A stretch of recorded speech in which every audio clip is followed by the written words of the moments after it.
Hey guys, welcome back to the channel. This is a story about what if Deku was sensing the storm part 1. If you guys enjoy this what if and want to see part 2, comment down below and let me know before I start. Please do support for more awesome content. And leave a like and don't forget to subscribe to my channel and also share this video with your friends and check out the description in my playlist. The author of the story PolearmPolaris from AO3. So let's start the video. Paperwork and such chapter text. Todoroki grimaced as he pushed the elevator buttons to the proper floor of his apartment building. Today had been long too. No matter how much he practically grew up around heroes, the sheer amount of physical paperwork never ceased to amaze him. He had a few reports to file and too, he hated those. In fact, he could remember complaining with his coworkers about the paperwork on several occasions. He could only remember 3 people off the top of his head that liked paperwork: 𝗫𝗫, Shinso, and Izuku. In that order, he gave small sigh as he pressed in the security code on the keypad next to his door, and the bulletproof one-way glass slid open. He was greeted with soft electronic jazz, pleasant humming, and the smell of something delightful sizzling in a pan. He grinned. "I'm here," he called, the customary greeting sounding through the entryway. He toed off his shoes and made his way to the kitchen. Izuku stood in front of the stove, swaying with the music. It was much louder in the kitchen. Shoto was sure he probably didn't hear him come in. He didn't make it known though. He opted for staring at Izuku. It probably should have been embarrassing, but Shoto was well past that. Izuku was literally half-dressed, the top half of his hero costume hanging from his waist. Shoto assumed he'd forgotten to put his undershirt in the dryer again. His curly hair was pulled back by an assortment of glittery hair clips. He watched as Izuku's grin changed only to mouth a word or two, sometimes in English, sometimes in Japanese, or something else. Scars, both self-inflicted and not, ran up his arms, shifting with the movement of his muscles. Another scar, a burn, covered a sizable portion of his back. Shoto unconsciously touched his own scar, reminded of their childhood.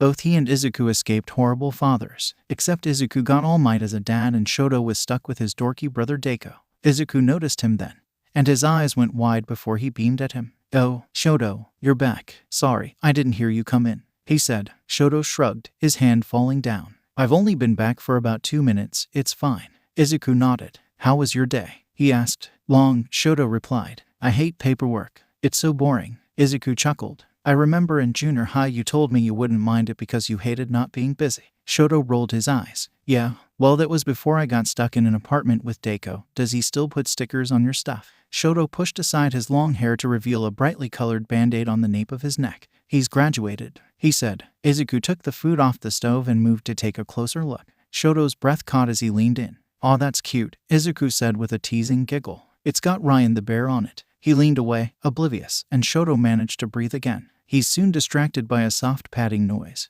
followed by a loud meow. Izuku rolled his eyes. "For the last time, Snowball, I'm not giving you food. You have plenty in your bowl still." Shoto stifled a laugh as a cat launched herself onto Izuku. Shoto watched as Izuku tried to manage getting the vicious white furball off him and plating the food. Figuring he'd had enough trouble, Shoto snapped his fingers. Instantly Snowball came to him, meowing loudly. He pretended to add more food to her bowl, making sure she couldn't see him. He stepped away, and she sniffed at it before eating gleefully. "I hope Jiru comes to get her cat soon. She's so greedy," Izuku said, a chuckle on his lips. Shoto eyed the heaping mountain of curry on his plate. "Like you're any different." "Hey," Izuku said. "I'm a growing man. I require sustenance. You stop developing when you're 18. You're 25 now," he deadpanned. Izuku stuffed his mouth full of rice. "Yeah, well, I'm a hero, and my metabolism is high, so I have an excuse, yeah, whatever," Shoto said. He ate dinner, telling Izuku about his day at work. It was always like this, since Mayumi and Deku whisked him away from his shitty dad and won legal custody over him first year in high school.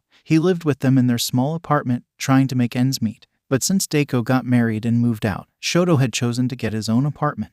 He was just starting out as a hero then, and hadn't made enough of a name for himself to earn a decent living. Izuku picked up half the rent, and ended up living with him. It's been this way for the past 5 years. At first it was awkward, living with your longtime crush and all, but he'd grown used to it. Izuku stood up and stretched, saying he was going to go find his shirt in the dryer so he could go to his meeting. Shoto stared at his food instead of Izuku. Yeah, he'd grown used to it. Doesn't mean it got easier, he thought. Izuku made his way to his office, hero costume already on. He'd had a patrol assignment today, but it was relatively short, considering he scheduled a meeting for later today. Hero work hours were convoluted. But Izuku's schedule was an absolute catastrophe, to others at least. He'd gone through with his plans of becoming a so-called evening hero, a mix between daytime and underground heroics. His early love for underground hero work couldn't be stifled by his love of daytime heroics. He'd picked up the mantle of a symbol from his father, the retired All Might. But no way was he gonna bank on the training he'd had from Aizawa since he was a little kid. He guessed weird hours worked for him though. He was no stranger to the public, and they'd regarded him as some sort of enigma. Thanks to the helmet inspired by his mom's own hero costume, the only part of his face showing was his smile. He showed up when he was needed, but nobody could ever crack his patrol schedule, fans and villains alike. There was a method to the madness, as Hitoshi would say. Speak of the devil, Izuku mumbled to himself, stepping into his dad's office to find Hitoshi laying on his couch. The comfy yellow sleeping bag he was encased in contrasted with his tired eyes, staring at the ceiling. "Why do you always sleep in here?" Izuku asked. "You have your own office," Hitoshi snorted. "Yeah, but I got tired of trying to sleep in there, so I came in here." "Didn't help though." Izuku frowned. Nope." Hitoshi cut him off. "Not doing that. I'm okay." He sat up. "I just have too much on my mind, that's all." Izuku stared at his friend. He knew Hitoshi, since they were both 4, and he wasn't lying. He really was just thinking. He breathed out a sigh of relief. So his nightmares hadn't come back suddenly then. "Good. What you thinking about?" he asked. Hitoshi shrugged. "Remember that gang bust operation you were assigned to help plan?" Izuku rolled his eyes. Yeah, he remembered. "The one that only wanted my ideas but not my physical help." "Yeah, I remember." "Oh my god, you're so salty." Hitoshi laughed. They both knew how much the underground department loved Izuku's ideas, but only actually assigned him to cases when they were major or needed extra firepower. Hitoshi often had to assign him to things himself. There were perks to being practically cousins with the top underground hero. Anyway, Hitoshi continued, "I found some intel that there's a new drug on the market. I've yet to actually physically come across it though, which is strange. I normally don't deal in drug cases, but I'm curious now. Also, I'm obligated to report new substance information just in case it becomes a problem later." "Oh, yeah, problem is, I don't know the first thing about it, or where people are getting it. Seems really exclusive too. But," he said with a grin, "I think I finally have a location to get a sample for chemical testing." "Weird," Izuku said. "So, that being said, I'm in charge of a sting operation. Wanna come?" Izuku grinned. "Count me in." "Cool. We'll visit my location tomorrow evening." "Not nighttime. It's oddly early for you," Izuku pointed out. Hitoshi rubbed the back of his neck. Well, me and Tenya are going to the movies." "Oh, you guys are so cute. Husband's going out on a date. You guys are gonna hold hands and be all mushy, aren't you?" Hitoshi groaned. "Izuku, you tease me every time I so much as mention going somewhere with Tenya. I reserve the right as your basically cousin." He grinned. "So, who's watching the kids?" Hitoshi lay back on the couch. "Uncle Sho and Uncle Hisashi are coming over to babysit." "Did you schedule their mealtimes again?" Izuku joked. Hitoshi groaned. "That was one time. It's been a year since Hitoshi and Tenya adopted their twin girls, but hell if he wasn't still a tad overprotective." "I can't wait till you find someone I can tease you about," he told Izuku. "Oh my god, you sound like my mom." "Actually no, you sound like my sister." He's right. "Here, I'm gonna set up a Tinder for you." Izuku laughed. "Oh please, this is for your own personal gain. Don't pretend it's because you want to have a brother or son-in-law to dote on." "That's personal gain too," Hitoshi pointed out with a grin. Izuku rolled his eyes. "Dad is the only normal one actually no. He set me up for a blind date last week." "Traitor." Hitoshi burst into laughter. "Really? More laughter. How was it?" "Terrible." "Oh shoot, I wish I was there." "No you don't." Izuku shrugged. "I mean, having a special person would be nice I guess. But I'm kinda busy with heroics. I don't think I'd be able to balance that." He bit his lip, knowing full well Hitoshi could see through his excuse. They both knew the real reason was because Izuku was terrified of someone he cared about getting targeted or hurt because of what he did for a living. It wouldn't be the first time he's seen it happen. After all, it's what the both of them grew up with. Hitoshi sighed. "Anyway, Andy called me complaining you never visit. I literally went to go see my parents last week. She said since you're a big shot now you forgot about your family. Mirio and I literally live in the same apartment building. He's a floor above mine. She said if you don't come and stay the weekend she's gonna disown you like you wanted. You two are insufferable." Izuku groaned. He was already texting his mom he'd be there this weekend though. Shoto wakes up on the couch, confused. He'd been finishing up paperwork he'd procrastinated on while waiting for Izuku, since he said he'd be back early today. He guessed he'd fallen asleep in the middle of it, if the papers strewn all around had anything to say.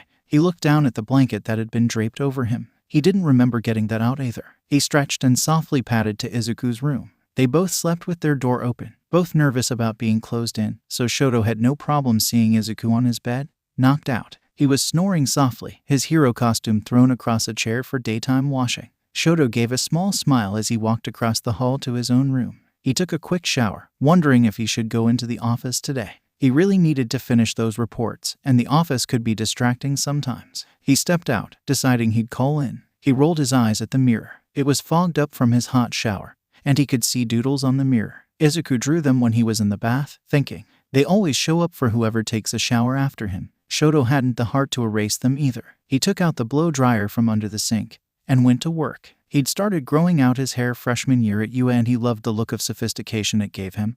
But it was a lot of work, seeing how long it was. He finished drying it and pulled it into a neat bun on the back of his head. A few wisps stayed over his forehead, and he blew them away. He started putting on his clothes when he was done, but stopped at his tea. He turned his back to the mirror. The black ink danced across his skin. A compass rose pointing to a 𝗏 in particular, red and white roses, and 3 initials in the center. F, D, S. The S was highlighted in red, while the other 2 were black. He wondered if he should add anything. He chuckled, remembering asking Izuku that same question not too long ago. He complained he was gonna end up like Present Mike, who had not only his back covered, but 2 full sleeves. Fayumi and Deku had groaned when he added the roses later too. He finished dressing and stepped out to make breakfast. His phone pinged, alerting him he'd gotten an email. Apparently he was needed in today. He groaned as he hastily finished breakfast and grabbed the briefcase with his hero costume in it. He shuddered as he stepped out the door, imagining the stack of paperwork he'd have when he got home. Izuku, still not the best morning person, woke up a little while later. His blinds had been pulled open, and the sunlight filtered into his room. He blinked a few times before finally sitting up. He yawned as he softly padded to the mat in the corner of his room and sat down for his 10 minutes of yoga. He'd gotten into the habit thanks to his sister Eri, who'd insisted that it was good for waking up his foggy morning brain. She'd been right, of course, but what else would he expect of a hero in training, much less his own sister? Her determination to become the next recovery girl was not without reason. She was good. His phone rang. He grinned fondly, looking at the caller ID. Hey, he answered. I was just thinking about you. Eri's fairy-like chuckle sounded on the other line. Really now? Yeah, I was wondering why you had to be weird and extra and go on to decide you wanted to go into forensic med heroics, of all things. More laughter. Oh please, Mr. Evening Hero. Don't act like you don't personally know complicated. Izuku laughed. She got him there. How's school? Ugh, Dad and uncles are also in your face. Oh my god. Don't remind me how the class reacted when they called me by my first name. I'm so glad I took that test instead of recommendations. I couldn't imagine the gossip going around that I had connections without being able to explain it myself first. Izuku laughed again, remembering his own experience as part of UA's second-generation hero club. Oftentimes, he, Hitoshi, Shoto, Ida, Yaoyorozu, and Aoyama were subjected to playful teasing about not knowing a certain thing about normal life. At least Hitoshi got teased less since he wasn't in the kids that had money with a capital M club. His classmates teased him about that too. Having All Might for a dad and an underground hero/VP of damage control accounting for a mom didn't exactly make them strapped for cash, even if they made it a point to donate like 90% of their income to those in need. Hello, Earth to Izuku, Eri said. Izuku was snapped from his musings. Oh, yeah, sorry. I was just thinking about school. I know, you were mumbling. Hey, Izuku felt his face heat. Oh, sorry. Eri told him to was no problem.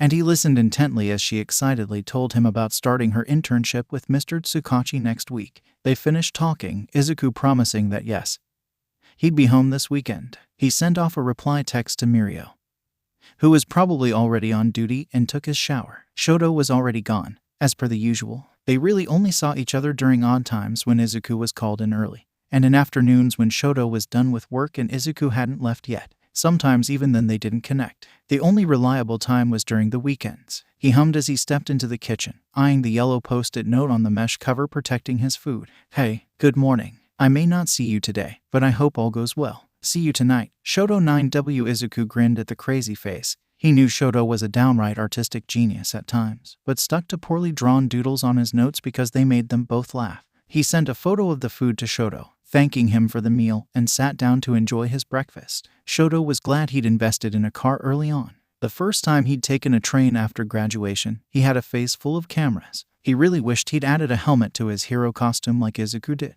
Then maybe he could go out without being recognized all the time. Disguise was always an option too, but that took effort he wasn't always able to expend. He sighed as he pulled into the parking garage, and headed up to his office. In the elevator, his phone pinged, alerting him of a text from Izuku. Finally awake, he grinned and sent him a text back. The elevator doors opened, and he nearly stepped out before realizing it wasn't his floor. Jiryu and Yaoyorozu stepped in instead, slightly flushed. Todoroki raised an eyebrow. Jiryu's office was on his floor. He said nothing about that, opting to greet them as normal. Jiryu waved, or tried to anyway. Her hand was in Yaoyorozu's like usual. They made their way to the next floor in comfortable silence, and parted ways. This wasn't before running into Aoyama though. Todoroki again wondered what his coworker was doing here. His office was next to Izuku's. His blonde hair bobbed around as he frantically told Jiryu to stop leaving her nasty socks in his office. Jiryu said that was Mike's sock. Aoyama told her that it wasn't, because he didn't own a pair of black socks. He lamented how he slipped on it.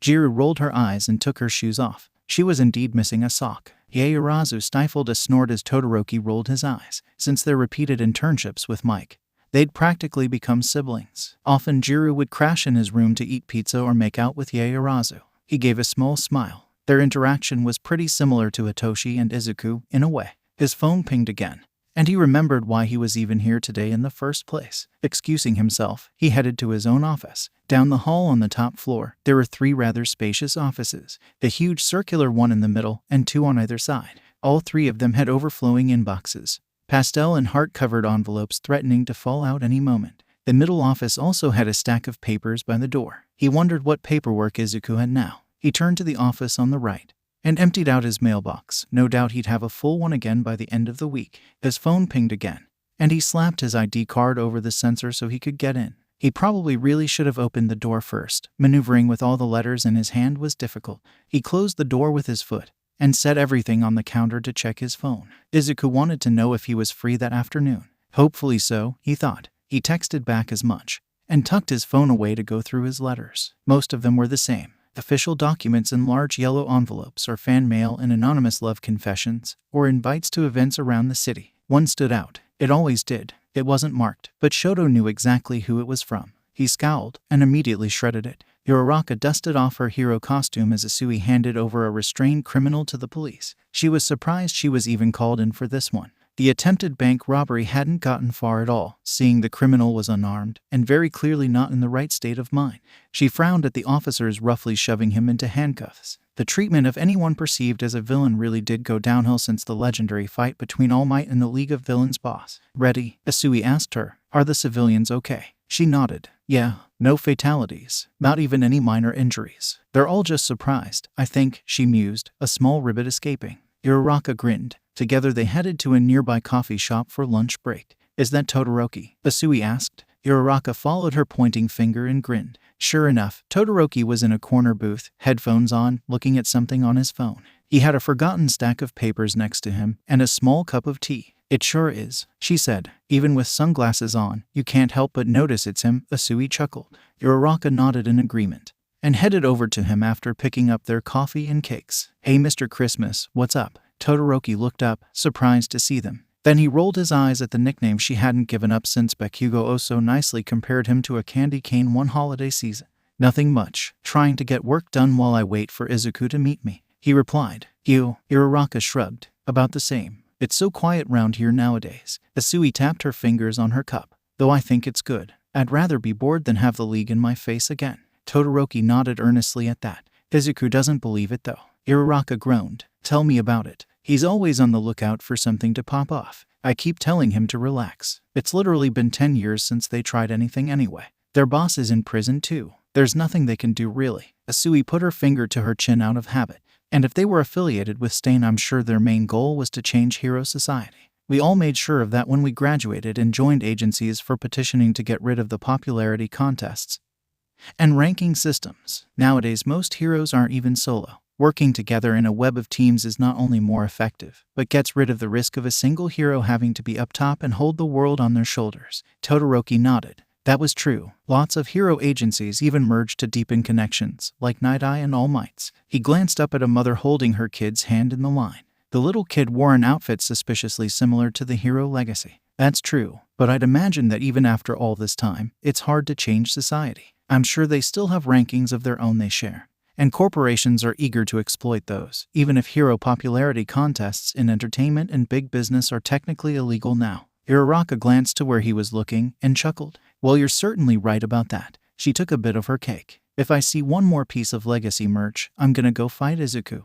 Asui giggled. It's not his fault he's such a likable hero. He's similar to his dad in his own way. He doesn't realize it, but I'm sure others do. They're probably holding on to that image. Symbol of peace. 𝗧𝗏𝗃 scrunched her nose. Somehow I don't think people realize that's not his goal. Todoroki nodded. He hates standing out. He just wants to help people. He sipped his tea, grimacing at the fact it was cold and nasty. He heated it up with his quirk. And I don't think peace is the right word to describe it. They think it is because they only know his persona, not the man behind the mask. 𝗧𝗏𝗃 nodded too. Yeah, I feel like it's maybe more welcoming acceptance and understanding than peace. Like a sense of safety or something. I don't know. When I fight with him I just feel like everything's gonna be okay. She chuckled. He's known for being kind to everyone unless provoked. You hear, last week he saved a criminal from being murdered in a gang altercation. Todoroki grinned. Enough about Izuku though. What's up with all the gossip surrounding you two? 𝗧𝗏𝗃 groaned and Asui let out a nervous ribbit. It's nothing. They just got lucky and snapped a photo of us while we were out on a date. God, I wish I didn't reveal my identity during my debut, 𝗧𝗏𝗃 said.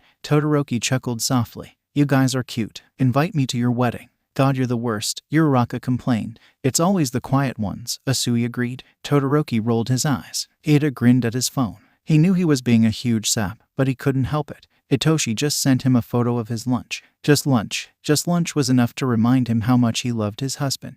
Ada, you're looking real goofy right now, Izuku murmured to him. He sighed and put away his phone. We're backstage, you know, 𝗧𝗏𝗃 giggled. Geez, if I hadn't known you I'd assume you were Mr. Aizawa's son instead of Shinso. Well, Hitoshi's his nephew, but yeah, I agree. Ada said. You're so paranoid about the public knowing about everyone's inside lives. It's not that we all don't appreciate the sentiment, but you need to loosen up a little. You can't be on edge so often. It's not good. She giggled, knocking her knuckles against his helmet. He kept his hero helmet on at any appearance he made, galas and battles alike. Gosh, you sound like my dad, Izuku joked. 𝗧𝗏𝗃 just huffed. It's true, Ida added. Besides, Hitoshi is officially my mystery man. The public doesn't even know I'm married since I kept my last name, he pointed out. Besides, Hitoshi is more than capable of covering his own tracks. We'll be fine, Izuku. 𝗧𝗏𝗃 glanced at her watch. On another note, those two sure are late. We have to be out there in 2 minutes. I'm sure they'll make it, Izuku mumbled. It seemed more to himself than anyone else though. 𝗧𝗏𝗃 narrowed her eyes. Such optimism from the guy who'd arrived just 10 minutes ago. His excuse that he and Todoroki got stuck in traffic was kinda bogus, seeing he could technically fly. There was a crashing and some yelling. And into the waiting room stumbled a very roughed-up Bakugo and Kirishima, the fearsome hero duo who'd quickly grown in popularity for their eccentric personalities. Where were you guys? You aren't even changed from your hero costumes yet, 𝗧𝗏𝗃 asked. And what the heck happened? Kirishima grinned amidst his messy hair, falling from the normal gelled spikes. He reached into his backpack and pulled out 2 suits. He tossed one to Bakugo, who was already only in his boxers. 𝗧𝗏𝗃 paid no mind. They'd all stumbled across each other in undergarments one time or another during their days living in the dorms of 𝐸.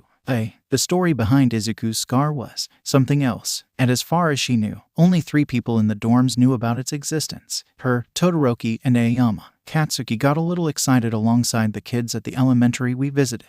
We barely escaped our 10th consecutive game of quirk tag. He laughed. Ida raised a brow. I thought you were invited there to speak about being a hero small scale and large for the school's anti-bullying week. Bakugo shrugged. They got excited after my speech, I guess. Brats hardly stood still long anyway. Kirishima nodded. Having them all play nicely together works better than lecturing at them anyway. Especially seeing who we're talking about to give said lecture, he joked, adjusting his tie. Bakugo scowled and told him to shut the fuck up. He pulled on his shoes just and they were called to the stage. It wasn't a big event. Only a public ribbon cutting for the merging of 2 agencies. The Mighty Side Agency and the Rowdy Red Agency. They headed out, Izuku carefully readjusting his tie. They headed out onto the stage, met with the rapid shudder of cameras. The directors gave a quick speech, and the heroes all helped cut a symbolic ribbon. More cameras flashed. Backstage again, Izuku made a beeline for his briefcase, pulling out his hero costume and making a beeline again for the bathroom. Kirishima laughed. He still gets changed privately, huh? Where's he rushing off to now anyways? I think he's meeting with Hitoshi for something today.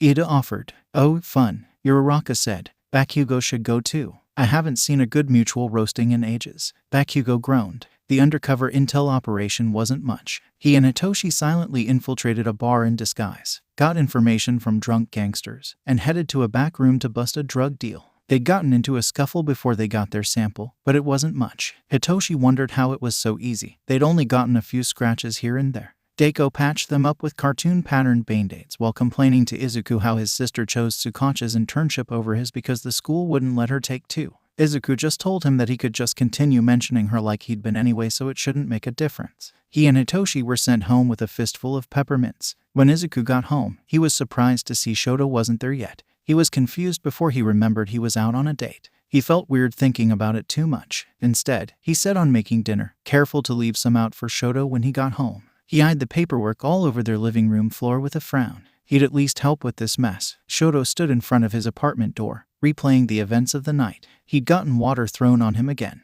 He didn't think that bit was fair. How was supposed to know he was the side boy? That his partner was using him to cheat. Then again, maybe it was. He'd been told he was a bit emotionally unavailable by his other exes. He was still every bit in love with Izuku though. And now, he didn't think he could face him right now. He stepped away from the door with a heavy sigh and dialed a number on his phone. Ieyasu immediately knew something was up when he showed up at her and Jiru's apartment, looking an absolute mess. His eyes were red. She frowned and let him in, putting on some tea. "Break up?" she asked with a sigh. Shoto nodded slowly. Was Bang used to cheat? Again, Ieyasu winced. Ouch. They were silent for a while. "Shoto, why don't you just tell Izuku you like him?" she said finally. "It'd save a lot of trouble." He shook his head. "It's too late for that now. Maybe when I was younger." "Momo," he let out a deep sigh. "In all honesty, I can't bring myself to destroy one of my most important friendships. I feel like I deserve all this trouble anyway for being an emotional coward." Momo's frown deepened. "Shoto, you know that's not true. You don't. If anything, I think you're just unlucky. You can't hold yourself at fault for the breakups. They all came up to you first, and you told each and every one of them beforehand that they were getting into something with someone trying to get over someone else. They persisted knowing full well they weren't the one in your heart. If anything, you're too nice for giving them all chances, even after I told you each of them were up to no good. Cheaters, guys just looking for convenient hookups.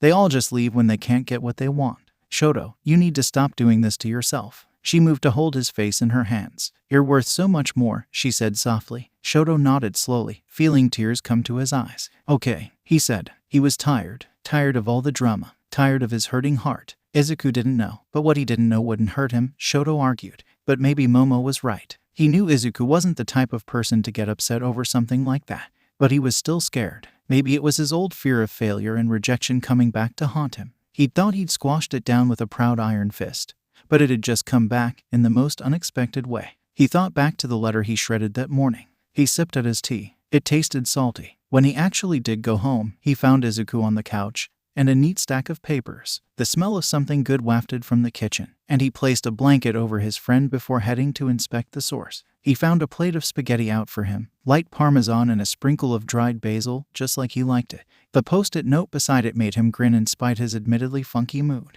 "I hope you had fun tonight. Make sure you eat dinner though." He turned a puzzled look as he found another close by. It was written in a different pen, and seemed less bubbly, more recent. "Let me know if I need to beat anyone up." He stared at the note as he ate his food. Izuku frowned as he stared at the door. He'd hoped to catch Shoto before he had to leave for patrol, just to see if he was okay. He glanced at the clock on the TV. Looks like he'd have to catch him later. He let out a sigh and sent a text to Ieyasu. "To Momo, hey, candid, from Momo." An image followed her text. Izuku squinted at it. "Okay." He sent her a thank you text saying he'd gotten it, and headed out the door. He slipped down to the parking area of the building, finally coming to a black and green motorcycle. He couldn't help but grin a little each time he saw it. Ida had given it to him so he could get places quickly without having to wait for trains or buses running late. Apparently he, Hitoshi, and May tinkered with it. In all honesty, with as often as they keep tinkering with it, he figured giving it to him was the excuse for buying it. Nonetheless, having his own transportation was rather convenient. There was also the added benefit that if he needed to ride while he was in hero form, it could transform too. He hopped on and headed to his office for check-in. Arriving at his door, he stared at his mailbox. As one of the few heroes that still personally answered fan mail, it was definitely gonna take a huge chunk of time getting around to that. He swiped his ID across the sensor, hoisted the bulk of mail up, and opened his door. Wisely, he opted to check out the official mail first. Most were new assignments or a minor change to a patrol route.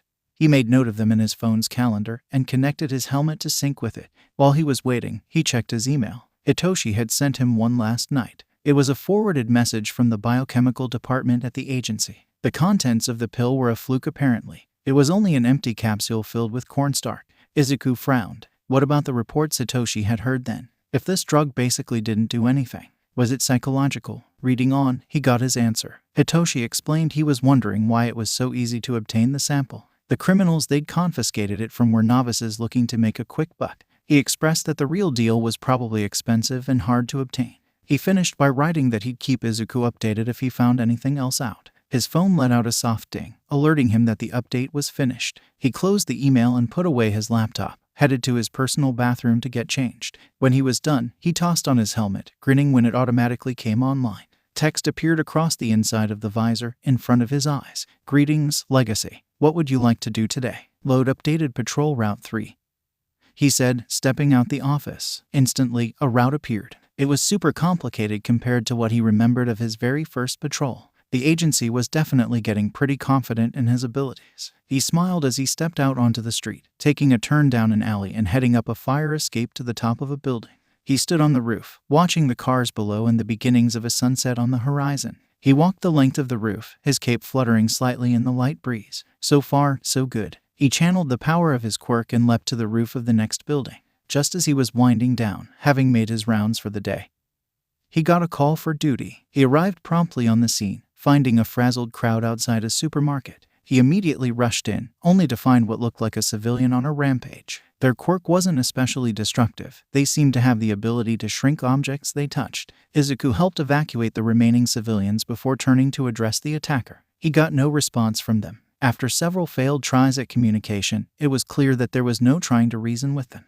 He clenched his teeth and threw forward a punch, knocking them straight out. Izuku's eyes widened in surprise when they began convulsing on the ground. He looked at his fist. He hadn't even used that much of his full power, so why there was a choking sound, and Izuku rushed to the downed person. They were foaming at the mouth and choking. He frowned. Okay, definitely not normal. He began firmly pressing down on their abdomen in an attempt to dislodge whatever was in their throat. There was a big cough as they spat out a half-dissolved pill and passed out. Izuku stared at it. It looked near identical to the fluke they'd confiscated the other day. Soon the police and medical team came to gather the person. Using a borrowed pair of tweezers, he dropped the pill into a small plastic bag. He'd text Hitoshi about it when he got back to the office. As it turns out, he didn't even need to do that. He ran into his friend back at the agency. He was coming from his own office, about to head out on his own patrol. Izuku ran him through the events of the night, eventually handing over the bag. He made a disgusted face but took the bag and nodded, saying he'd drop it by the biochem department of his way back.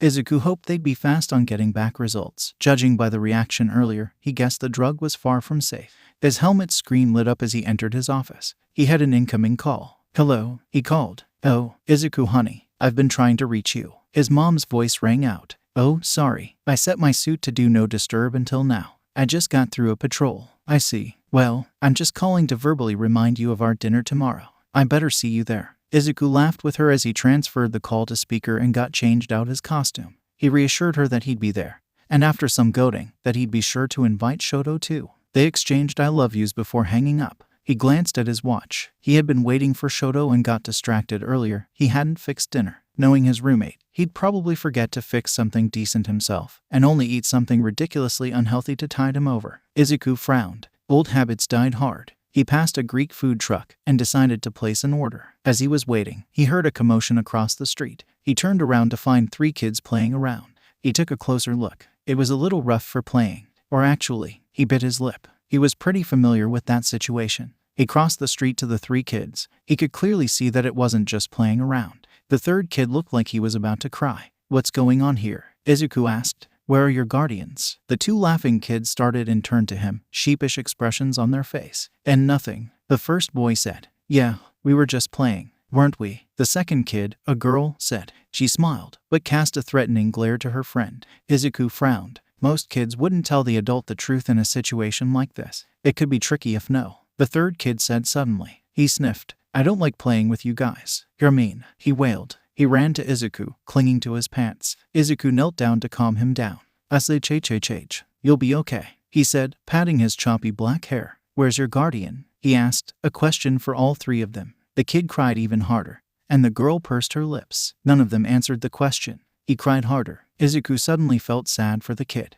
Whatever, the other boy said. We'll just head back without you. Yeah, the girl said. We'll just tell on you and say it's stupid Riku's fault we're out, she snickered. They ran away giggling, ignoring Izuku's calls. The kid buried his face in Izuku's clothes. No, he mumbled. Izuku frowned. The kid obviously wasn't getting the nice treatment wherever it was he had to go back to.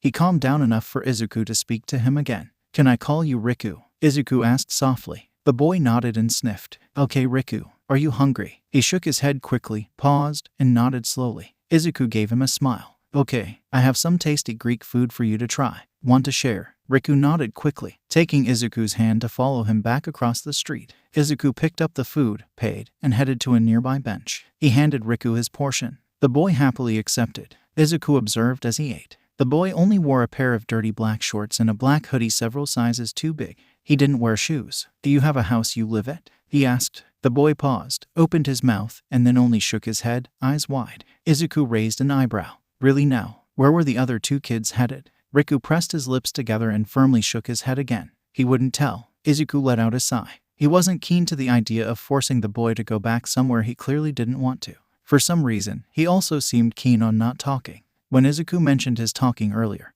the boy seemed surprised and uneasy. Well, if you don't have anywhere to stay, want to come with me? He asked. Riku nodded. Izuku gave him a smile and held out his hand. My name is Midoriya Yagi Izuku. Nice to meet you, Riku. Riku beamed at him. Then he nodded. Izuku helped clean up, and they walked back home, hand in hand. Contrary to his usually stoic and nonchalant demeanor, Todoroki Shoto was in fact easily surprised. He didn't jump up and scream like some people he knew. Rather, he let out soft gasps and quiet exclamations. Oh, he said, opening the door to Izuku.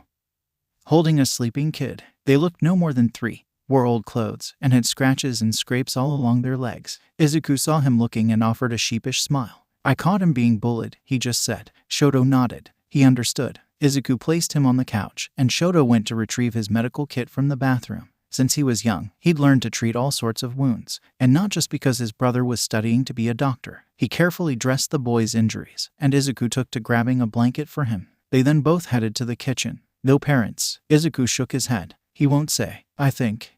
He pursed his lips. I think he might be being abused. Shoto, he said softly. Not just by the other 2 kids I found him with. He reacted poorly to the mention of being told on. Shoto frowned. Okay, no way in hell am I letting him go back. Izuku sighed. I hate it too. What if his guardians come after us though? What then? Shoto leaned against a counter, running his hands through his hair. He'd been saved earlier than he'd expected thanks to Izuku's mother and her connections. Maybe he could contact the woman from Child Protective Services that had helped him and his sibling. Ms. Hori. He made a mental note to ask Fayumi for her number later on. We could legally battle them, he suggested. Izuku crossed his arms and thought. Yeah, that could work. I guess we'll just have to keep him safe until we get a testimony from him. Then we can take the next step. Shoto nodded. Sounds like a plan. Speaking of plans, Izuku said, pushing the cold food to Shoto. Mom wants to know if you could come over this weekend for dinner. Shoto shrugged. Sure, I'm not doing anything then. Great. Izuku grinned. She and Dad have been bugging me since Monday to come over. I guess you got dragged in too. Shoto returned his grin. It's not the first time, Izuku. I don't mind. Itoshi groans at his email. First the report from Deku stating the victim was in a coma, and now this. He'd only just finished patrol. What sort of test did they use that just comes up as inconclusive? He sighed. It wasn't their fault. They were a hero agency, not a research facility. Their biochemical department wasn't the best at detective work. He went downstairs to pick up the sample before they discarded it, and dialed a number on his phone. It rung only once before being picked up. Hey May, I gotta ask you a favor. Izuku woke up to the smell of breakfast. He showed and got dressed before heading to the kitchen. There, he found Shoto sitting in front of a half-finished plate, sipping coffee. Riku was sleepily pushing his food around on his plate. Good morning, everyone, Izuku said, pouring himself a cup of coffee. Riku perked up a little, then yawned and lifted up both his hands to him. Izuku raised an eyebrow before moving to pick him up. Riku fell asleep again almost instantly. He's pretty trusting, Shoto quietly thinks. But then again, it's Izuku. He'd trusted Izuku with more than he'd told anyone about what was going on in his house not too long after they'd met. Granted, they were both like 4, but still. He hid his soft grin with the rim of his mug as he watched Izuku put her around the kitchen, Riku asleep on his shoulder. It looked incredibly domestic. Maybe if he was who he was long ago, he'd have been sad. Now though, he was just happy to live in this moment, with the friend he loved so much. Izuku turned to him after fixing his plate. We should go shopping. Get clothes and stuff for him. Shoto nodded, glancing at the clock. We should have enough time before we head to your parents' place, right? Yeah, we could pick up groceries for that on the way too. Sounds good. They finished eating, Riku finally waking up. He seemed confused at first, before realizing where he was. Izuku pet his hair, and helped him down from his chair. Shoto introduced himself as Izuku's roommate and best friend, and Izuku told him he was the one that gave him the band-aids. His eyes widened and he gave a perfect bow and thank you. Shoto chuckled and handed him some juice. The mall they went to wasn't especially crowded, and Shoto was grateful nobody recognized him through his glasses and hoodie. They had to gently encourage Riku that it was okay for him to pick things out at first, but he eventually settled on a couple of newer hoodies and pants, as well as a black jumper and some cat footy pajamas. Nearly everything he chose was either black or purple. They picked out a few toys after, Riku taking a liking to stuffed animals rather than dolls, blocks, or figures. They took a breather in the food court. Izuku, came a voice. Izuku glanced behind him. He waved enthusiastically in greeting. Hitoshi was apparently out shopping today too with his family. Hey Hitoshi. Hey Ida. Hi girls. He gave them all a smile. Hey Hitoshi squinted his eyes. Wait, since when did you have a kid? He asked. Uncle Izuku's got a kid, exclaimed a girl with bright orange curls. Her hair was held back only by a thin headband with big red bow. Magu, don't be rude, the other girl said with a grin. Her navy pigtails bounced as she turned to look up at her father. Uncle Izu would have told us first, right? She asked him. Ida grinned at her. Let's listen to what he has to say. All right. Yeah, Magu. You are 𝗵𝗃 from Hitoshi. No fun, muttered Magu. Izuku waved his hands. Oh, well long story short, I'm taking him in for now. I found him while he was being bullied late last night. He doesn't want to go back either. I won't force him though. Those other kids didn't seem very nice. He says his name is Riku. You really are a saint, Hitoshi grinned. He put his bags on a nearby table and knelt down to greet the boy. Hello Riku. I'm Izuku's cousin, Shinso Hitoshi. Ida nodded politely. My name is Ida Tenya. And these are our daughters Magu and Yumi, he said. The boy nodded slowly, observing them before giving a small smile. Izuku grinned sheepishly. He hasn't talked at all yet since though. Hitoshi shrugged. You try sign. Izuku nodded. Both English and Japanese. Hitoshi started moving his hands methodically. Riku just stared in confusion. What was that? Izuku asked. Mandarin. Maybe he just doesn't like talking to strangers. Ida offered. Izuku shrugged. That could be it. What brings you lot here anyway? Hitoshi asked. He came to find him some new clothes, and some stuff for the dinner tonight. Todoroki explained. Hitoshi raised an eyebrow. You're coming along too. The great Izuku has finally decided to grace us with his presence, he laughed. Man, Auntie really does love her dinners. Tell me about it, Izuku groaned. Hitoshi and Ida took a seat next to Todoroki and Izuku while the girls settled in next to Riku. He listened enthusiastically to whatever it was they talked about, but still didn't talk. It wasn't like they minded though. Their Uncle Sho and their dad were both pretty quiet. According to Uncle Izu and Uncle Mirio, their dad actually only used sign for a while. Riku was just content to have a somewhat normal interaction with other kids. In the end, they all decided it'd make the most sense to just leave together for the dinner. They spent a little while finishing up their shopping and headed out. Izuku sipped at his tea gingerly. Hitoshi snickered at him from across the table. The reactions had ranged from a raised eyebrow to enthusiastic congratulations to full-out hysterics. Mirio had actually seen the boy before after he revealed he phased through the wall to steal some of Izuku's paperclips. But it was 12 in the morning and he was half asleep at the time. He'd thought it was a hallucination. Finding out Riku was, in fact, real had thrown him in for a loop. His poor mom made up a story on the spot on some mysterious lover her son kept from her. She'd been half joking though, butting in a show of dramatics. Riku was a bit overwhelmed by meeting so many people at once, so he retreated into the living room to play with Magu and Yumi. Izuku, his siblings, and his dad were sent out on a trip to the store for extra dessert, and Hisashi sat in the front room with a sleeping Aizawa. Inko and Todoroki were left in the kitchen. Todoroki dear, don't worry about the dishes. I'll get those later, Inko told him. He gave her a small smile. No, that's okay. You cooked us all a wonderful meal. At least let me help with this, he said.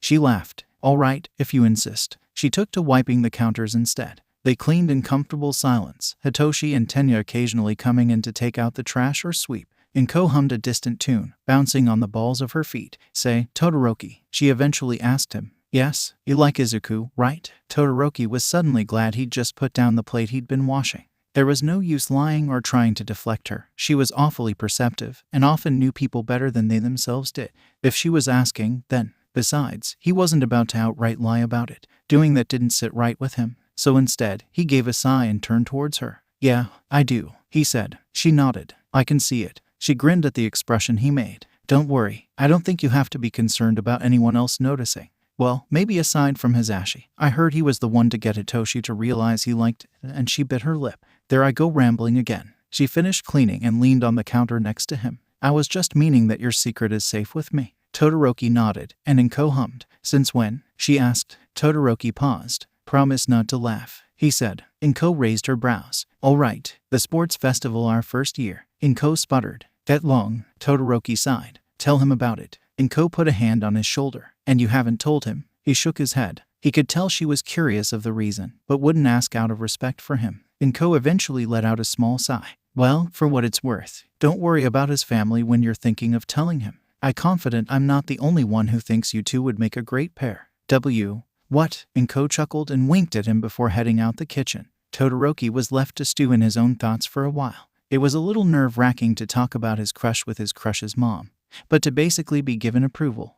He groaned as he felt his resolve to hide from Izuku crumble even further. The four of them, supposed to be out on errands, sat outside the connivance store, eating ice cream. Izuku frowned as Mirio struggled to get his to stop melting. "Mirio, what the heck?" he said. Iri giggled at him and stole a lick while he went to go get napkins. Toshinori laughed as he watched his kids. "Papa, your ice cream is melting too," Iri said. "Want me to hold it while you're getting napkins? I like to keep mine lick-free, thank you very much," he said. "Oh, how are you eating it then, since it's lick-free?" Izuku grinned. Toshinori shook his head in mock disbelief. "You've been a dad for one day and you're already cracking out the jokes," he said. "He learned from the best," Iri said. "Or worst," Mirio said with a laugh. He squinted at his ice cream as Iri handed it back to him before shrugging and resuming licking it. "By my own flesh and blood," Toshinori said. Izuku rolled his eyes. "Sir only laughs at your jokes out of politeness. And anyway, I'm not a dad," he pointed out. He knew one day he'd like to be, but being suddenly thrust into the role had been jarring, to say in the least. He liked the kid well enough, but he just wasn't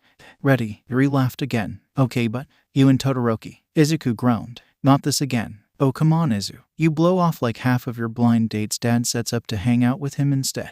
You act like an old married couple sometimes, I swear," Iri added. "You two cuddle and hold hands quite often too," Toshinori added. Izuku gasped. The betrayal. He waved them off. "You know we've always been like that. I hold my friends' hands all the time. Remember how some people at your office thought Hitoshi and I were dating? Before we said we were basically cousins. Stop monopolizing hand-holding, guys, oh my god." Mirio gave his brother a playful slap on the back. "Whatever, kid." Iri stuck her finger in his ice cream. Actions. Riku slowly opened his eyes. It was bright, and he was sitting on something soft. That was new. Usually when he woke up he was sore. He glanced around. "Oh yeah, that's right." Mr. Izuku had taken him in. Riku was generally afraid of strangers, but something about Izuku was different than he'd seen so far. Glancing down told him he'd fallen asleep for a nap in the middle of coloring. He grinned as he shook off the blanket placed around his shoulders. He tiptoed around, careful not to make too much noise, until he found Mr. Izuku in the kitchen. He was sitting at a table with a lady he'd never seen before. She was pretty and looked a lot like Mr. Shoto. He immediately rushed to Mr. Izuku and crawled into his lap. He liked living in this house so far, which was new for him. He wanted to stay as long as he could. And the best way to do that was to keep Mr. Izuku in his sights. He wouldn't let him leave him, as long as he didn't talk or accidentally use it. "Hey Riku, up from your nap?" Mr. Izuku asked him. He smiled and nodded. Izuku hoisted him up and put him on his hip as he went to the fridge to get out a snack. When he came back to the table, the pretty lady was smiling softly at him. It was odd. Even all of Mr. Izuku's friends were nice. He giggled back at her before sipping his juice box. She chuckled softly and took a sip of her own water. "Hello Riku, I'm Mr. Shoto here's big sister." "Nice to meet you," she said. Riku politely nodded. "How old are you, Riku?" she asked. He held up 3 fingers. "Okay, he knew that much at least." She nodded and smiled, turning back to Mr. Shoto. "Case in point, he should be in kindergarten. You gotta remember these kinds of things if you're gonna take care of a child." She laughed, patting her brother's head. "We'll need somewhere secure," he said. "Dagaba," Mr. Izuku suggested. Mr. Shoto nodded. He seemed to agree. "Okay, I'm taking off work tomorrow, so during the day we can go visit the school to see if he likes it. And when we come back I'll move my stuff into Izuku's room, not the other way around." Ms. Fayumi asked. Mr. Shoto shook his head. "Izuku's got entirely too many figurines holed up in there. It'd be more efficient to move my stuff there." But it's not like we're moving the beds. It shouldn't be too much work, right? Mr. Izuku asked. Mr. Shoto seemed really surprised all of a sudden. What? It's not enough room, Mr. Izuku explained. Until the luxury apartments on the floor above Mirio's get finished, we'll have to make do. Should I buy a futon then? Oh come on, Shoto. It's fine. We'll use the same bed. It'll be like our sleepovers at you. Mr. Shoto didn't say anything, but to Riku, he felt weird. He quietly ate his carrots in thoughtful silence as the adults continued talking. Was he being weird? Yes, Shoto decided. He puffed out a breath of cool air to keep his rising temperature intact. He'd already made a mess of any attempted conversation earlier. Like hell he'd set fire to Izuku's sheets too. He grimaced as his brain so helpfully supplied him with a playback from 20 minutes earlier. Izuku tugging off his shirt to head into the showers. He'd be thankful for the interruption if it weren't for the fact that, well, it was just more Izuku. You're so intimidating, Shoto. Izuku laughed, eyeing his roommate, sitting on the absolute edge of the bed, arms crossed, and practically glaring daggers at the wall. He started, making Izuku laugh again. I'm not trying to be though, he said. Izuku laughed harder as he jumped into the bed. Having reservations, still thinking about the hand-crushing curse. He teased. Shoto rolled his eyes. Very funny. Izuku's chuckle settled into a hum as he settled into his side of the bed. Seriously though, what's bothering you? Shoto shook his head, and Izuku frowned. Was he uncomfortable here? He knew how much Shoto was a stickler for routine. Did this stress him out? Oh god, what if it was him? Shoto peeked over at Izuku, who'd taken to pulling at his bottom lip as a stream of unintelligible muttering tumbled out. He was probably overthinking things again. Shoto resisted the urge to grin. He was so cute when he was intensely analyzing something. He felt something blossom in his chest, immediately glanced away, squashing it down. There it was again, that stupid confidence he'd get to confess. He thought he'd finally gotten over that urge. Apparently not, because here it was again, threatening to spill over. He bit his lip. He'd always tried to repress it. Maybe this time. He turned back to Izuku, releasing his imaginary hold, allowing the urge to take over him for once. You know, we're not children anymore, he started. Izuku's eyes blew wide. Oh god, you're so right. He groaned. Oh my goodness, Shoto. I'm so sorry. I shouldn't have. If he calls, tell him I didn't know, okay? He said before jumping out the bed. Did I make you uncomfortable? Shoto, too stunned for words, just nodded. What? Did Izuku think he was seeing someone? Shoto fumbled for words as he tried to explain. I am not dating anyone. I just meant what? He clamped his mouth shut. Izuku only seemed to get riled up more. I'm sorry for making you uncomfortable, he said, grabbing a spare blanket and pillow before rushing out the room. Shoto stared at the doorway in disbelief before flopping back into bed with a groan. Yeah, he totally made it weird. Ready? Shoto asked. His huge sunglasses and green hoodie very much made him stand out in the way nearly every other celebrity trying to hide from cameras did. Izuku didn't tell him that though. At the most the media could only play the which hoodie and glasses celeb is this game, and not the point duo is out, so let's get some gossip game. Izuku nodded in response to his original question. Holding his train of thought, Riku pulled up his own hoodie after glancing at Shoto, and took hold of Izuku's hand. Together they set out. It wasn't too far, and they made it there in about 20 minutes using Shoto's car. Following standard procedure, they signed in at the front office and waited for their scheduled guided tour to start. Izuku tried to check his email, though that proved a bit difficult with Riku in his lap. Soon enough though, a petite man with comically thick glasses came to greet them. They took a look around. Izuku and Shoto not too pressed for questions since they'd grown up used to the 𝗓𝗏𝗄 school. Riku seemed to like it well enough, and shook his head when Izuku asked about looking at other schools. He was enrolled before the day was over, with a crisp new white uniform and the promise to return next week. On the way back, Izuku got a text from Hitoshi, updating him on the case. So far he hadn't found anything out, but had a brief report from May. We wanted to meet about it. Izuku glanced at Riku. Hey Riku. He looked up from the car seat in the back. Wanna go see Megu and Yumi again? He grinned wide and nodded vigorously. Izuku grinned back at him. Want to come? Izuku asked Shoto. He stuck out his lip. I kinda already said I'd meet Momo tonight, he said. Awa, too bad, he said. Tell her I said hi though. Shoto nodded. She'll be glad to hear it. Yumi stacked the blocks real high. Riku sat by and watched. He didn't want to make her mad by knocking them over. She might not talk to him ever if that happened. Ta-da, she said proudly. Instantly, Megu barreled through the tower with a loud yell. Riku gasped. Oh no. He turned to Yumi. His eyes widened in surprise when he saw her chuckling. That's how you play blocks? Megu said, matter-of-factly. Riku just stared. Yumi frowned. You never played blocks before? She asked. Riku nodded.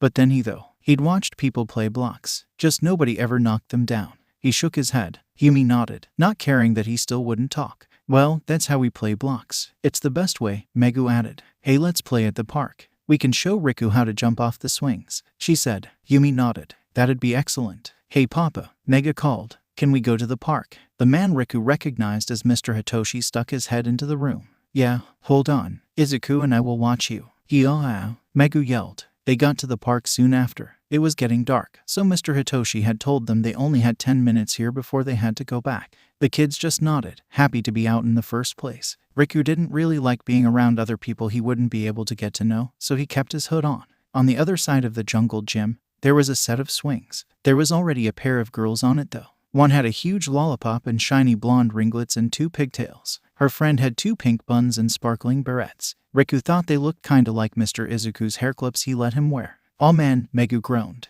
𝐒𝐽's here. Riku watched as the 2 girls narrowed their eyes. Why if it isn't 𝗵𝗲 and Yumi, the blonde one said. Riku didn't like her expression. He'd felt it before. Out alone again I see, she said. 𝗒𝗲, don't be mean. They can't help it if they don't have parents, the other girl said. Her tone sounded sincere. 𝗒𝗲 rolled her eyes. Oh please, she said. Kids with respectable parents don't let their daughters run around like they're still a pair of dirty orphans.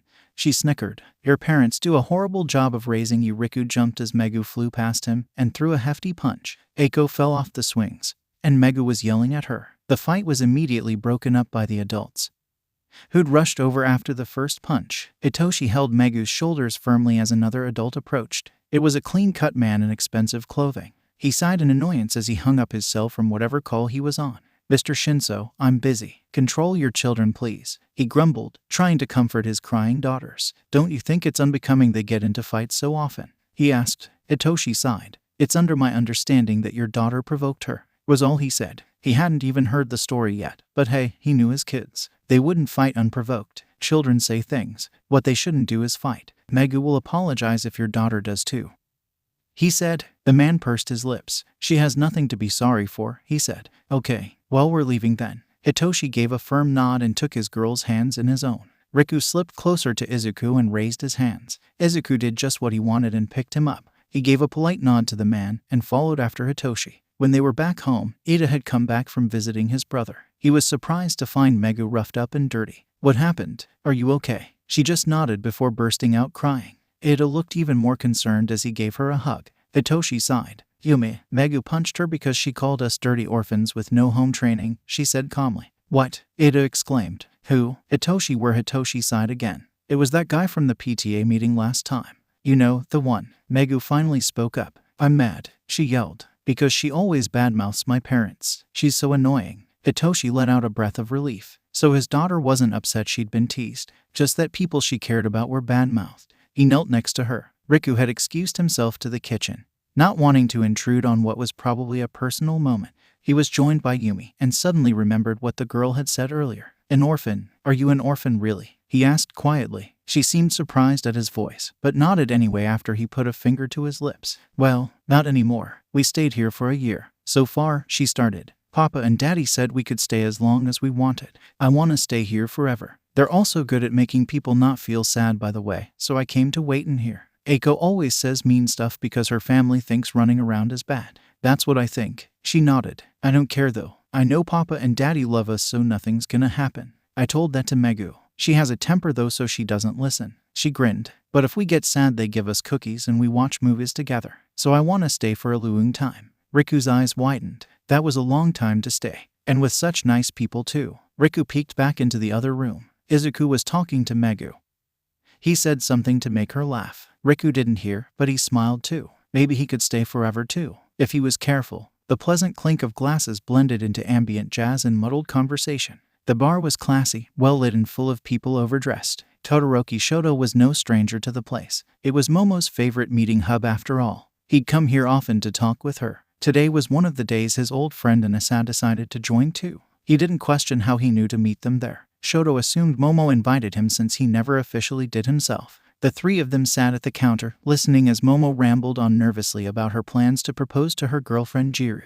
They offered her encouragement and congratulations. The mood was rather agreeable until Inasa asked him about Izuku. Shoto winced. Of course. He took a sip of his sparkling cider and let out a sigh before assuring them both that nothing happened.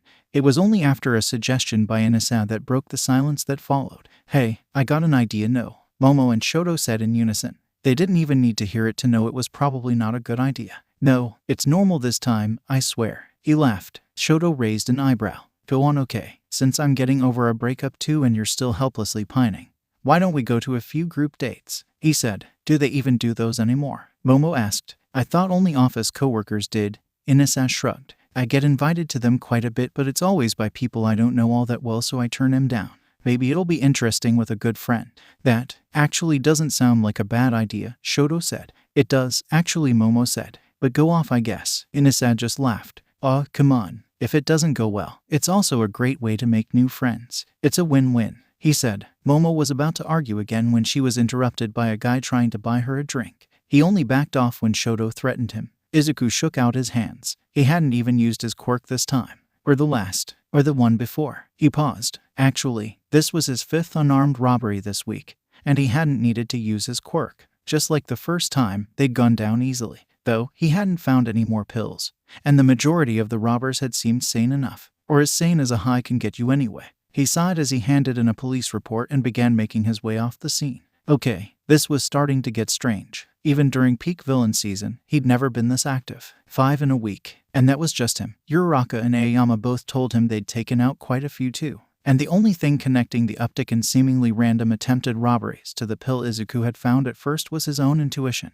He just didn't know the why. Itoshi hadn't even been officially assigned to the case yet. Like usual, it seemed as if he was the only one worried. He flexed his hands. Maybe his friends were right. Maybe he was just paranoid. All for One was still safely in prison, and monitored watches reported no attempts at any contact, and Izuku hadn't so much as even seen any familiar villains around. He absent-mindedly bit his lip. Maybe that was it. This radio silence. It was haunting him. A notification buzzed across the visor of his helmet then, startling him from his thoughts. It was a text from Aoyama, reminding him of a charity banquet tomorrow evening. He silently cursed. He'd nearly forgotten. Luckily, he'd told 𝗬𝗨 in advance, but he sent off a text anyway to remind him. With Riku there, he'd have to be careful to schedule things moving forward. By the time he'd gotten changed at his office and then headed back home, he could literally smell the mess in the kitchen. He'd already cooked dinner early before he left, like usual, and it was past Riku's bedtime. There shouldn't be anyone in the kitchen. He toed off his shoes and followed his nose. Sure enough, 𝗬𝗨 and Riku were there, both looking tired out of their minds, mixing something in a bowl. Riku yawned. You sure you don't want to try tomorrow? 𝗬𝗨 asked. Riku shook his head and seemed to be more alert. Only for a second though. Izuku's chuckle startled the both of them. You guys are up late, he said. It's almost 11, 𝗬𝗨 shrugged, and Riku yawned again. He suddenly wanted to make cookies. I don't know why. Izuku's eyes widened. He told you. Not exactly. 𝗬𝗨 shook his head. We were looking at a cooking magazine together. One of the ones your mom left, I think. He kept pointing at this recipe. And when I asked, he nodded. Ooh, Izuku said. You guys need help. The cookies proved not only to be a welcome distraction, but a fun activity as well. It was nearly 12 by the time they finished, and each of them couldn't stop yawning, but it was worth it. When they finally came out of the oven, Riku handed one to Izuku, and then 𝗬𝗨, before immediately falling asleep against Izuku's leg. He didn't even get to try out his own cookies, 𝗬𝗨 said. Izuku chuckled as he lifted him up and took him to his new bedroom.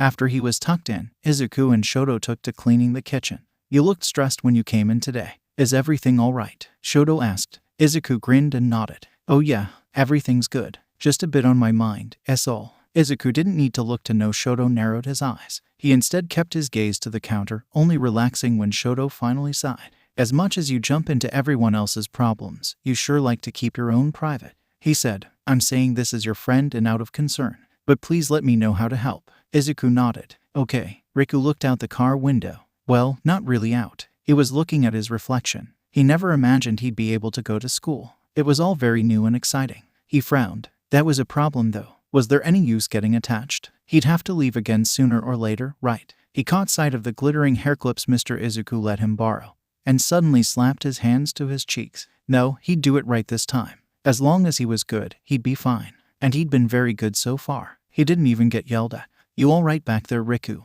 Mr. 𝗬𝗨 asked him. He grinned and nodded. Soon enough, the school came into view. Mr. 𝗬𝗨 slipped back on his sunglasses and hoodie, and Mr. Izuku giggled. Riku skipped and held onto both of their hands. He was really going to school. When he got to the classroom, he suddenly realized something important he hadn't thought about. He'd be alone today, wouldn't he? Mr. Izuku and Mr. 𝗬𝗨 couldn't go to school with him, which meant he'd have to let them out of his sight. What if someone tattled on him? Then he'd be in trouble. Izuku was puzzled as to why Riku suddenly started crying.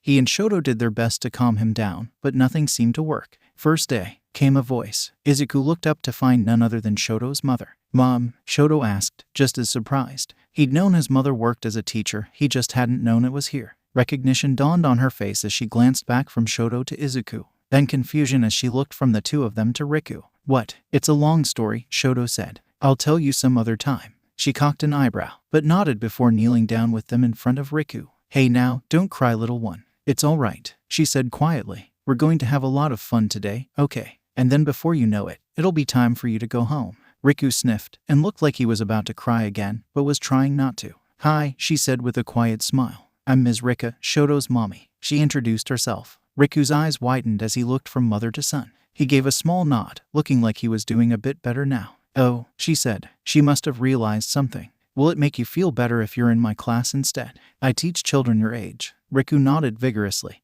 and Rika took his hand gently. She gave a wink to Shoto and Izuku before walking away to her classroom. "Don't worry, I'll fill out the necessary paperwork. You two have enough on your plate, it seems." She chuckled. "But you both seriously owe me an explanation." Izuku tugs on his tie, careful not to mess it up. Ironically enough, even after this many years, someone else usually has to tie it for him, lest it end up bunched up and messy. He chuckles, remembering his days struggling with that in high school. Mirio lightly tapped his hands. "Nope, don't mess with it. I'm not tying that again," he said. Izuku rolled his eyes. "Oh come on, I'll just get Shoto to tie it," he said. "Right, Izuku, I've tied your ties for years now. Don't you think you should learn?" His tone was flat, but there was a teasing glint in his eye. "Now come on, we don't want to be late," Mirio said, shoving his brother out the door. Only once they were in the car, Izuku placed an inconspicuous earpiece in. "I still can't get over how cool it is that your helmet can get that compact," Mirio said. "We're living in the future," Izuku laughed. Shoto grinned. "No, May's just a genius." "Point taken," Izuku said.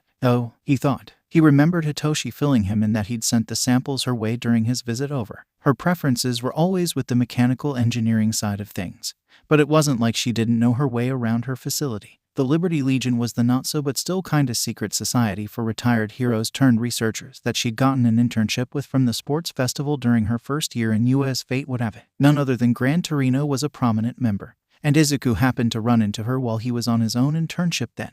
They'd been friends ever since. Izuku didn't doubt why Hitoshi had sent the evidence her way. Despite being only really concerned with machines, with her skills and familiarity with the facilities, she could probably figure it out anyway. Izuku made a mental note to get in contact with him again later as Shoto pulled into a familiar parking lot. The three of them hopped out the car, Shoto and Mirio donning sunglasses as usual. Izuku just smiled at the two of them. At least anyone who might recognize them got the message they didn't want to be bothered. A couple of parents stared at the trio as they waltzed in, but Izuku did his best to ignore the looks. Eventually they reached the classroom they were looking for. A collective sigh of relief sounded as they saw Riku then, happily coloring alongside another kid with short pink hair and a wide toothy grin Izuku recognized. He wasn't talking, but the other kid seemed fine enough to fill in the holes. At least he was getting along well. As soon as Riku spotted them, he waved goodbye to his friend and the teacher, headed straight for the three adults. He lifted up his arms, and Izuku reflexively picked him up. "Was your day good?" he asked. Riku nodded. "Holy cow, is that Izuku I see?" came a voice from down the hall. Izuku turned to see his friend Ciro. He was still in his hero suit, and had a band-aid on his cheek. His normally somewhat neat hair was blown in all directions. "Yeah, hey," Izuku greeted him. "What's happened to you?" "I had to finish up a villain fight alone since Mina left for the charity banquet already. It's a miracle I got here to Mayho in time. But the more important question is, what are you doing here?" "Wait, that's Todoroki, isn't it?" "Yeah, and my brother," Izuku chuckled. "And it's nothing to worry about." He paused. "Wait, you said Mina left already?" Ciro nodded, albeit a bit confused at the non-answer, gazing at Riku. "Shit," Izuku bit his lip, careful to not let his cursing slip out instead. He was late. "Okay, now we really gotta go. See you," he said, rushing off. When they got to the car, Izuku was relieved to discover Aoyama was running late too. Perhaps they could both still make it. Shoto dropped Izuku off at the banquet first, and was happier than ever his windows were tinted.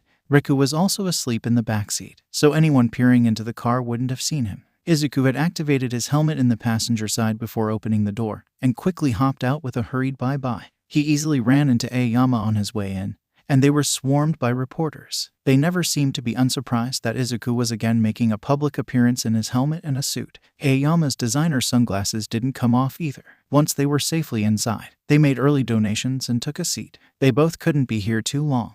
Aoyama had a modeling gig after, and Izuku wanted to get home. Seems like the hero life just gets busier and busier.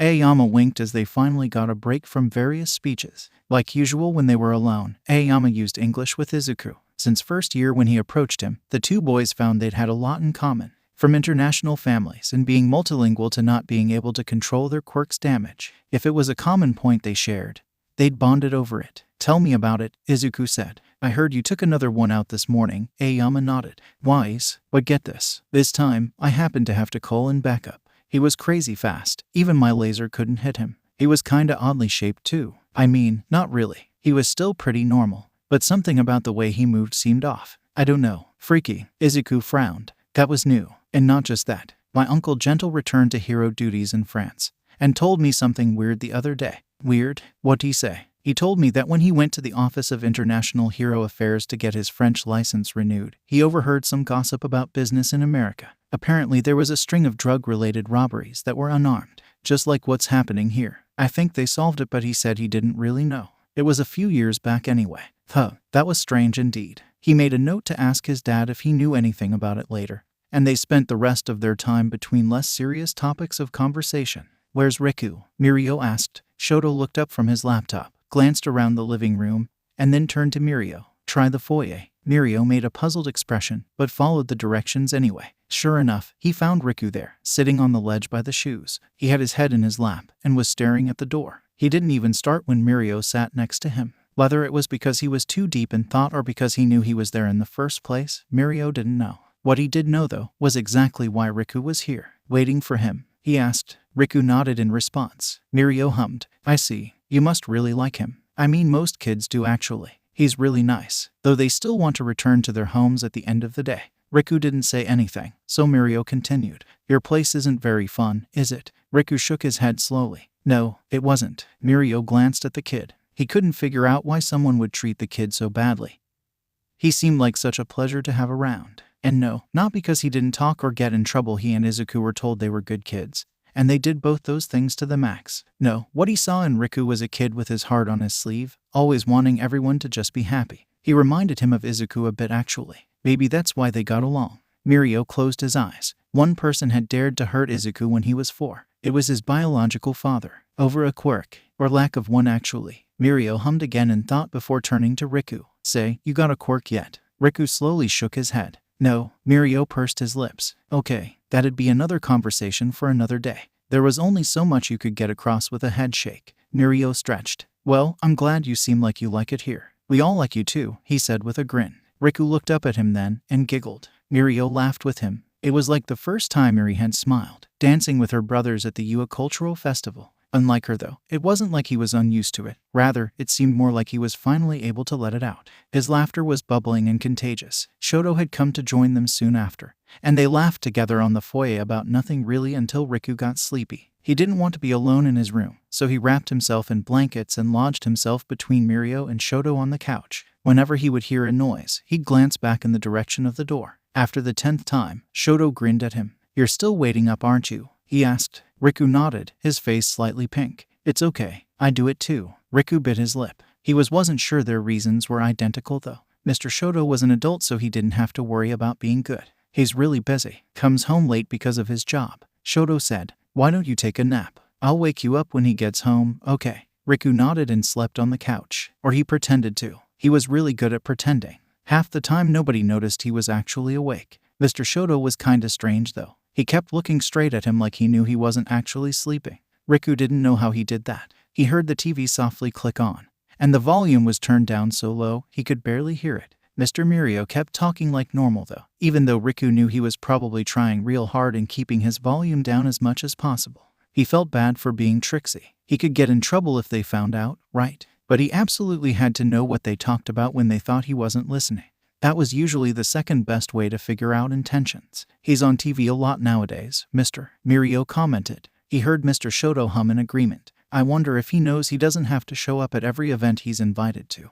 He'd feel bad for not coming unless he had a genuine reason, Mr. Shoto pointed out. He's such a workaholic. He sighed. Riku wondered who they were talking about. It was obviously someone on the television, and it sounded like they knew the person personally too. Yeah, Mr. 𝗵𝗲𝗄𝐻 said. Like you, he can't sit still. Well, neither can you, really. You got me there, he chuckled. Mark of a hero. Riku felt a shrug. But really, he's always been active. But this is borderline excessive. It's like he's purposely keeping himself super busy. It almost feels like he's running from something. There was a pause. Riku took the time to think. He'd been lost in the conversation. It didn't really help that he couldn't see the TV. Then at least he'd have some form of context. Neither one of them spoke anymore, and Riku still couldn't figure out who they'd been talking about. Oh well, at least they weren't talking about him. That was good. He struggled to keep pretending as he heard the movement again. The door opened, and he heard the sound of a familiar voice. I'm here, Mr. Izuku called. Oh hey Izu, Mr. 𝗵𝗲𝗄𝐻 called back, getting up to greet his brother. You can wake up now, Mr. Shoto said gently. Riku wanted to huff. Concerned and annoyed, Mr. Shoto could see through him so easily.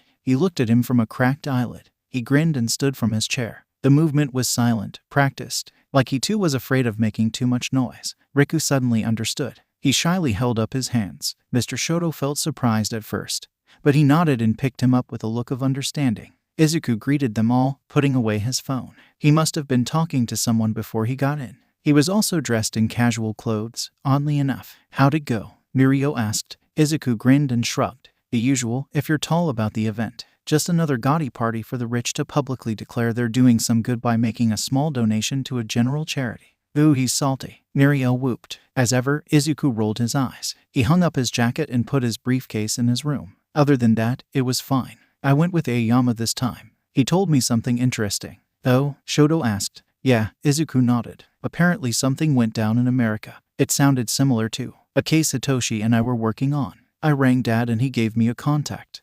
Izuku, 𝗬𝗵𝗲𝗄𝐻 Natasha Iregenaga visit next week, he blurted out. Izuku, 𝗵𝗲𝗄𝐻 and Shoto said at the same time. I know, I'm sorry, I should have asked first. And I won't be long, promise. It's only for 3 days. He clasped his hands together in a plea. Riku pointed to the ground, and Shoto put him down. He walked over to Izuku to be picked up by him, holding on tightly to his hoodie. You wouldn't just take off without reason. Shoto sighed. Izuku, is it them again? 𝗵𝗲𝗄𝐻 asked. Izuku went quiet before nodding. 𝗵𝗲𝗄𝐻 frowned. Honestly speaking, he too had been restless. Their hero peers might have become complacent, but Izuku and 𝗵𝗲𝗄𝐻 knew better. The League of Villains definitely played the long game. They'd not only lost their Nana, but nearly their dad in a battle barely 10 years before the public battle between All Might and All for One. Hitoshi had been with Izuku and 𝗵𝗲𝗄𝐻 that night. And Shoto was not only witness to Izuku's sorrow both times, he knew his brother. 𝗬𝗲𝗿, known first as Todoroki Daizo and the oldest twin of his 2 brothers, was stubborn to a fault. He'd stop at nothing to reach his goals, whatever that may be. Shoto just knew he was into whatever they might have been planning. He hadn't seen him in years, after all. Something was up. And don't even get him started on Eri. Poor Eri, traumatized to the point where a simple smile had become foreign. Izuku let out a breath. If nothing else, he felt somewhat reassured in the silence. It was a sign they were taking him seriously, not just dismissing his caution for paranoia. He ran his free hand through his already messy hair. Riku sneezed, and all eyes fell on him. Izuku chuckled as the boy's face flushed brightly. He should probably also explain to Riku too. He didn't want him to think he'd disappeared suddenly. He felt bad for leaving, but if this really was the League, he had to stop it now, before they became a problem and threatened those he cared about. Hey Riku, Izuku asked. Riku slowly turned to face him. Izuku took a breath. How would he best explain this? You know I have a really important job, right? Riku nodded. He and Mr. Shoto told him they both worked for the government. He knew already. They both left for work in suits and briefcases often. It was odd Izuku started work in the late afternoon though, but Riku didn't know enough about government jobs to know for sure, so he didn't question it. Izuku continued. Well, my cousin Hitoshi, the one with the 2 girls. Riku nodded. Yeah, he does too. The 2 of us are kinda like detectives, okay. And right now we're tracking down some nasty bad guys. However, because of my job, I might have to leave for a few days. Is that okay? Riku thought about it. He really didn't want Mr. Izuku to leave, but he was afraid he'd get in trouble if he said no. He also knew Mr. Izuku liked his job, and wanted him to keep being happy, so he just nodded slowly. You sure? Riku looked up. Nobody ever asked if he was sure. He nodded again, confidently this time. He wasn't sure how or why, but something told him that Mr. Izuku wouldn't mysteriously leave forever, and for the first time, he felt a little secure. He giggled and buried his face in Mr. Izuku's hoodie. He was suddenly very happy. He felt Mr. Izuku chuckle. This is super top secret, so you can't say anything, okay?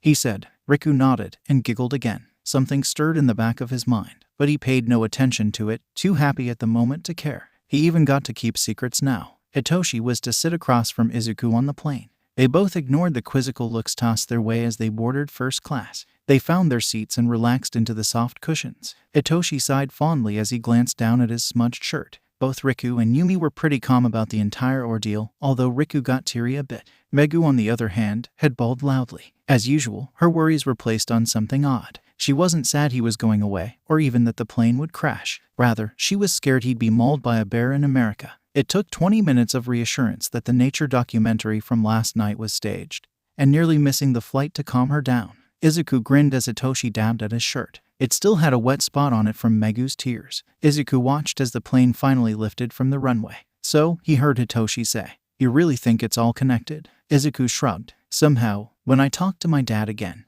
the incident was from a group of criminals that got their hands on a pharmaceutical and corrupted the recipe." "Is this from his US contact?" Hitoshi signed. He used the special sign language they'd made up when they were little. It constantly proved useful when they teamed up for covert operations, because only they understood it. Izuku nodded. They both knew Toshinori's American family was rather small, and once his father had passed, he was left with next to none of his biological family. It was a hard time for him when it happened, but luckily he had his circle of friends and family in Japan to help him through it. It was by a stroke of luck he happened to find the email address of one of his old middle school classmates from on social media, and a government official, no less. She said she could put us in contact with someone indirectly involved in the incident. They closed the case though, so I don't know how much they'd have on hand at the offices. We may have to ask for archives. He signed back. You think they'd be able to get to that in 3 days? Izuku sighed. I hope so. The two of them caught a taxi right outside the airport. Izuku was no stranger here, and he promptly gave the taxi driver instructions to his family's vacation home. They arrived, and Izuku paid the driver as Hitoshi helped unload the luggage. They settled in nicely. Both Inko and Toshinori were modest, and purchased a small cabin on the outskirts of the town. To get to the city, they'd have to take a half-hour bus ride. They'd rest up a bit, grab something to eat, and hopefully make it to town before the government office closed. They found a nice spot not too far from the house, a small mom-and-pop Thai place. Izuku still remembered how Mirio knocked over a toothpick dispenser one summer. That was Iri's first time abroad, and the first thing to happen was her brother being embarrassing. Izuku giggled as he eyed the dispenser, now placed in a less precarious position. They ate, mindful of the time. Normally they'd rest for a full day, but if they were really gonna get things done in 3 days, they'd have to move a bit faster than comfort demanded. And as it turns out, it was a good thing too. They made it just before the office closed. Hitoshi glanced around. It had a foreign touch, but it was oddly familiar, and way too fortified to be a normal office building. Looks like a hero agency, Izuku mumbled. Definitely, Hitoshi agreed, catching sight of a bright blue stylized S illuminated against the wall behind the front desk. Next to it was a red B and a silver JLB in smaller text. Hitoshi didn't recognize any of it, but he had no doubt Izuku knew everything and more. He was a hero now, but no less of a geek. He turned his attention away from a man with what looked similar to Aoyama's naval laser, and faced the front desk with Izuku. Sir, we're closed to the public soon. Are you sure you have an appointment? The woman at the desk asked skeptically. Izuku nodded. We were told a woman named Gloria works here. We don't have an official appointment, but we're given her approval to meet with her. I'm sorry, sir, but if you don't have an appointment, thus keeping you. Another voice cut across. They all turned to find an older woman walking to them. Her stark white hair was swept back into a tightly gelled bun, and contrasted her pale violet eyes. Hitoshi figured she would have appeared cold, had it not been for her warm grin. She winked at the desk woman, and motioned for Izuku and Hitoshi to come along. They followed her to a small office a couple of floors up. Dad didn't tell me this was a hero agency, Izuku mumbled. Oh, he didn't, the woman, Gloria, said. She laughed at their surprised expressions. Don't worry, I wasn't meaning to eavesdrop. I do know Japanese though, among other languages. Heroics is kinda international, isn't it? She grinned. Wait, you're a hero? Hitoshi asked her. She nodded. Yep, from the A branch. I go by Glamour, with a U, mind you, though I retired about 5 years ago. I still manage a few younglings and interns here though, she explained. Interesting, Izuku nodded. I didn't know Dad had international hero friends I didn't know about. Well, to be fair, we don't talk much. He actually just reconnected recently. I was so surprised. And to find out he was literally All Might. Amazing, she chuckled. You know of All Might? Hitoshi asked. Oh, definitely. I mean, we have our favorites here too, but everyone knows about quite a few international heroes, especially the top ones. America is always in everyone else's business. There's bound to be coverage on them, even if it's damn faulty coverage. She tapped her perfectly manicured nails against the small coffee table between them. Though I suppose that's not why you're here. Toshinori asked about a rather specific case, one that's been solved. You're here for information on that, right? The two of them nodded. Gloria hummed. Well, I can't say I know much of what happened since I wasn't involved. I do know someone that is though. Let's see if she'll talk to me this time. She left the room for a moment, leaving Hitoshi and Izuku to their own devices. Hitoshi got an email from May asking him to call her ASAP, and Hitoshi started as important for him to remember. Gloria came back in the room, albeit a bit red in the eyes. She took a seat again before speaking. Miraculously, she agreed to do it. She let out a sigh. I suggest you come back tomorrow evening. Her name's Mary. Can't miss her. Tall, tan, looks like me except with resting bitch face syndrome. She got that from her father. She grinned fondly. Anyway, meet here tomorrow with her. I'm sure she could be of more help. Thanks, Izuku said. She just shrugged. I had nothing better to do. They left her in the office and headed out. Catching the bus at this hour proved to be a bit difficult, so they opted for a taxi for the second time that day. They settled back into the house, and Hitoshi made his call. The phone rung a few times before a familiar voice sounded. Hello. Hey, you sent me an email to call you. First of all, why not just text? Second, what's up? There was laughter from the other end. Okay, mister. Firstly, I was already at my laptop and I decided to do it before I forgot. And anyway, I got some news back for you. The test results are back. We got some pretty funky stuff. Oh, yep. In fact, so funky that literally nobody knows what it is. No function determined whatsoever. A few structures are oddly reminiscent of some specific bioproteins though, so I'm gonna run them through archives a bit later. No function. Like, at all. Nope. But get this. We did find something weird about the casing. There was the sound of papers rustling before she spoke again. Looks like the compounds are near identical to the ones patented from Acer Pharmaceuticals. Hitoshi took in a breath. So that means this new drug is backed by a company. Couldn't they have just stolen the casings or something? Nope. If it was any other corporation, I'd say yeah, maybe. But Acer is infamous for cracking down on copies and resales. Besides, small traces of the capsule content was found in the casing, meaning they were most likely produced in the same place. He groaned. Damn, this just got way more complicated. Okay, let me know if you find anything. Sorry to take you away from your work for this. Oh please, this is hella interesting. If it was boring, I would have told you to scram with the sample. There was laughter, then a small sigh. Most of the time the heroes I design and test for don't bother to tell or involve me in their exploits. It's nice to be a part of something fun for a change, she said. Anyways, that's the report. Tell me if you get anything on your end. He promised he would, and thanked her again before hanging up and sending texts to his uncles and husband. Hopefully Tenya would remember to show Magu and Yumi his video from dinner. Izuku came back into the room then, in all might pajamas. Hitoshi snickered at him. Old habits really do die hard. Apparently he'd sent a Snapchat video clip to Todoroki and Riku. Hitoshi filled him in on what May had told him, and Izuku's face fell. So, we're actually dealing with corporate. He sighed. That's both a letdown and a pain. Tell me about it, Hitoshi groaned. He yawned, the jet lag finally catching up to him. Am I asleep? Wake me in the afternoon. Izuku chuckled and nodded, leaving him be for the moment. He decided it'd be best for him to go to sleep too. They'd have a late day tomorrow, after all. Riku frowned at his crayons. Rika came up to where he was coloring. What's wrong? She asked. Riku sighed. He stuck out his lip and shook his head. Do you want to go sit with me until recess is over? He paused, and then nodded tentatively. Rika held out her hand. He took it, and he sat with her behind the teacher's desk, playing with clay. Rika watched him play quietly. She smiled sadly at him. Shoto still hadn't explained how the boy had come to stay with them, and Izuku was overseas. She tutted. Riku always looked so happy to see them pick him up from school. No, not just excited. Relieved. She hummed. Something about his careful steps, his refusal to talk, the complacency. It was too familiar to comfort. Oddly enough, the behavior seemed lessened with those he got to know better, like Izuku or Shoto. Really only them though, and even then. Even with his classmates, he seemed almost afraid to cause trouble. Just yesterday, he'd tried desperately to fix a flower pot he'd knocked over accidentally, and hyperventilated when asked about it. Shoto had to be called in that day, and they'd even had to get Izuku on the phone. Rika sighed and gave him a pat on the head. At least he felt safe with Shoto and Izuku. She smiled softly as she remembered Shoto calming Riku down gently. She was so proud of him for not becoming so afraid of being like his father that he shied away from properly taking care of him. She was so proud of him for becoming such a kind young man. She made sure to keep watch over the boy for a bit, making sure he was doing okay. He seemed to be getting along with his classmates well enough, though he always refused to go outside during recess. It was only during nap time something else happened. Riku awoke with a start. He wasn't loud enough to wake the other kids, but he jolted enough for Rika to notice. When he saw her, he seemed to think for a bit, before his shoulders slumped.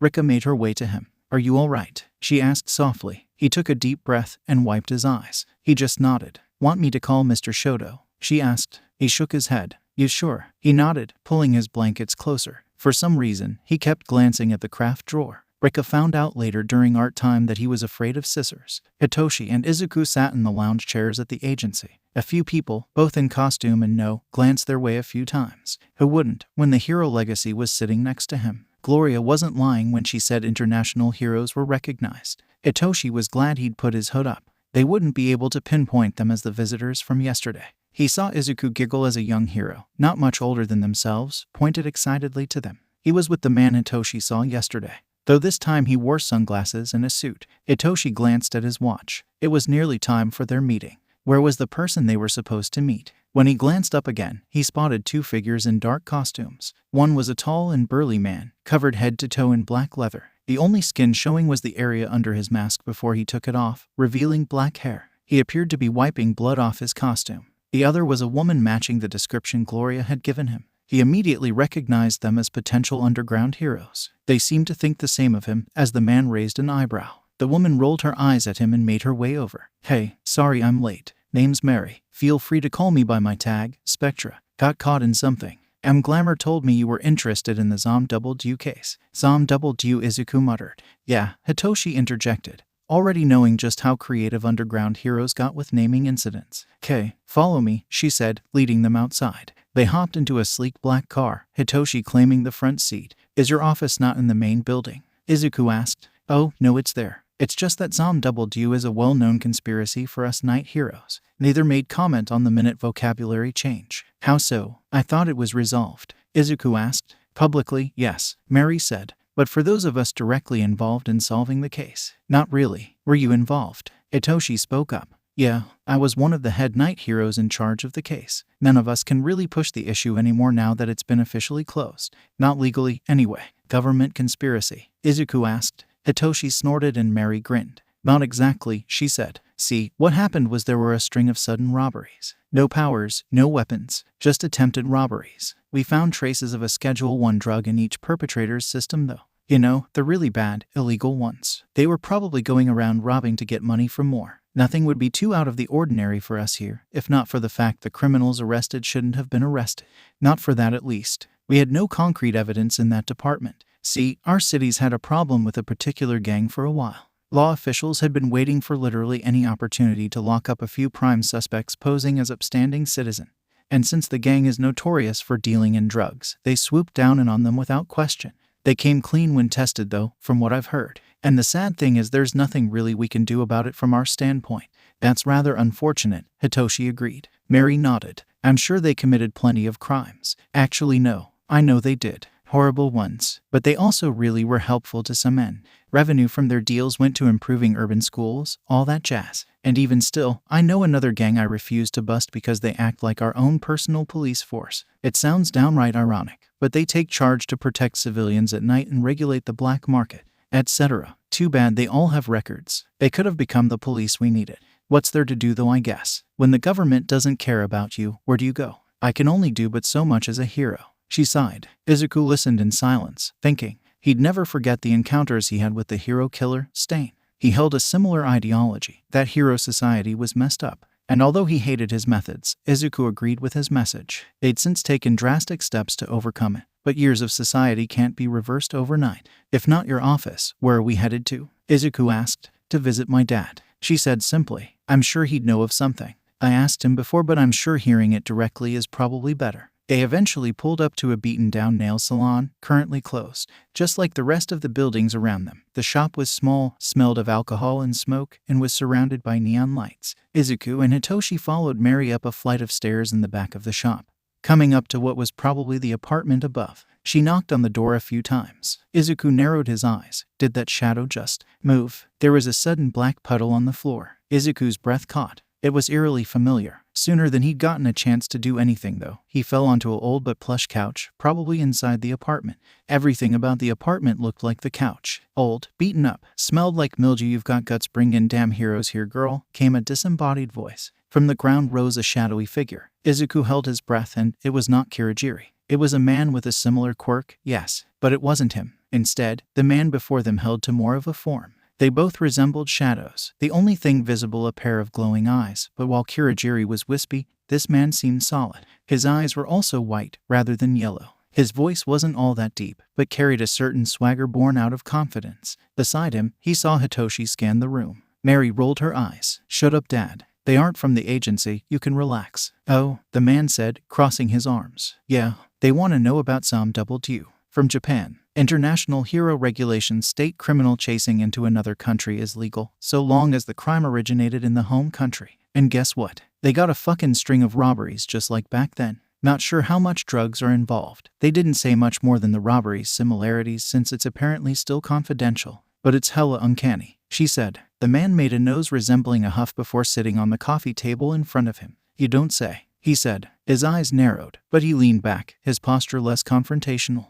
"And I suppose you're here because I knew the bastards." Hitoshi nodded, and Izuku followed suit. "Good. I like heroes like you. Getting all sides of the story and shit. Makes shit seem fair." He nodded. Anyway, the blowout was just another case of law enforcement using excuses to throw someone in jail. Nothing really unusual. The 90s always act like it is, though. Probably cause they don't get along with the law enforcement either. "Shit's fucked," he sighed. "Anyway, I only know they're innocent because we have eyewitness accounts on what went down during the skirmish that busted it all. I'm not in it myself. Retired after my daughters were born, but I don't abandon my kids. Tried to get him to pull out too, but..." A sigh. "Long story short, some of the kids got into a minor turf feud with the bastards. Turns out they thought the kids were narcs and planted evidence against them. But my kids aren't petty. A little stupid maybe, but not petty. The bastards found that out pretty quick too. Couldn't get away in time for the cops though, and got caught. My kids found out later about a new gang. Small one, they were the ones plotting. Strangely enough, they're gone now, disappeared real sudden."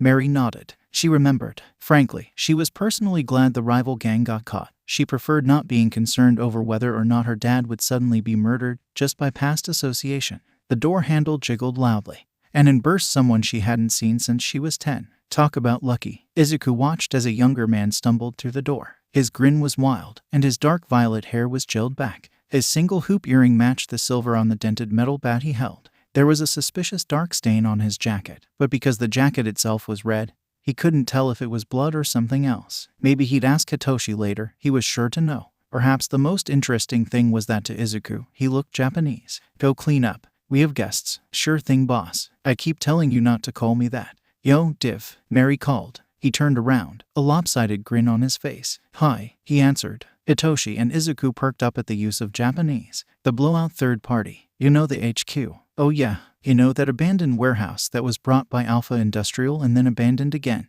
"Yeah, it's over there. If you're trying to find a bitch though, you won't. Nobody's ever there since after the incident." Mary nodded and waved him off with a muffled thanks. When he came back out a few seconds later and in new clothes, Hitoshi waved him over. "You know any more about the third party?" he asked, in Japanese. Div made a face and flushed. I don't know about a heritage wine." Hitoshi stared at him before sighing. Izuku chuckled. Hitoshi was so much like Uncle Aizawa in that moment, he wished he could have recorded it or something. Mary snickered. "He's not good at his Japanese, unfortunately. His parents raised him to not know it so he wouldn't have an accent," she said, like that was supposed to explain everything. "Anyway, we're off now. Thanks for the info," she said. Izuku and Hitoshi stood up, thanking them both before following Mary. She was kind enough to drop them off straight home, with the promise to meet again at the office around the same time tomorrow. Izuku and Hitoshi sat on their couch after they both took a shower. Soon enough, Hitoshi let out a snicker after looking at his phone and headed to the kitchen after dialing a number. Probably Ada, Izuku figured. He stared at the ceiling. This was a lot. He was sure Hitoshi was used to dealing with ploys like this since he was an underground hero, but for Izuku, it was a lot. Not that he didn't experience his fair share of stuff like this. He was half an underground hero himself anyway. And it wasn't that wanted to pull out, no, quite the opposite. His curiosity often got the better of him, and he was also determined to get to the bottom of this case. Was the League really even involved in this? If they weren't, it'd finally give Izuku the peace of mind to calm down a bit. Maybe that was the issue. Wait, why he was suddenly breathing a bit hard. Izuku hummed as his phone rang. He shot a glance at the caller ID before answering. "Hello," he said. "Hello, did I wake you?" came Shoto's familiar voice. Izuku let out a soft sigh, suddenly feeling calmer. "No, we just got back, actually," Izuku said. "How's Riku? Any more breakdowns?" "He's doing well. He saved you his jello I brought him for lunch. Anyway, in that case, go to sleep." "Shoto, you literally called me." You did.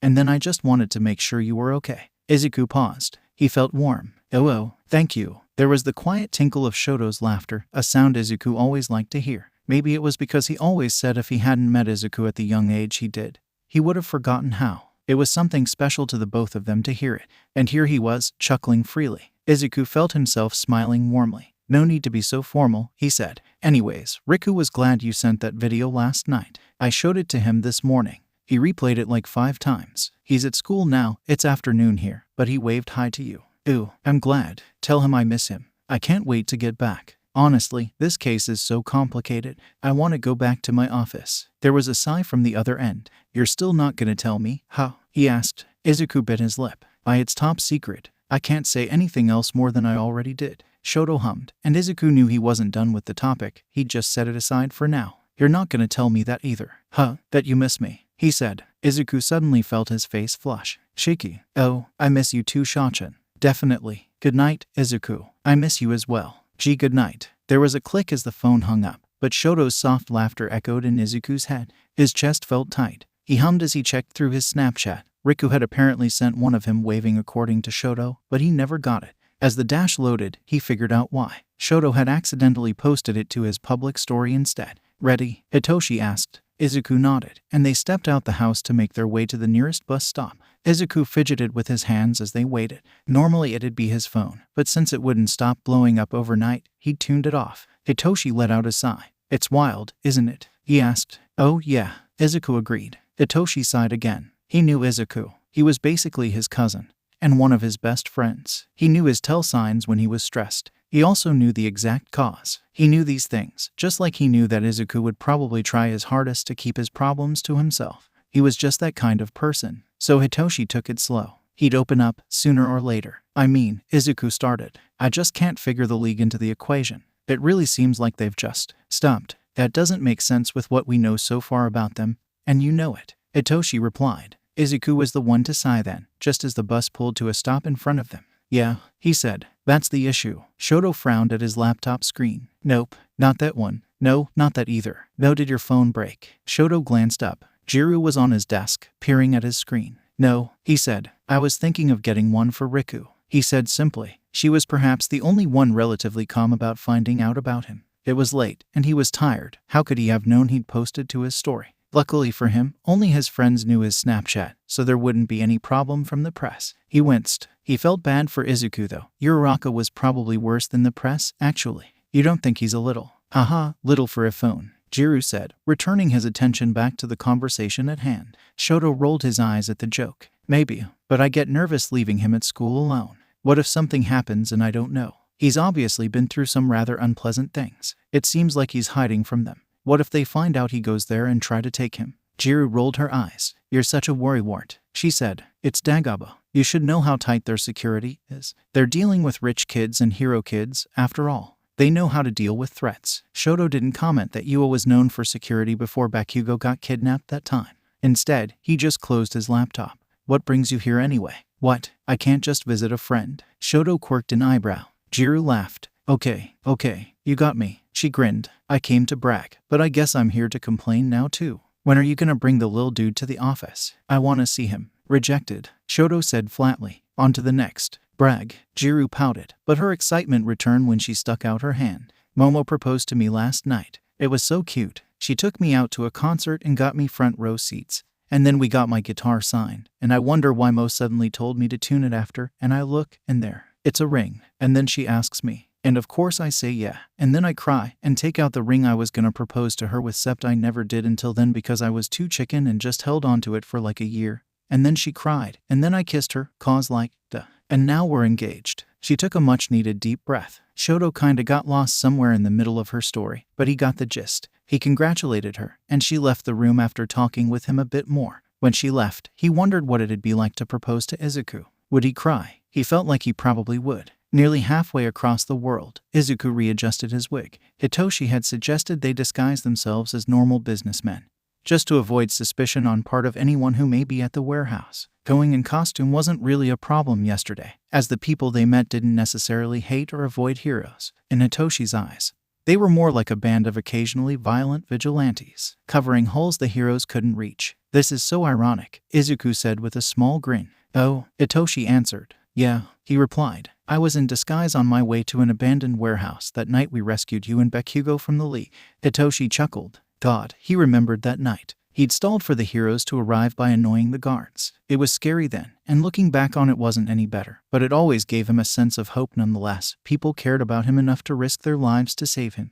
He grinned as he followed Izuku in stepping out the car. Mary was already out, and lead them around a back entrance. They stalked around for a bit, the uneasy feeling the building wasn't quite vacated lingering in the backs of their mind.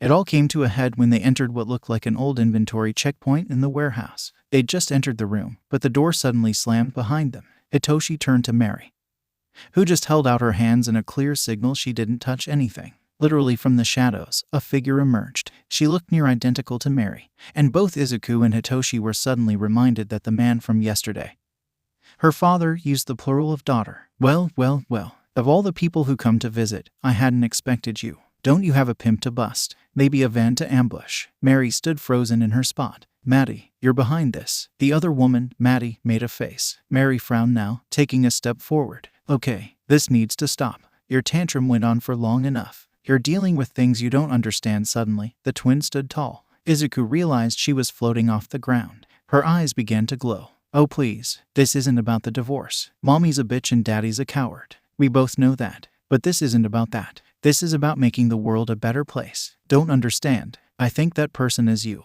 Just because you got the physical version of the quirk, you get to go around playing hero, and I'm stuck here. Don't pretend it's easy. And yeah, I could have tried harder, but we both know I'm not a fighter, she said, a smirk playing at the corner of her mouth. I'm a cheater. Izuku shot a glance at Hitoshi. Maddie caught on, let out a scoff, and perhaps annoyed they obviously didn't agree with her choice, just like everyone else. She took a step forward. Who should she choose? The tired-looking guy with the blue wig seemed to stand out to her as an easy target. His facial expression screamed nonchalance. Good, he'd do. Hitoshi felt his stomach lurch suddenly, as a pressure rose in his head. A glance around told him he was no longer in the warehouse. Instead, he found himself in some sort of black abyss. He would have frowned if he could, but somehow his physical body wasn't here. It was all feelings. Thoughts. Freaky, he thought. Another sudden presence put him on alert. He felt attacked, but immediately brushed it off. He closed his mind, envisioning a shield encasing him, spikes around anyone who dared to come too close. There was another push, but he resisted this time. Another, and he sent one on his own. Like with everything else in the strange state, he only needed to envision it. The outside pressure was pushed off, thrown back with such force, color skidded off from where it touched the ground. What an unexpected twist. Came a voice. Hitoshi recognized it as Maddie. I never expected to meet another mind-based quirk. Strong too. Doesn't matter though. I'll bend you to my will soon enough. Not if I can help it, Hitoshi grumbled. He pushed and pulled, dodged and parried. His opponent wasn't trained like he was, but she was practiced. Hitoshi felt himself slipping, losing control over his actions. It was odd, being on the receiving end of this feeling. He hadn't even considered what would happen should two mind manipulation-based quirk users used powers on one another. He didn't forgive, but he suddenly understood how people could be so scared of him. How he'd had such a hard time in junior high because of it. But he also remembered the encouragement. He remembered his training sessions with Izuku and Uncle Sho. Remembered how he'd shown him and his cousin the way he fought practically quirkless, using his silver scarves. He remembered the sports festivals, and how they'd cheered him on. He remembered each person he'd saved as a hero thus far. Not really knowing who he was, but looking to him with eyes of hope and belief. He'd been lucky enough to learn that the quirk doesn't make the person, early on. With newfound strength, he pushed back. Once again, the pressure disappeared. The person makes the quirk, not the other way around. He said, becoming a hero's not your style, I guess, and I agree I loathe their rules. But that doesn't mean you gotta turn to being a despicable person. Isn't that just doing exactly what the world thinks of you? You still have people who believe in you, and time to turn around. Immediately, his surroundings returned to him. He stumbled a bit, thankfully caught by Izuku. Something wet trickled from his nose, and a glance at Maddie confirmed his suspicions. Nosebleed. Hers seemed worse, dribbling from both nostrils and down her chin, but she smiled at him. A genuine grin. Mary's agitated questioning quickly erased it. Mary scowled. This isn't like you. Weren't you with Dad's people? Why are you doing this? She shrugged, but not out of any hint of frustration or anger. They're boring. Don't look at the big picture. Joy for me, I found someone who did. That's why I betrayed everyone. But instead of bitching at me, consider yourself lucky, sister, she said. Bastards double-crossed me. They ditched me and my friends and disappeared after they moved on to the next. And because I'm pissed about it, I'll give you some info. She inspected her nails. Instead of looking for a gang or something, inspect the real criminals here. Whose warehouse are we in? Izuku looked around after Mary knitted her brows in confusion. He followed the line of sight to a part of the far wall. It was painted, old and chipping, with the Alpha Industrial logo over it. He looked harder and discovered the logo was slapped right on top of a faded, older one. He peered closer. One logo. Acer. His eyes grew wide, and Hitoshi cursed. Maddie nodded, her face serious. There are worse things than gangs of criminals without purpose, she said. My last information to you. Before they left, and right after I discovered the group that approached me was actually from Acer, I discovered a report that the Japanese HQ was currently in the development stage of a huge project. I didn't get any information other than that. And because I was snooping around the HQ here, I doubt even the officials know more than that. I just know that whatever drug they gave us, it was horrible. The people who took it either went mad, became disfigured, or straight up died. It's as much a mystery now to me as it is for you. She shrugged before turning away. As she melted into the shadows, Hitoshi heard a voice in his head. Thanks for believing in me. And she was gone. They left the warehouse, the new information stewing in their heads. Now that she was involved in the investigation, Mary had been given permission to remain in contact with them. Though she wouldn't be really doing much due to the legal restrictions, she handed Izuku her personal contact information on a slip of pink stationery paper, along with the promise to contact them if there were any updates on her end. They thanked her again for her help, and had to do so again after she insisted on driving them to the airport in the morning. Izuku glanced once more at the paper before stuffing it into his notepad he carried around for his cases.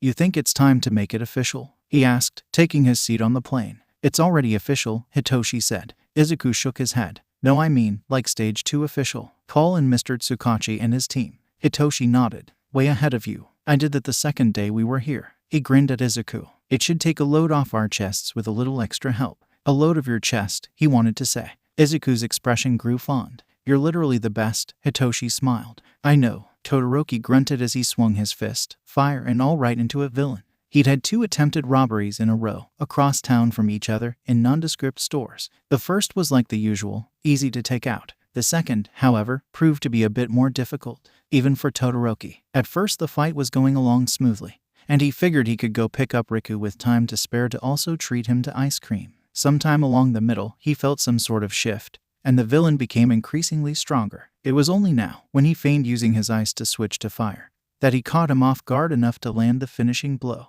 He stood, breathing hard, allowing a huff of cool air to leave his lips. The villain coughed a bit before really passing out. Todoroki stood over him, frowning as he glanced at his watch. The police finally came, bringing with them a familiar van that would have been pretty nondescript to anyone who's never dealt with the division before. The police took the report and hefted the villain into one of the cars. The van stayed behind. From it climbed exactly who Todoroki was expecting.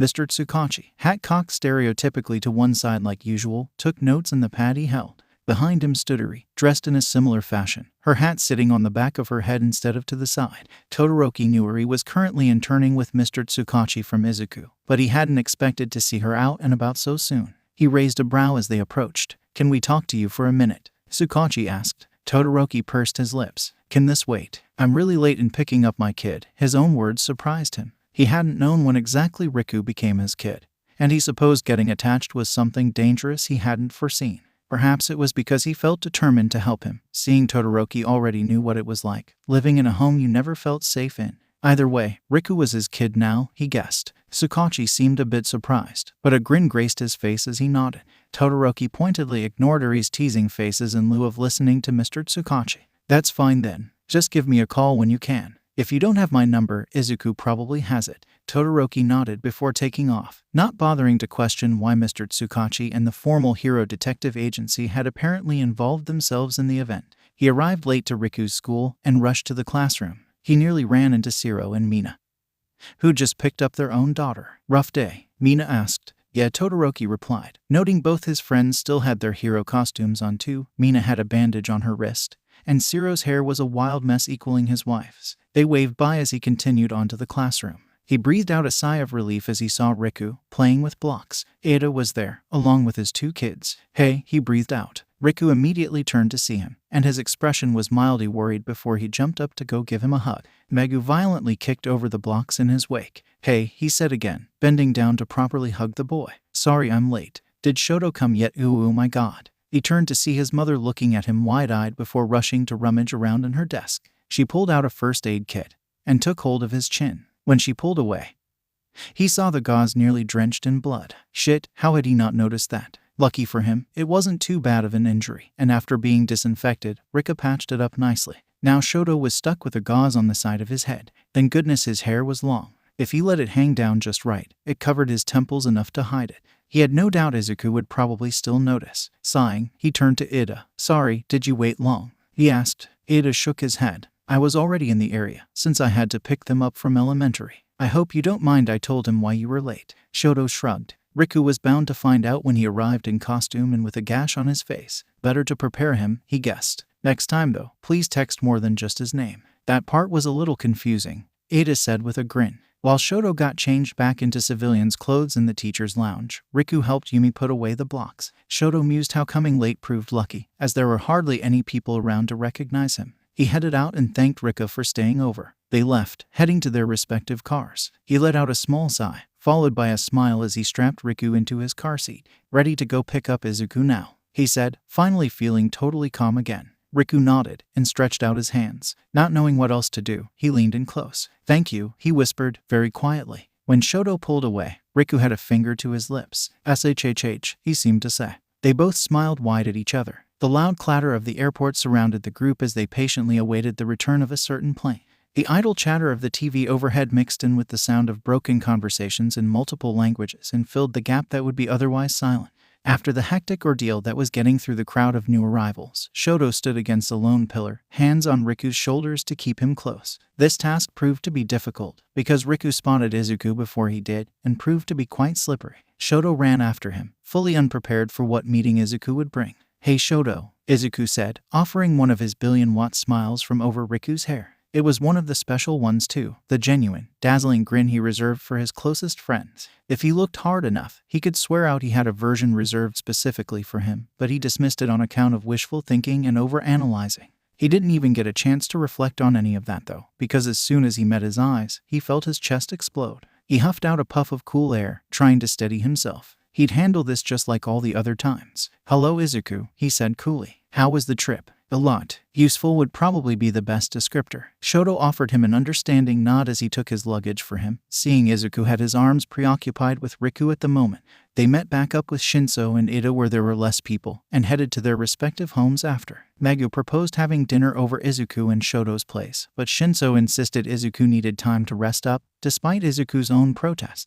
By the time they get back home, it's already late, and they all agree to forego the extra bedtime story Riku usually asked for. In fact, he fell asleep halfway through the first page of his normal one, snoring peacefully. Shoto briefly pondered telling Izuku of his decision to talk earlier that day, but eventually settled to wait until Riku was ready. Instead, the two of them sat in amicable silence, watching but not really registering the news that played on TV. Oh, so that's what happened, he mumbled. Shoto glanced at the screen. It was a clip of him, running straight at the villain from before. Oh, so Izuku had seen his gauze.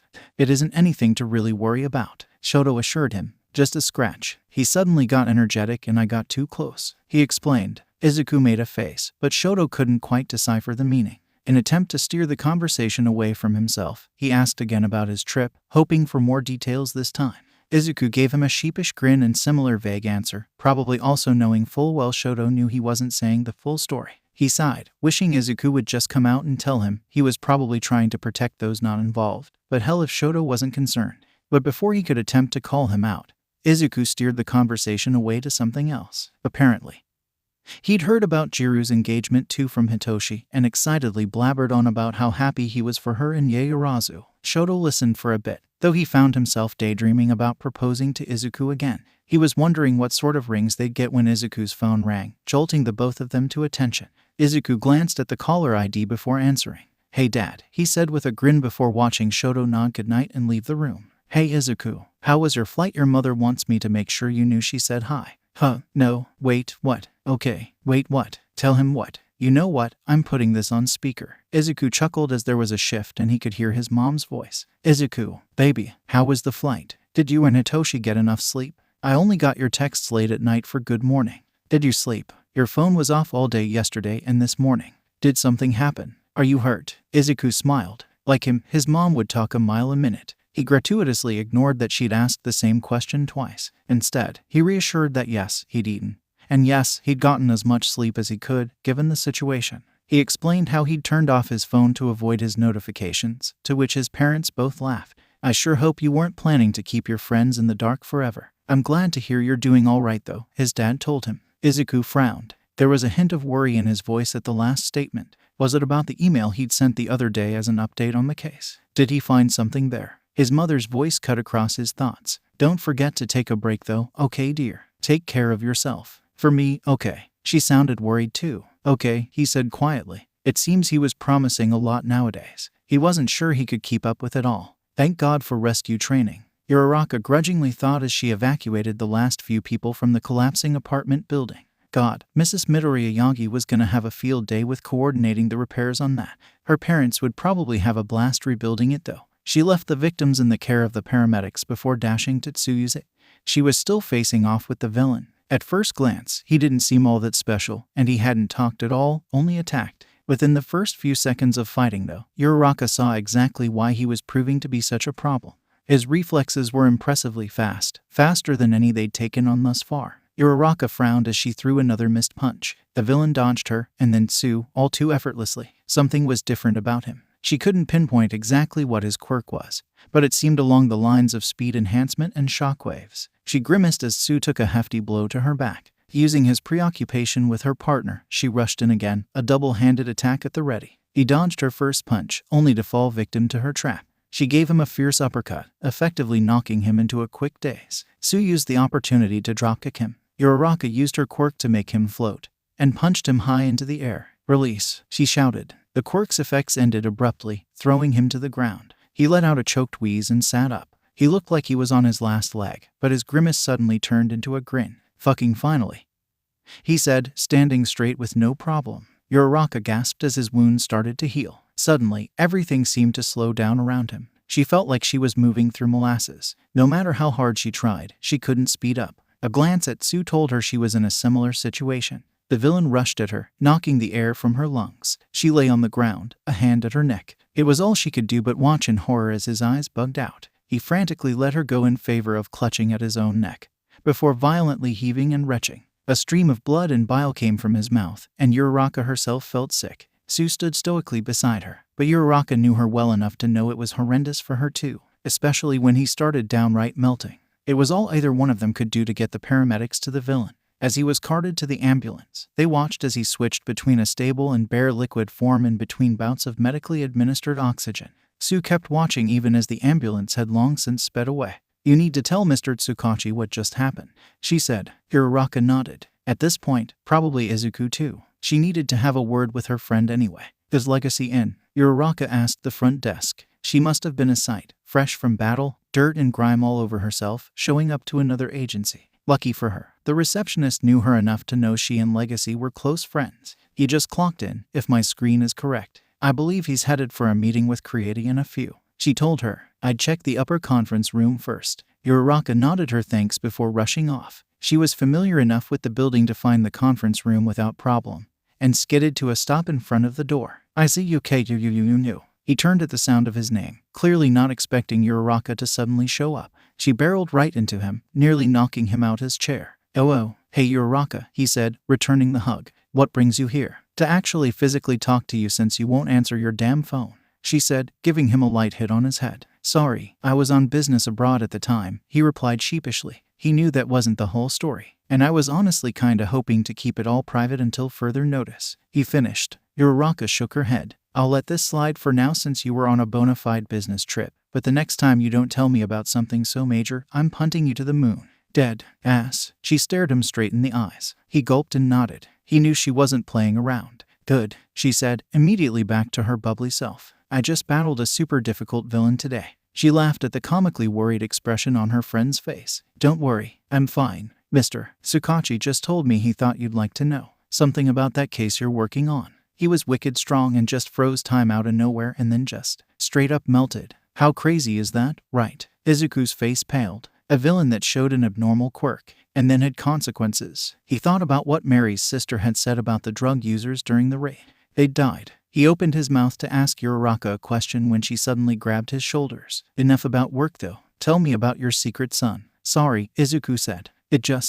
We wanted to keep it under wraps until we officially adopted him. He's really your kid? She asked, eyes bugging out. Yes, Izuku. Tell me more, came a new voice. He looked to see Ieyasu enter the doorway, a bemused expression on her face. Pardon my intrusion, but this topic is rather intriguing. I couldn't help myself. Dude, you totally got a spill. 𝗓𝗏 practically bounced. Izuku chuckled. He dug his own hole here, after all. Okay, he said, holding his hands out to calm 𝗓𝗏 down. I'll tell you, but his situation in of itself could be considered a sort of case. So I'd really like you to keep this information to yourself, he said. 𝗓𝗏 and Ieyasu both gave an understanding nod. I found Riku as he was being, quite frankly, bullied by 2 older kids he seemed to know. He wanted to come home with me when I asked, since I definitely knew something was up. I mean, who lets their kids out that late? He shook his head. Anyway, he said he didn't have parents or a house, was super roughed up when we found him, old and new injuries, all that you know. So I took him in.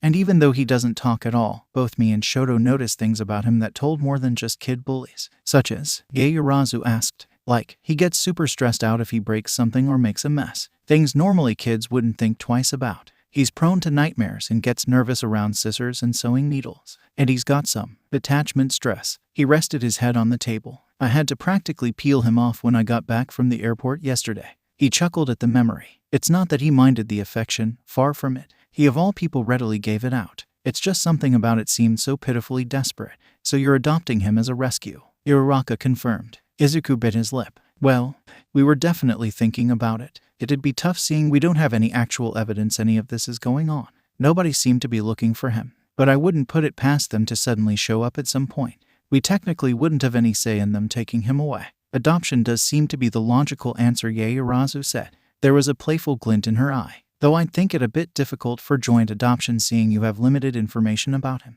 And you two aren't married or anything. 𝗓𝗏 gigged as Izuku nervously fidgeted. What? Don't tell me you got married too. She teased him. Izuku violently shook his head. And no, it's just he clamped his mouth shut, looking confused himself. 𝗓𝗏 rolled her eyes. Just surprising. He settled on. Ieyasu chuckled, and 𝗓𝗏 sent her a disbelieving glance, which she returned. These two. Anyway, Izuku cleared his throat. We talked to Hitoshi about that actually. He said during his daughter's adoption he and Ida were able to make some exceptions, like the whole separate last names thing, since they're professional heroes. After showing reasonable evidence they'd be able to still take care of the kids. And providing a copy of their official hero documentation, the process actually went through quicker than normal. 𝗓𝗏 said. Go figure. Izuku shrugged. For now we're waiting to see what happens. We haven't decided yet. Cold feet? Ieyasu asked. Izuku gave a sheepish grin. I guess you could kinda say that. I'll admit I'm getting really attached to him. And I feel like I'd literally do anything for him, but I'm still not sure if I'm ready to be a dad. That's understandable. Though I personally believe you two would make excellent parents. Or guardians, if you prefer. Guardians. Izuku liked the sound of that. And hey, 𝗓𝗏 piped up, giving him a slap on the back. Don't rush. Take your time, alright. I'm sure he'd understand. He seemed to really like you. Todoroki seemed to like him well enough. As long as you aren't at each other's throats, living together like you are now is fine. Even though I agree with Ieyasu that you'd be such a fun dad. She laughed. Wow, imagine all the shenanigans y'all would get up to. Well, maybe not while Todoroki is there. Ieyasu sighed. You'd be surprised. No way. She nodded, her ring catching the light and glimmering as she moved to tuck a stray hair behind her ear. Anyway, enough about me, Izuku said. What about you? You're getting married. Ieyasu flushed a little, but her expression was proud. Yes, I am. 𝗓𝗏 giggled at her enthusiasm. I call flower girl, she said. Geez, you can't just call rolls at other people's weddings. Izuku chided. 𝗓𝗏 stuck out her tongue. It's only fair because I wasn't allowed to at the last one I went to. 𝗓𝗏. That was your wedding. You were the bride. Ieyasu chuckled. Oh yeah, well what about 𝗧𝗏 and Mina? They already had a daughter by the time they officially had a ceremony. It was only fair to let her do it. Ugh, okay, fine. She laughed. You can be our ring bearer. Ieyasu grinned. What? Who beat me? Riku did. Oh la la. What do we have here? They all turned to the door to see 𝐻𝐽𝐽𝐾 standing there, coffee in hand, peering back at them over designer shades. 𝐻𝐽𝐽𝐽, welcome. Ieyasu nodded at him. You're late. As usual, Izuku pointed out. He just gave a small shrug, moving to sit down. Fashionably so, though it seems the party isn't over yet. What's the gossip? He said with a wink. We were talking about how Izuku's kid stole my chance at being flower girl. Uraraka said. She paused. Though honestly I should be getting back to my own wife. She said we were going out today. I think. Ieyasu chuckled. Well, by all means, don't let us keep you. We kinda were supposed to be in the middle of a meeting anyway, she said, glancing at 𝐻𝐽𝐽𝐽, who pretended he didn't see in lieu of running his hand through his hair. Uraraka giggled and gave them a salute as she bounded out the door. Okay, now that 𝐻𝐽𝐽𝐽 is finally here, we can get started.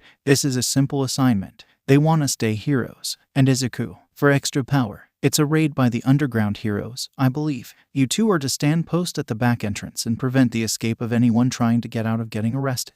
I will assist in creating new landscape and roadblocks behind the raid party to prevent them from being tailed.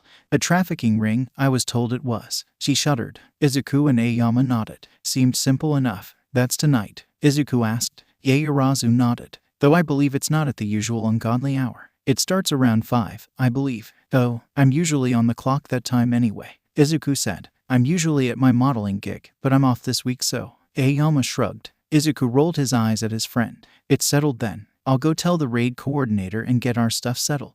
Meet me back here at 4 I guess. They parted ways, Izuku settling to head up to his own office. He spent the next hour milling about, and taking the time to mull over the information he'd learned abroad. Realizing he never did get to ask Uraraka for more details on her battle, he moved to go sit at his desk, meaning to send her an email. When he opened the browser, he found one from Mr. Sakachi instead, giving him exactly what he'd asked for. Even the medical analysis was attached. He heaved out a sigh as he read through it. The victim was hospitalized in the ICU. He was currently unresponsive and unstable, probably the worst case so far. They'd emptied his stomach and found traces of an apparent pill capsule, but until the test results came back, they wouldn't know if it was their drug. This was starting to look dangerous, and Izuku was really not liking it.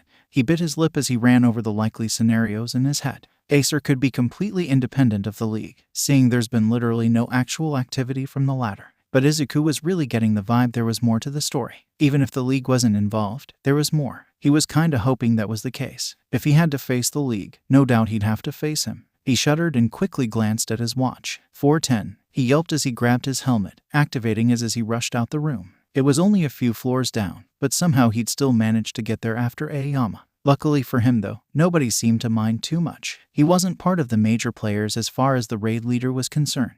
They ran through the plan once more as a group, and an hour later, Izuku found himself herded into a small van with everyone else. The raid group entered the building first, after a customary warning, and the police stationed themselves at the front entrance. Izuku and 𝐻𝐽𝐽𝐽 took their positions at the rear one. Neither one of them exchanged words, privy to the serious mood. Things seemed to be going smoothly until a man came stumbling out the back door. Izuku immediately made move to grab him, but he phased out of existence, only to appear a few feet away. Izuku narrowed his eyes. Blink, there he went again. Blink, blink, gotcha, Izuku muttered to himself. Weak transmutation quirk. Can blink up to what seems 5 feet away. The air around his destination shimmers slightly. With this in mind, Izuku scanned the air rather than the villain. He seemed to notice Izuku watching him though, and switched to the offensive. He rushed Izuku, but Izuku had predicted it, and caught hold of his shoulders. Using the momentum from his opponent, he kicked in his feet and threw him to the ground. The villain groaned, and immediately blinked away. Izuku frowned. He wasn't all that tough looking, but that quirk could prove troublesome. Hopefully he could take care of this one before more came through. A yelp from 𝐻𝐽𝐽𝐽 let him know more were in fact coming through. He groaned, and rushed at a shimmery patch in the air. The villain was effectively winded, and Izuku knocked him out for good measure, using the practice blows Aizawa had taught him long ago. He quickly set him aside and away from 𝐻𝐽𝐽𝐽's fight. His friend was occupied with 2 villains, and Izuku already spied 3 more tumble through the exit. Izuku quickly took care of them. When it was all over, and all escaped villains were effectively restrained or immobilized, the 2 heroes took up post again. It was eerily quiet, and Izuku suspected they were in the finishing stages of the raid. Through the quiet, there was a distant tumble, followed by the piercing sound of shattered glass. From directly above them, out flew 2 figures. Izuku observed in confusion. They were obviously fighting each other. Should he jump in? Neither of them were heroes, but he didn't remember seeing one of their faces in the villain list. A victim? No, he was too well dressed for that. Actually, a nod from Aoyama confirmed his suspicions. Vigilante. The unknown figure bludgeoned the villain in the head with his knee, knocking him out. He slumped to the ground, motionless. The probably vigilante knelt down to check a pulse before nodding. Obvious relief in his posture. He noticed the two of them then, and his eyes widened. Izuku made no move to arrest him. His job was to save others, not enforce the law. Legacy wasn't a symbol of peace, but one of justice. This man had taken out a villain. He wasn't in the wrong according to Izuku. He would have reprimanded him just a little though, if not for the fact he very obviously had some sort of training. His movements were practiced, agile. Izuku gave him a slow nod, which he returned. He took to glancing at Aoyama, watching for any sign of approach. Aoyama shook his head and waved his hand for him to hurry along before the police came. The stranger had no way of knowing this, but he was actually approached by vigilantes often. Sometimes for hiding, sometimes by chance. Probably the influence of his uncle Gentle, who'd been one for a time. The stranger nodded again and crouched down before speeding off, his All Might-inspired hoodie flapping after him. Izuku thought. Speed quirk. Riku hated going out without his hoodie. Usually he only went out with Mr. Shoto and Mr. Izuku on the weekends, and could wear it, but not now. They'd just picked him up from school and were headed to the local convenience store for a few missing ingredients for dinner over the weekend. Normally he'd be excited, but lately he'd been feeling a bit paranoid. It was silly, according to the other adults from back then, so he kept it to himself. He didn't want to be a bother. Mr. Shoto held his hand as they walked behind Mr. Izuku down the aisles. He felt a quick glance of confusion on him. Okay, he asked. Riku nodded. With a purse of his lips, Mr. Shoto followed his line of sight to where a group of people were eating cup noodle. They paid them no mind, but Riku kept looking at them nervously. Oh, he heard Mr. Shoto mutter quietly. He took off his scarf and wrapped it around his face so that only his eyes were showing, and took off Mr. Izuku's hat to put it on his head, while Mr. Izuku started to say, "He doesn't want to be recognized in public," Mr. Shoto explained. Riku's eyes widened. How he'd figured that out was anyone's guess, really. Mr. Izuku gave an understanding nod, grabbed his items, and made for the checkout. In the line, there was a magazine stand, showcasing various titles. Riku got an idea as his eyes drifted across one of them. He gently tugged on Mr. Shoto's hand and pointed at the magazine. Mr. Izuku turned and glanced at it. Riku, you want to learn how to fight? Mr. Shoto's eyes widened as he examined the muscled man in boxing gloves over the magazine cover. Riku nodded quickly. He would probably be more reassured to go out in public if he could fight, right? Mr. Izuku pursed his lips. Okay, he finally said. Izuku, but we're starting out with gymnastics first, okay? Neither of them were professional gymnasts. And though Izuku had been specially trained by Aizawa since he was about 4, he still didn't feel confident enough in keeping Riku safe while he was learning. He'd always been notorious for being rather reckless, and he definitely didn't want to accidentally drop Riku into the habit. Instead, none other than Aizawa himself offered to teach him. Magu and Yumi were already doing rhythmic gymnastics practice with him anyways. So as it turned out, on days like these, when Riku was with Aizawa, Izuku and Shoto spent time in one of the higher-level training gyms of the agency. It was welcome time to practice together, something they'd both been neglecting for a while. Getting rusty, Shoto? Izuku teased. Shoto narrowed his eyes. Not in a million years would he admit that he kept getting distracted by watching Izuku's muscles flex every time he launched into a blow. So instead, he shook his head and readied himself. In your dreams, he said, grabbing Izuku's leg mid-kick to flip him over. They both landed on the ground in a tangled huff. Izuku stared up at Shoto, inches from his face. His breath came out in small puffs, the cool air tickling his own nose. There was something unreadable in his eyes. But Izuku was too wrapped up in the hammering in his chest or his friend's long eyelashes to notice. You guys done or? Izuku shot up in surprise, accidentally head-butting Shoto in the process. He groaned as he stood up.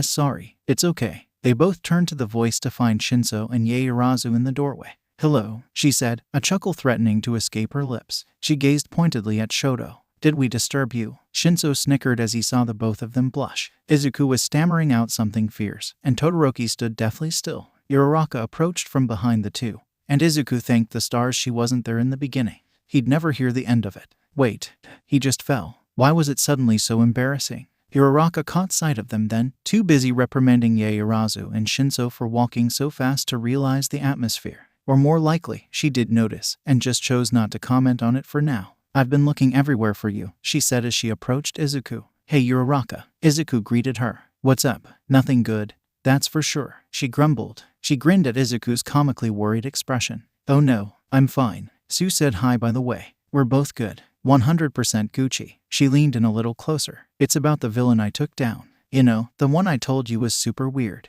No, Izuku said. Uraraka nodded grimly. I was told about everything. And it just came out that testing was positive. Izuku placed both hands on his face, tilting his head back in a groan. Shoto looked on in confusion. Shinso and Yaoyorozu proved to be of little help too. He bit his lip. He was getting a little fed up with being left out of the loop. Didn't Izuku think he could take care of himself? He watched out the corner of his eye as Uraraka followed Izuku out the gym, no doubt to talk about whatever it was that was going on. The domestic atmosphere that had only show up occasionally had since taken over their apartment. Shoto watched from over the top of his newspaper as Izuku sat on the carpet with Riku, patiently teaching him how to sew. He was afraid of needles, but like with Eri, Izuku hoped that in establishing a connection to something soft and kind, the phobia would go away. He'd been terrified at first, and even now he seemed more content to watch Izuku, but Shoto could still see he was getting better. He raised the paper over his face to hide what was most definitely a stupid soft grin. A knock at the door sounded, and startled Riku. The boy looked to the direction of the door nervously, and Shoto patted his head as he moved to go answer it. He opened it to find his mother and sister. Hello, Shoto, his mother greeted. He gave them a small nod in return as he ushered them both into the house. Izuku greeted them warmly, and Riku gave them a small wave. Fayumi joined them in their sewing, taking turns with Izuku to show off her embroidery skills. They made pleasant small talk at first, Shoto and Izuku learning that Deku was currently giving a talk to rising medical students and couldn't make it. But eventually, they had to address the elephant in the room. So is this you two's secret kid? Rika asked. Not exactly, Shoto replied. Izuku and I decided to take him in because his situation didn't appear to be safe, he explained. His mother nodded in understanding. Once again, she was proud of her son. I'm glad you're offering him a better place now, she said, and that you're trying your best even if you're scared and confused, she thought to herself. She watched Izuku giggle along with Riku as Fayumi tried to undo a stitch. Speaking of a better place, I have a painting that's taking too much room. I brought it over to see if you and Izuku would like it. She stood up and made way to the door. Shoto followed, not knowing what was going on, but nonetheless softly smiling at the spring in her step. She always seemed to have one nowadays. And that always reassured him she was happy, a stark contrast to who she was before they'd started reconnecting. He followed her to the parking deck of the apartment building, where she rummaged around the back of his sister's car for something. So, she started suddenly. About Izuku. Shoto fought to keep his cool. What about him? There was a small chuckle from his mother before she spoke again. You're in love with him, aren't you? He sighed in defeat. Did Mrs. 𝗏 tell you? Another laugh. She kept your secret until I told her I already knew, she said. Shoto groaned inwardly. Had he really been that obvious? Consider yourself lucky. I had to talk 𝗏 out of a blind date for you two together. Shoto groaned audibly this time. She seemed to find what she was looking for. A small canvas wrapped in brown paper and packing tape. Why don't you just tell him? Oh no, not this conversation again. I value our friendship. And, he sighed, no use hiding from a mom. And, I'm scared, I guess. Scared? Shoto heaved a sigh. Or something like it, I guess. Worried? I don't know. Izuku isn't the type of person to suddenly avoid me if he gets confessed to. I'm actually worried about what if he says yes instead of rejecting me. All I do know is that I feel like I'd let him down. Shoto, his mother said, a worried frown on her face. But the floodgates were already opened. I'm worried he'd say yes and then be disappointed. You know why I'm always dumped? Because apparently I'm emotionally unavailable. And yeah, maybe that's because I like Izuku. But what if it's not only because of that? I know I'm not my father, thank God for that. But a part of me also knows that I was still raised by him, and parts of my behavior and personality were shaped by that. What if I do something and scare him off, or he felt choked up? His mother said nothing, but instead set the painting back in the car and pulled him close. Shoto, it's okay to cry. And so he did. Damn, Izuku's habits rubbing off on him. And when he was done, his mother patted his head as she spoke softly, slowly. I can see you really care about him, and I'm glad, she began. But Shoto, you'll never know if your fear keeps you back. 𝗏 told me Izuku's biological father was abusive when we'd first met. I'm sure Izuku would more than understand you. A relationship is something both parties have to work through. There's meant to be problems. That's how you grow together. Shoto listened quietly as she spoke. I'm not going to force you, but I just don't want memories. I don't want him to hold you back from being happy. She sighed. And frankly, it's a bit arrogant to assume what he'd want, is it not? She gave him a warm grin. Shoto pulled away and wiped his eyes. He supposed so. They both talked a bit more. Not about anything really substantial, but simple pleasant chatter. And as it turns out, the painting was actually one for her client, and the one she'd made for Shoto wasn't finished yet. They laughed about it, Shoto teasing her about conning him into talking about feelings. When they got back to the apartment, Izuku had already begun serving dinner. Fayumi's lone protests at not being able to be useful had been a lost cause against his insisting she rest. They all had a pleasant dinner together, watching as Riku eagerly tried the French onion soup Izuku made earlier. All was well, or so he thought. Shoto sat in his bed. He was covered in sweat, and held the lingering feeling of something unpleasant. Why did he have to suddenly dream of him? He carted his hands through his hair. A quick glance at the clock told him it was past midnight. Yet, Shoto saw the light filtering through the doorway. Was Izuku still up? He'd said he was going to bed. Shoto let out a shaky sigh, allowing himself a few seconds to regain his composure before slipping out of the bed. Moving through the room, his brain unhelpfully supplied the fact that Izuku had all the hero figures, except one. He was right, it turns out. Izuku was still up, muttering as he pouted over a stack of papers. Some were on the floor, and a few were atop the TV. The worn notebook reminded him of Izuku's old hero notebook from back in UA. Just as he tore out the page he'd been scribbling in to ball it up in frustration, he caught sight of his company. "Oh, Shoto, what are you doing up?" Izuku asked. "I can ask you the same question," he replied, taking note of the growing bags underneath Izuku's eyes. "Oh, I thought I had a breakthrough." Shoto gave him a pointed stare. Okay, fine." I was nervous and started trying to piece together the information. Shoto sighed as Izuku hastily tried to clean up his mess. "Izuku, firstly, calm down. It's late." Shoto sat down on the couch next to him. "Second, you're pushing yourself too much. I told you to let me know if you needed help, but it's clear you forgot about that." Izuku's breath hitched, and he could see the apologetic look in his eyes. Shoto wasn't mad, knowing Izuku. Asking for help probably didn't cross his mind. "Never mind that. I'm going to ask you flat out what's going on. If not, I'll go to 𝗓𝗏𝗧𝗏." Izuku's eyes widened. He then let out a long sigh. Okay. He took a pause. He really didn't want to drag Shoto into this. But if he wanted to know this much, he'd find out sooner or later. Just as he opened his mouth, the muffled ring of his phone cut in. A glance at the caller ID was enough to set his jaw firm. "Sorry, I have to take this." Shoto watched him head out the door. "Hey Hitoshi," he'd said. Aizawa rubs at his eyes. Yeah, technically he was retired, but that didn't stop him from still working as a case consultant half the time. Had it not been for the mystery surrounding this particular case, he'd consider it a pretty normal part of his week. 𝐭, despite still being in possession of an active hero license, was not used to this as much. She enjoyed her accounting job, thank you very much. But when Izuku called, she rushed right over. "Okay, run me through the facts one more time," Aizawa said. So, Izuku started. "Hitoshi called me with the rumor of new drugs on the market. Normally this wouldn't be such a big deal, and he'd just mention it the report for whatever operation he was doing at the time. But this case was weird because not only could he not get a source, there are no samples, so no actual evidence of the substance, or even a concrete definition on what it does. Around the same time, we start getting frequent unarmed robbery cases by villains with no real goals, it seems, and half of them seem to be in a sort of fugue state. I find some evidence of the drug and send it over to the chem department at the agency, but the tests were inconclusive, and I send it off to May after. She says they were likely manufactured by 𝗧𝗏, and that all the lead compounds or whatever, I don't know, were unrecognizable. I think she's currently comparing them against archives at this point. I get news that there's been a similar outbreak of robberies in the US and Hitoshi and I fly over, find out that the case there was wrongfully closed. And after an encounter with a conspirator, we learn that 𝗧𝗏 is indeed behind this new drug, and enlisted the help of a group of villains for distribution. That part's still shaky to me. Why would a professional company enlist villains? Hitoshi snapped to attention, glancing quickly at Aizawa. He seemed to be listening thoroughly to Izuku's fast-paced explanation with no problem.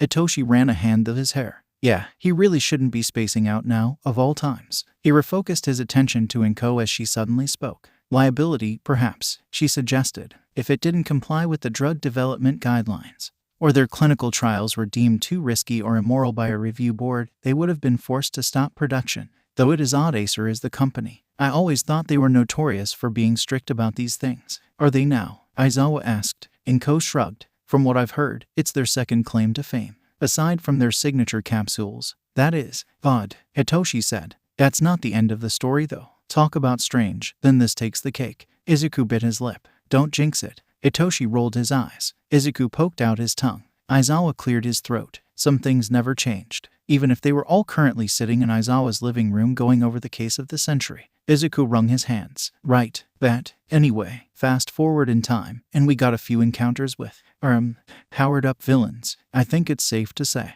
So far the power-ups seem to take a toll on the body, don't last very long, and occasionally mutate the original quirk. At least that's what postmortem says. Still no evidence linking to the leak. He finished with a sigh. So I'm guessing some kind of stimulant, Hitoshi said. Or steroid, Aizawa pointed out. Izuku's eyes suddenly went wide. Hey guys, he started. You don't think that these could be test runs, do you? That actually makes sense considering in 𝐭𝐲𝐽 speculation they can't test legally. Aizawa nodded. So you're suggesting all these attacks are basically trial runs? Hitoshi asked. Izuku and Aizawa nodded. 𝗏𝐻 pursed her lips. So what now? We all know it's illegal to investigate without physical evidence, Hitoshi said. What about the pill sample? Isn't that evidence? Maybe for the development of a new drug, but they could always deny it was intentional. Companies are slippery. In all my years of being an underground hero, I've only dealt with 1 or 2 big corporate cases. There's a reason my specialty wasn't in business. A pain in the ass if you ask me, he said, making a face. How would we get more evidence then?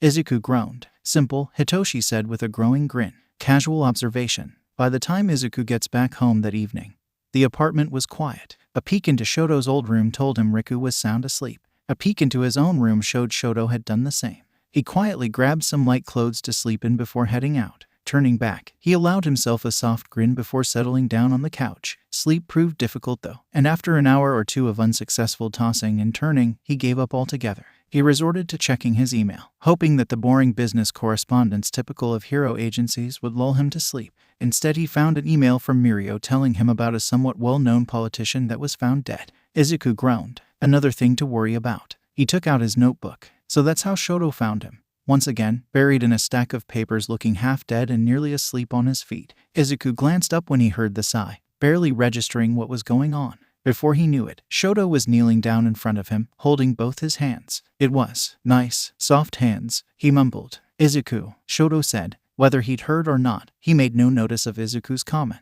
Go to sleep, please. It's nearly 5 a.m. Papers. Izuku knew he probably wasn't the most coherent at the moment. He wondered when he'd stop trying to actually get to sleep and started fighting it instead. He let out a sleepy yawn. Shoto stood up, still holding his hands. Come, follow me, he said. When they both got back to the room, Shoto gently pushed Izuku into the bed. Then he walked around and got in next to him. Izuku must have looked surprised, because Shoto online shrugged. Just stay here for now, okay? Izuku nodded slowly, watching as relief flooded Shoto's eyes, before fluttering closed. Not 2 minutes after, Izuku noticed he'd fallen asleep again. He didn't know if it was because he was tired and loopy, or what, but in that moment, he couldn't help but appreciate the finer details of his friend's face. His nose is so cute, he thought to himself. He busied himself in watching his eyelashes occasionally flutter, remarking once again how long they were. He found himself thinking of the eyes behind them, and how unique they were. Shoto used to hate them, but Izuku talked about it enough to make him feel cool and special for having them. He'd told him that much not too long ago. Izuku felt like giggling for some reason. There was a lot most people didn't know about Todoroki Shoto, like how he wore one contact because he was visually challenged in one eye, or how he'd gotten a monocle before because he thought it'd be cool, or how his hair wasn't actually evenly split, he just parted it that way. He suddenly frowned, catching himself remembering Shoto was going out with Inasa tomorrow evening. Why did that make him feel unpleasant? He decided to finally fall asleep. The doorbell jerked Izuku awake, nearly causing him to fall out his bed. A glance at the clock told him it was nearly noon. How long had he been asleep? He had so much to do, and why the heck didn't you open the door? Izuku shot up at the voice. He actually did fall out of bed this time. What Mirio helped him up, making a face resembling a pout. He must have clipped through the door. Mirio, if Izuku's asleep you shouldn't bother him. Let's just. Eri poked her head through the doorway. Oh, hello Izu. She gave him a huge grin. Go put on some clothes, we're going out to play. But I have work to do. Wait, he narrowed his eyes. Mirio was on the clock now, and Eri was supposed to be in school. How come neither one of them were wearing the uniform? Mirio rolled his eyes. We both took off. You're taking off today too, mister. He pushed Izuku to the bathroom, rifling through his drawers to throw him some clothes. Here, he said, tossing them in after him. Thank God he's actually coming along, Eri said. Mirio giggled. Yeah, otherwise Uncle Aizawa would have forged that doctor's note for no reason. When Izuku was done, they all headed out to their favorite diner. The same one they'd been going to since they were little kids. Uraraka's aunties greeted them warmly when they walked in, and gave them each a slice of cake on the house. They laughed and talked, and for a moment, Izuku forgot a few of his troubles. It was nice. It was only when Mirio got a few missed calls that the mood shifted. Why don't you answer it? Eri asked. I'm out with my family right now. I told them I'm off duty. he said. Izuku frowned. He knew how much Mirio probably wanted to know what was going on. He was never one for turning down someone in need. But the fact he was here, doing his best to be there. Izuku gave him a soft smile. Go ahead and answer it, he said. You sure? Mirio asked. Izuku nodded. Mirio excused himself from the table. Izuku turned to Eri. Speaking of which, any luck? She made a face. Work talk already. Izuku felt his face flush. He'd been totally consumed by this case. Maybe it was time for a step back. But what if it was a serious threat? Maybe okay, backtrack, he said before he could think himself into a hole. How's school? Eri grinned. Pretty good. 𝗏𝗏 and 𝗏𝗃 are still the same. Don't tell him I told you this, but she gave her brother a sly grin. You know his hero suit is green, and he had your same red shoes, right? I asked him about it and he denied it, but even Uncle Aizawa and Hisashi noticed. And Papa nearly said something before I distracted him. Izuku felt the flush rise to his cheeks. Oh, does he now? Eri just giggled in response. When Mirio returned, he had a grim look on his face. He tried to mask it when he sat down, but both his siblings knew him well enough to see past the facade. Izuku opened his mouth to start a question. Mirio saved him the trouble. Another politician. She's missing. A groan. Whatever's going on, the level of layers are worse than Shrek. The laughter was unexpected. Mirio took his head out his arms to stare at his siblings. What? Why? Izuku wheezed. Why couldn't you just say onion or something?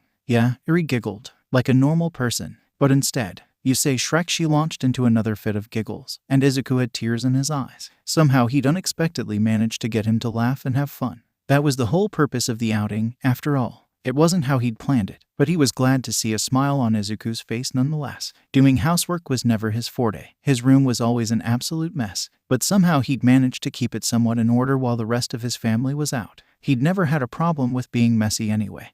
It wasn't like he just lived in filth or anything. He just had an organization method that involved placing things not necessarily where they belong. A method to the madness, he'd always said. But perhaps now he wished he could be like Tenya a little and keep things immaculate. Maybe then he could find his damn phone. Itoshi scrunched his nose as the increasingly obnoxious generic ringtone sounded from somewhere in the room. Whoever was calling him wouldn't let up. Whether that was good or bad, he didn't know yet. For now he just settled on feverishly searching. He finally found it, somehow under the rug, next to a few other things that looked suspiciously like broken parts of Megu's toys. Hello, he answered, forgetting to glance at the caller ID. Dude, why are you out of breath? Came the voice of 𝗧𝗵𝗲. I'm cleaning. There was laughter on the other end, and Hitoshi could hear a few muffled groans about youngsters in the background from her coworkers. I'd rather not know actually, she said. Anyway, are you and Mia free? It always threw Hitoshi in for a loop when she used the strange nickname.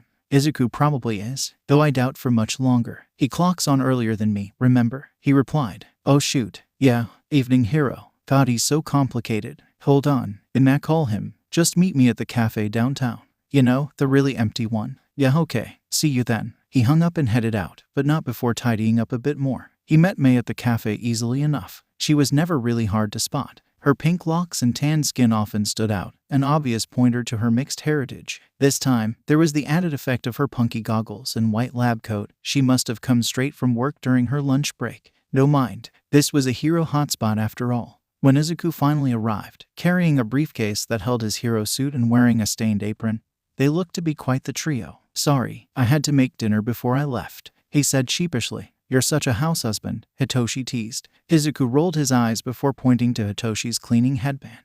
Oh shit, he'd forgotten to take it off. Anyway, Izuku said, to what do I owe this visit? Oh, you won't believe it. Mei grinned. This morning my scans checked out. Hitoshi's eyes widened. From the archive records. Bingo. She nodded. I got only one hit, but I'm totally sure it's gonna be enough. Check this out. She handed them a thin yellow folder. Hitoshi took the liberty of opening it, displaying a scientific abstract for a research proposal. Mei watched her friend's expressions grow increasingly horrified.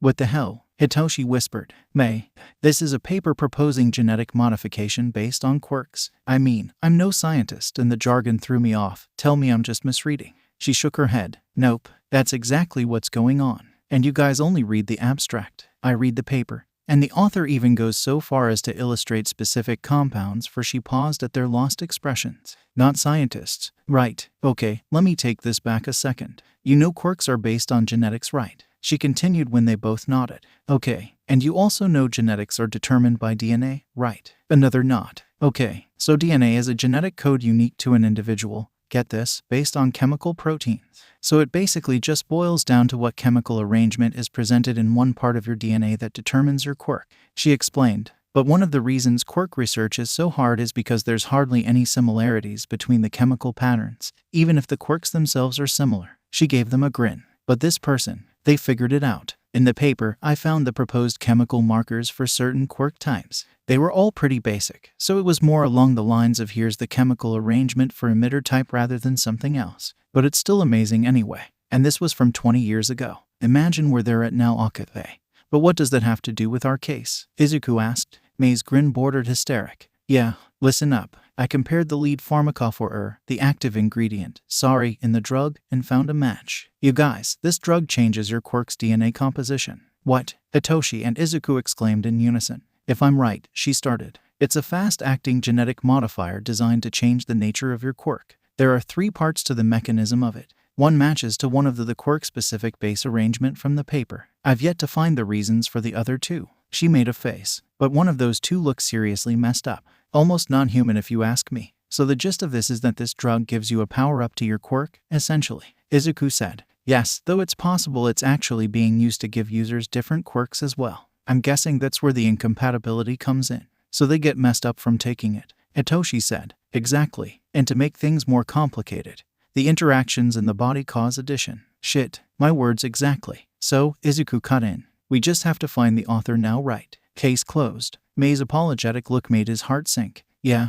about that, she started. The archives have no record of the name or whereabouts. This proposal was rejected on basis of disruption to the hero industry and threat of opus villains, and no record of further research was mentioned. Seeing this was submitted to the Liberty Legion's official journal, I'm guessing they were at one point affiliated with them, and they cut ties shortly after. Though I can't find any reason they'd respond so drastically. My superiors at least aren't like that. What if it was them who cut ties? Erase traces of the research quickly and cleanly and leave? Hitoshi asked. It'd certainly make sense with how the only record is a physical copy of the manuscript in archives. You need clearance to get in there, I assume. Unless you, I guess, he said, grinning at May. Izuku pulled at his bottom lip, suddenly reminded of a long-forgotten memory. I think Hitoshi's right, he said, surprising the other 2. Back when I was interning for Gran Torino that time we both met at the LLHQ. They asked. Izuku nodded before continuing. Yeah, back then, I accidentally got lost and overheard a board meeting. They were looking for a missing person. At the time I simply wondered who'd be so important the LL would look for them. I'm guessing it's the escaped scientist. May and Hitoshi pursed their lips. Makes sense. Whatever be the case, they'd have to start moving soon. Riku was helping Mr. Shoto straighten the front room. Mr. Izuku's papers were everywhere. Mr. Shoto had told him he could go play, but he wanted to make sure he helped out. Adults didn't like it when kids loafed around, right? Mr. Shoto said Mr. Izuku organized his papers weird, so he was to only stack them up how they were and transfer them to the desk in his room. He wasn't having any trouble at all with the task. It was relatively simple compared to, other things, and his only other instructions were to not read the contents of the documents. Besides, Mr. Izuku's writing was barely legible anyway. As he walked to the room with a new stack of papers, a smaller sheet slipped out. It nearly startled him, but he was able to keep the rest from falling. Reluctantly, he brought the slip to Mr. Shoto. Better to be upfront about his failure, right? He pulled his lower lip as he handed in the slip. Mr. Shoto looked surprised, and then confused. Riku himself was confused when his face felt sad. Had he done something? Shoto clutched the slip of paper, pink, floral, and complete with a name and number, no less. He wasn't a stranger to people handing Izuku their numbers. Even without the public knowing he was the hero legacy, he wasn't bad to look at.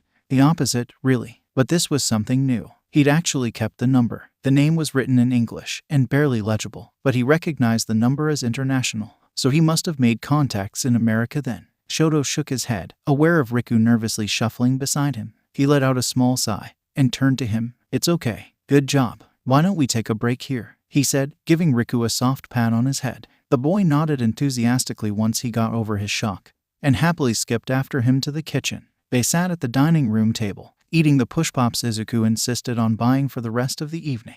Izuku glanced at his watch again. It looked like he'd have enough time to get back home before Riku had to go to bed, if all went well. He'd finished his hero shift early, as per request of Mr. 𝗧𝗵𝗲. Apparently he had something to tell him. It must have been important, with how excited he'd sounded over the phone. Luckily for Izuku, he didn't even run into any villains. So now, he was on his motorbike, still in costume. He heard some giggling beside him. He turned to find a group of girls on the sidewalk, whispering and pointing to him. He was glad he wore a helmet, because he could only imagine the blush on his face. He supposed he should be used to the attention by now, but it never ceased to fluster him. He bowed and gave them a small wave before shooting off when the light turned green. 𝗧𝗏𝗁 had been expecting him. Izuku noticed him immediately in the lobby of his building. He greeted him warmly before following him to a private conference room. They closed the blinds and locked the door before Izuku took off his helmet. He took a seat across from the detective as he opened up a briefcase full of paperwork and printed photos. "So what's this about? Your sister's a forensic genius, that's what," he said. "Hitoshi briefed me on the meeting you two had with 𝐭 and Aizawa.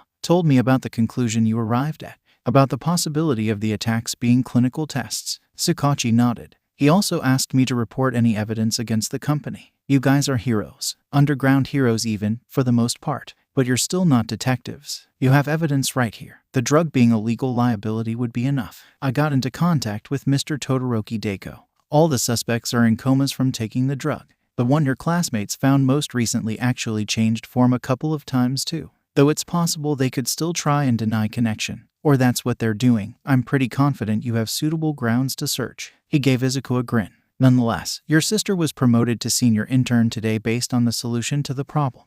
If you want rock-solid evidence, I think we're well on our way." "What'd she do?" "She suggested we examine the security footage of one of the most public events thus far. Using that, she started backtracking the path of activity using dashcams. It really was brilliant," he said. "But despite all that, she's still a high school student. I'm not going to task her with doing all that when she still has schoolwork to attend to. We transferred the task to someone else, and they'll have the info back to you ASAP." He finished. "Does Hitoshi know?" 𝗧𝗏𝗁 shook his head. "I tried reaching him, but he's probably already started his shift by now. You know how underground heroes are." Izuku nodded. He himself was rather familiar with the Do Not Disturb option on his phone. Mr. 𝗧𝗏𝗁 explained that he'd left a voicemail with instructions to call him back later. No doubt they'd both have an undercover mission soon. He bade 𝗧𝗏𝗁 goodnight after the man had gotten called out by one of his colleagues, and made his way out. He stopped by his office first to change out of his hero costume, and picked up some interesting snacks for Riku's lunch tomorrow. He grinned when he saw the green jello. It was the boy's absolute favorite.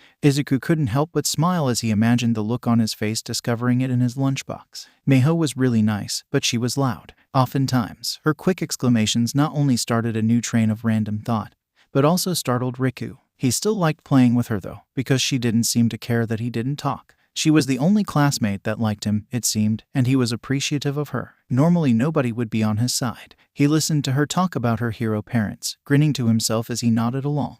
Mr. Shoto was a hero too, so he understood a lot of her feelings. His grin only widened when he opened his lunchbox. "Ew, you got jello?" she asked him. He nodded his head happily, setting it aside to finish last. "Your daddy is so nice. The news always says Point Duo is really cold and mean, but my daddy always tells me it's not true because he's friends with him from school," she whispered. She leaned in close, like she was sharing a secret. Riku only giggled. He agreed. Mr. Shoto was super nice and soft.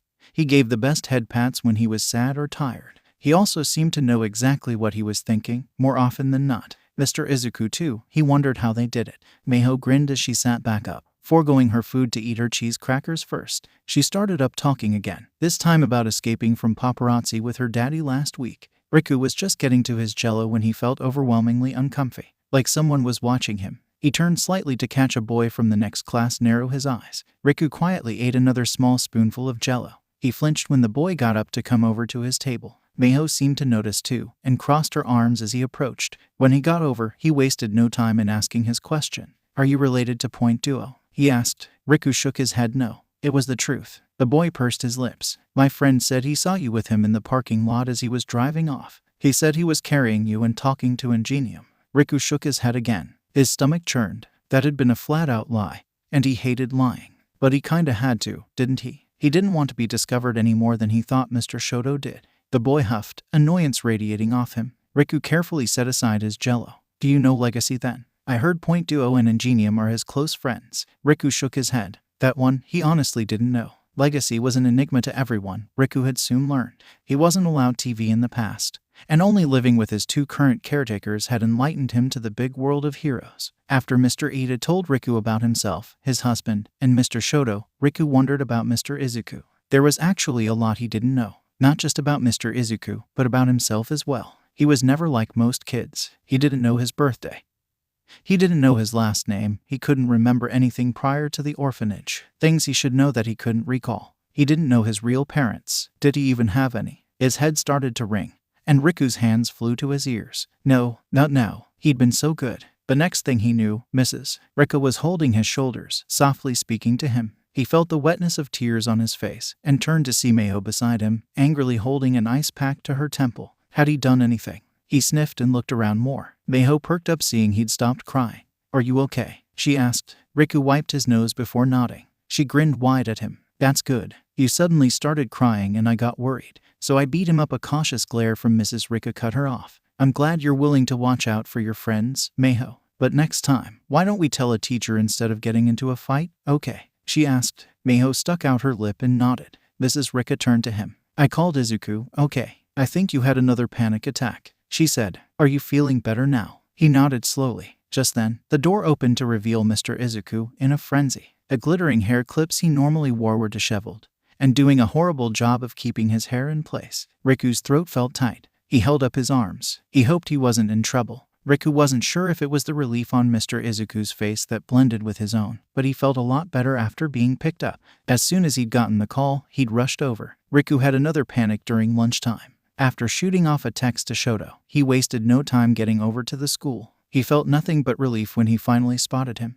His cheeks were tear-stained, but he looked calm enough. He let out a grateful sigh when Riku stretched out his arms and immediately picked him up. He ran his hand through his hair when he lay his head on his chest. Thanks for taking care of him, he told Riku. She nodded. I'm sure we've all had our fair share of those, she said with a wink. Izuku grinned at her. He waved goodbye at 𝗵𝗲, thanking her for helping, but not before reminding her to compromise before a fight. She giggled before waving back. Izuku let Riku sleep in his arms as he walked home. He only woke when the apartment building's elevator made a few soft dings. Izuku chuckled as Riku stretched and draped his arms around his neck. You feeling better now? Izuku asked. Riku nodded. I'm glad, he said. He wondered what had set off his panic this time, but that was better reserved a conversation with a professional. He was so lost in thought, he was surprised when he didn't even have to open the door. It swung open before he even touched the knob. Shoto stood in the doorway, his long hair a bit wind-blown, still half in his hero suit. The tense air around him dissipated when he saw Riku in Izuku's arms. Is he okay? He asked quietly. Izuku nodded. He let out a sigh and helped them in.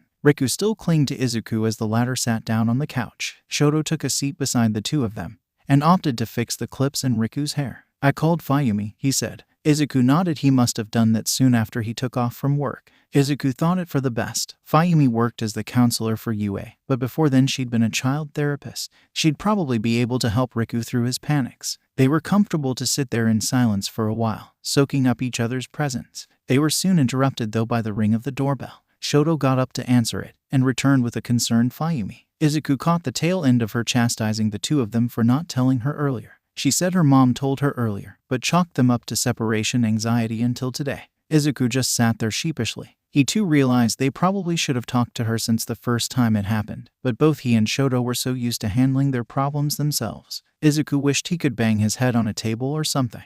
But they were adults. Riku was a kid. He shouldn't have to do that. His phone vibrated in his pocket, and Riku reluctantly got out his lap to go lean on Shoto to let him answer it. Izuku got up and headed to his room to review the missed call. Unsurprisingly, it was Mr. 𝗧𝗵𝗲, most likely calling with a follow-up from yesterday. He opened up his email to cancel their meeting, making sure to CC Hitoshi too, just in case. Just as he sent off the email, he saw another from Uraraka. She was asking him to get into contact with Mirio for her. She'd heard reports of another missing politician. Izuku groaned and threw his head back. His phone dinged, signaling another email. It was from his contact in America, replying to an email he'd sent before. Hello, sorry about the late response. I've been wrapped up in a rather strange case. I'll tell you the details over the phone later, especially considering the odd hour here. But to answer your first question about quirk acquisition, there are actually a few heroes in the US with unnatural quirk acquisition. The chemical regulations are a lot looser here, and a few accidents from lack of proper safety protocol has led to unexpected mutations. I'll follow up with details later when I call. Best, Mary. Izuku felt his breathing hitch. As much as a hero fanatic he'd been, he'd never heard of this before, meaning it was probably kept under wraps by the American government. Also meaning it wasn't entirely unheard of for chemical acquisition of quirks. His chest felt heavy, and the room felt like it was starting to spin. Shoto peeked into the room. What's going on? He asked. Izuku shook his head, willing the dizziness away. "Oh, it's nothing. I just cancelled a meeting," he said. Riku leaned on the wall just beside Mr. Shoto. Mr. Izuku cancelled a meeting. It was his fault, wasn't it? The air felt stuffy in the room. He peeked around Mr. Shoto's legs. Mr. Izuku looked so tired. His eyes lit up spotting Riku, but the boy didn't notice, too focused on how tense he seemed, like he was stuffed full of something. Maybe if Riku hugged him, he'd feel better. He was about to take a step forward when he heard his name. "Riku," Miss Mayumi called. Riku turned around to see her patting a seat beside her. He went over and climbed onto the couch. "I heard something happened at school today," she said. Riku nodded slowly. "It's okay, it happens," she said softly. "I'm here to see how I can help, okay? We all want to make sure you're happy, right?" Riku nodded again. "Okay," she said. "Now, do you want to tell me what happened today?" Riku bit his lip. He wasn't keen on talking, especially not now. "That was a hazard," Mayumi hummed. "Do you want to try talking? I think it might help." She tried. Riku shook his head quickly. Mayumi nodded slowly. "Okay, how about this then? I'll ask questions, and you can nod." Riku agreed. Mayumi grinned at him. "All right, I got the gist from Mrs. Rika. A classmate was bothering you. Was he being mean?" Riku thought back on it. The boy wasn't necessarily mean. Pushy a bit, yes, but not mean. He shook his head. Mayumi hummed again. Okay, so he wasn't being mean. Was he being pushy then?" she asked. Riku reminded her a bit of Shoto when he was that age, hating to expunge personal information.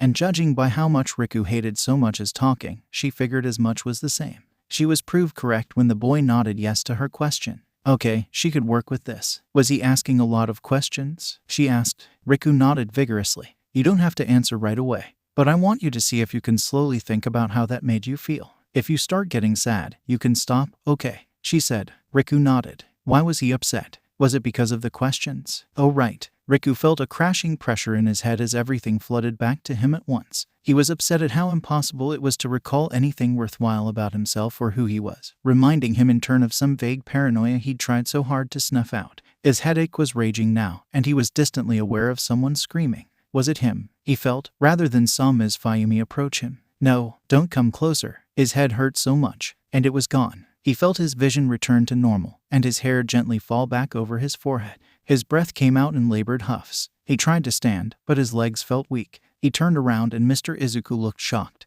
And Mr. Shoto had his hands over his mouth, gazing at something past him. Riku paled as he took a steely breath and hastily rushed past him. He didn't dare look, but he eventually forced himself to. I can't find a pulse," Mr. Shoto said softly. Slowly, there was pain in his voice. Ms. Mayumi lay in a heap on the floor. Riku felt tears well in his eyes again. It had happened again. He furiously rubbed at his eyes. He'd just do himself a favor and see his own self out. This house had been warm and welcoming, his absolute favorite. He mentally chastised himself for thinking he'd be able to stay here like this. Both the adults probably hated him by now. Maybe the world would be better if he didn't even exist. Should he just die? He had a feeling someone said that to him before. So it must be true, right? Maybe his spiraling thoughts were cut off as he was hoisted off the ground. Loose gravel and dirt fell from his feet. When had he gotten outside? He looked up to see who'd gotten stuck with him this time. Mr. Izuku was there, holding him tightly. He wasn't winded, but Riku thought he looked like he was running after him. "Please, don't run away," Izuku said. His eyes were glassy. "Is this why you didn't want to talk?" Riku just stared. "Mr. Izuku has come after him." "What for?" "Please don't take me back," he whispered. He didn't dare clutch on too hard. Mr. Izuku let out a soft sigh. "I won't let you go back unless you want to. If it's okay with you, we'd all like you to stay here." Riku's eyes widened. "Stay? But, he'd killed Ms. Mayumi," he cried. Through tears, he told the truth. About how he was born with a nasty, dangerous quirk that killed people. About how he couldn't remember anything about himself prior to being put into an orphanage. About how he was bullied by the other kids there. About how the caretakers hated him. About how he was bounced around from foster home to foster home. About how inevitably he'd always end right back up at the orphanage because nobody cared to live with or love a kid murderer. Mr. Izuku listened patiently the entire time, only hugging him tighter when he finished. "I'm so sorry," Riku cried. "It's all my fault. I'm sorry," he wailed. Mr. Izuku only made soothing noises as he walked back to the apartment.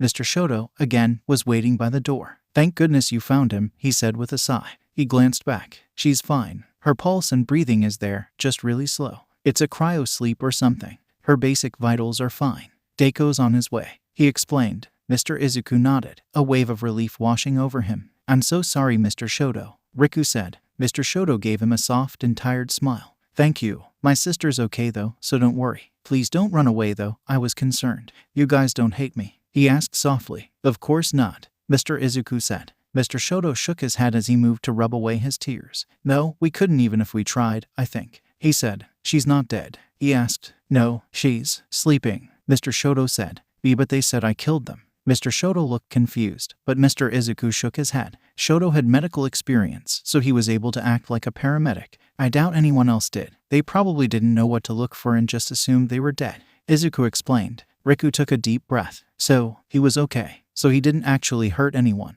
He buried his face in Mr. Izuku's shirt and started giggling. He was relieved and so happy. Izuku gave Shoto a small grin. Shoto returned it, both of them happy that neither Mayumi nor Riku was in danger. Izuku put Riku back down, and Shoto shut the door. That's some quirk you got there though, Riku, Izuku said. Did you know it was tactile? He asked. Riku shook his head, surprised. Shoto chuckled. He probably thought it was voice-activated. Izuku nodded in agreement. You have an amazing quirk. You can put people to sleep by touching them. Izuku grinned at him, kinda like the hero Midnight. Riku's mouth formed a small O. The three of them listened to Riku talk about his past, Shoto growing obviously more determined to protect the boy. When he finally finished, Izuku sent a questioning glance Shoto's way. Shoto nodded. Riku, Izuku began. Yes, he said. How would you like to live with us? Riku made a face. I already live here though. Izuku shook his head. I mean, like adoption. Would you be okay if we officially adopted you? Then you could live here forever if you wanted.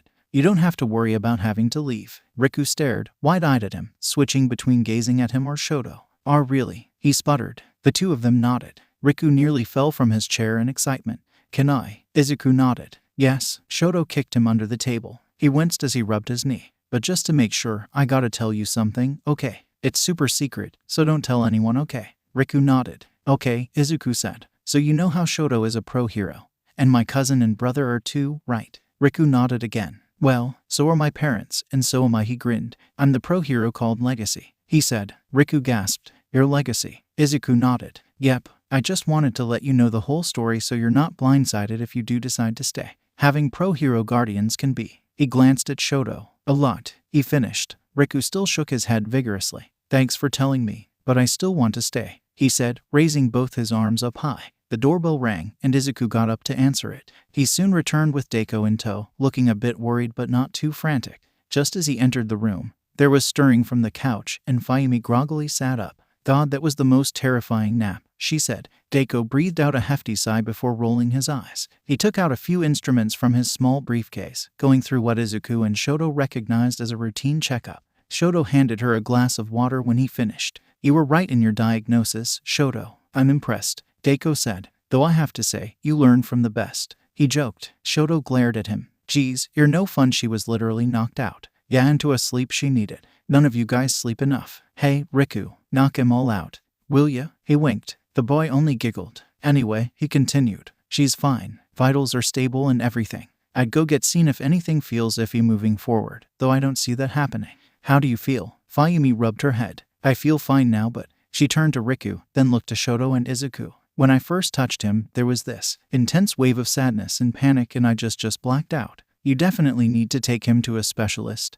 That's a powerful quirk. Deku nodded. I know you two are new to the whole, parenting thing. He waved his finger between the two of them. But you seriously need to pull it together. To tell me you haven't talked about his panics or taken him for a checkup. Unbelievable. He pursed his lips. In fact, I'm just gonna do it myself to save you the trouble. Already on it, called a voice from the ceiling. They all looked up to find Mirio there, halfway through, and hanging upside down. He pointed a finger accusingly at Izuku as he held the phone to his ear. I'm also calling Mom, he said. Izuku groaned, thinking how much better the entire situation would have been if he'd just asked for help in the first place. The way Shoto bit his lip after glancing at a text from his own mother told him he was in the same boat.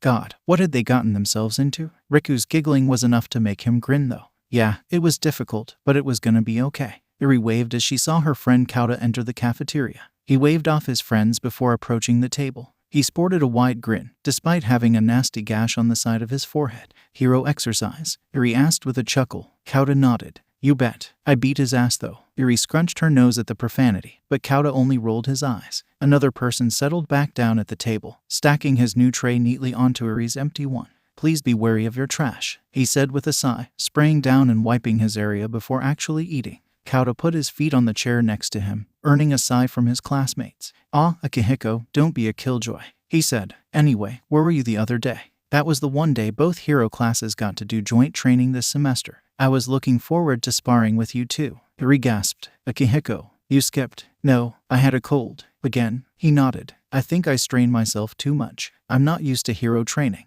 You were used enough to be transferred to heroics after a semester of gen ed, 𝐬𝐻𝐽 retorted. Akihiko just shrugged. Touche, 𝐬𝐻𝐽 said, raising a brow. Anyway, what's your excuse? I skipped to go play with my brothers, Eri said bluntly. What? Really? She laughed. Yeah, at least I did until they both got called away for hero work or something. She's out here hanging with the pros, leaving us in the dust. Hey Eri, when you get big, just remember who your real friends are, 𝐬𝐻𝐽 said. Don't forget me please, oh god. Akihiko deadpanned before giving her a grin. Eri giggled. Oh, hush. I'm busy enough with school and my internship. It's not like I want to go get involved in whatever they're doing. She bit her lip, because that was totally what she was doing. Okay, so Akihiko. Translation. That's totally what she's doing, he said, not missing a beat. Correct. Now, spill. Eri shook her head. Nope. Confidential. She crossed her arms in an X motion. Speaking of which, Akihiko said, effectively diverting the conversation. I still can't see how you turned down an internship from Dr. Todoroki Deko. He's practically legendary. Every support hero knows of him. She grinned sheepishly. I guess it's because I see him at our family dinners. I guess I figured I could coax him into giving me one next semester, she joked. Wherever you go, I'm sure you'll excel, Akihiko told her. 𝐬𝐻𝐽 agreed. I heard Eraserhead bragging to Midnight about how you gave some detectives a breakthrough or something.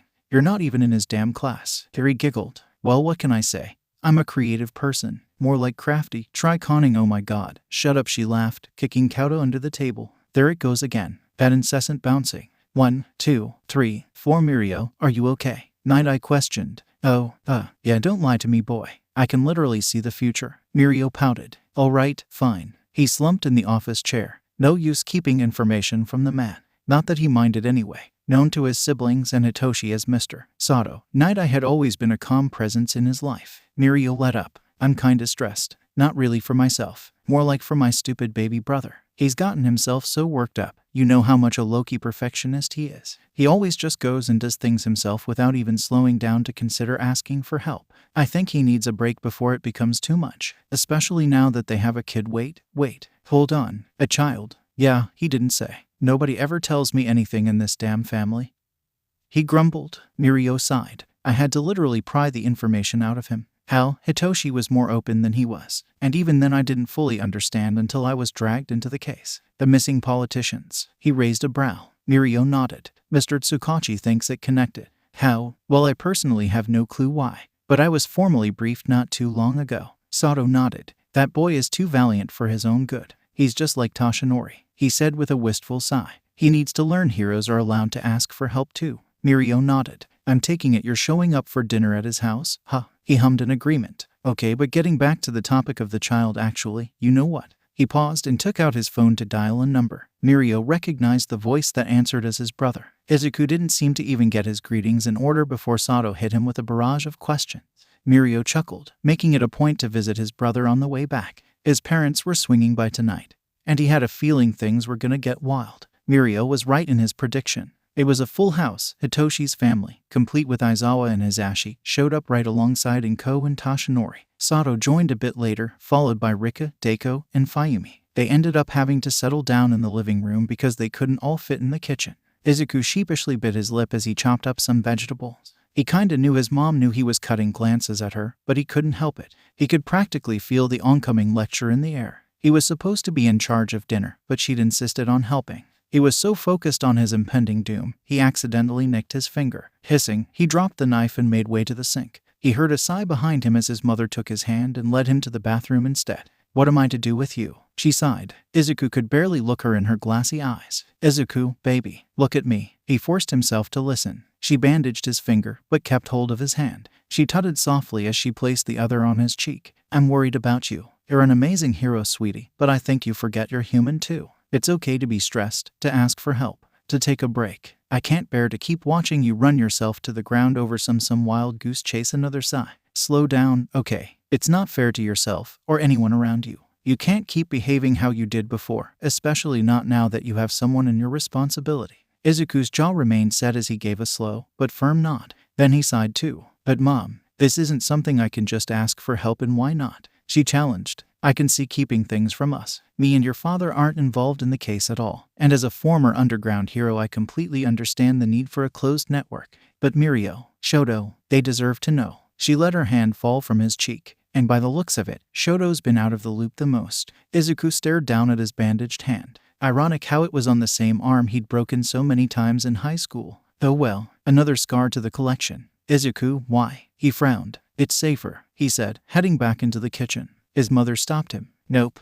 we're unpacking these bags right now, mister, she said. There was a certain fiery determination in her eyes Izuku wasn't about to challenge. He glanced into the living room. Shoto was holding Riku in his lap, smiling that certain smile he did when he thought something was funny but didn't want to outright laugh. He tucked a loose strand of hair behind his ear and caught Izuku's eye. He still had that smile. Izuku suddenly imagined the worst-case scenario, one where that smile was non-existent, one where their apartment was unnaturally empty. He clenched his teeth and continued into the kitchen. His chest felt tight. How could he risk it? Shoto, what about Riku? You still didn't answer my question, dear. Izuku let his head fall into his hands. I can't. Can't what? I can't lose them, Mom, he said. He didn't care, his voice cracked. It's just, I don't know. He threw his hands up in exasperation. Sorting all this out felt like opening one of the drawers in Hitoshi's office. It was totally neat and pristine until you actually opened it. Then all sorts of unorganized papers spill out, and nobody could make sense of anything. His mind felt a mess actually thinking through all this. Izuku, honey, Shoto's a hero too,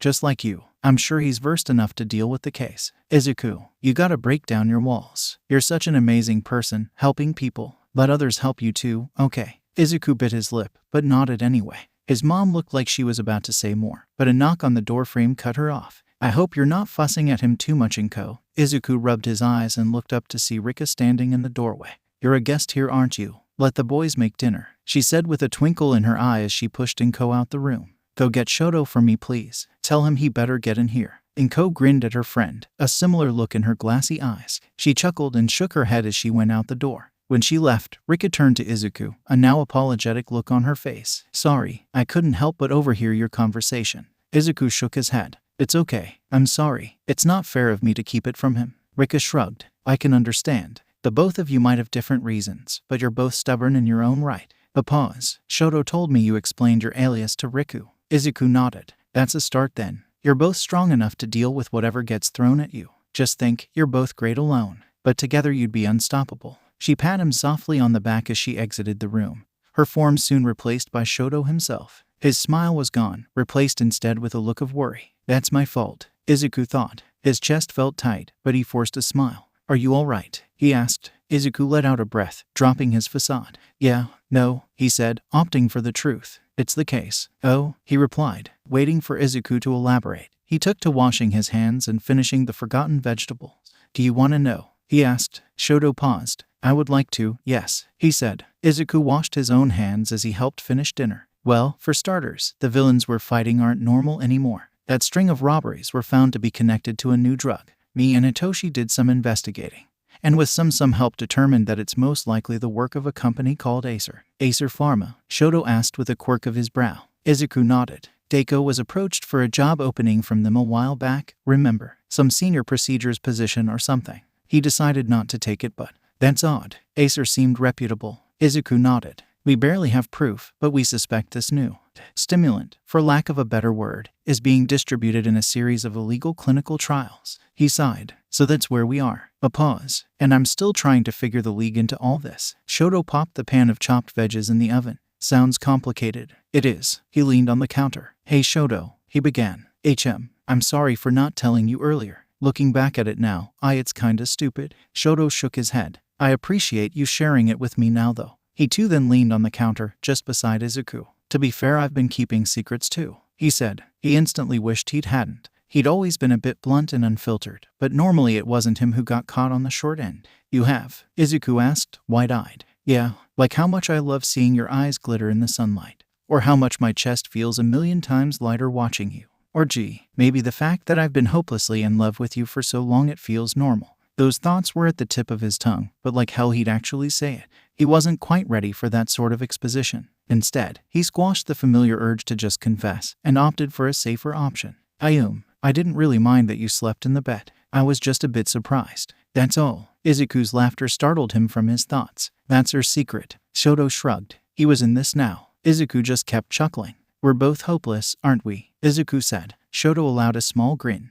But at least now we're hopeless together. Izuku stopped then, suddenly hyper-aware of literally everything. He watched in newfound awe as Shoto laughed beside him, blissfully unaware of his stare. He saw the dimple on his left cheek emerge, the one that only appeared when he was genuinely happy. He suddenly felt everything click into place. Oh, he said. The night air, usually something he tried to avoid, was something suddenly welcoming. It was cool in temperature, but something about the atmosphere of it all made it seem warm. Riku giggled as he clung tighter to Mr. Shoto's neck. He heard a light chuckle in response. You okay there? He asked. Riku nodded. Then, he started talking. It was weird at first, actually talking. But he liked how comfortable it had become after such a short time, and he realized that he missed being able to. The air reminds me of you, he said. Mr. Shoto hummed as they continued walking on their path. Being out and about at this hour wasn't something he did normally. Well, unless he was on a date. And that hadn't happened since his last breakup. He didn't make it a point to stay out.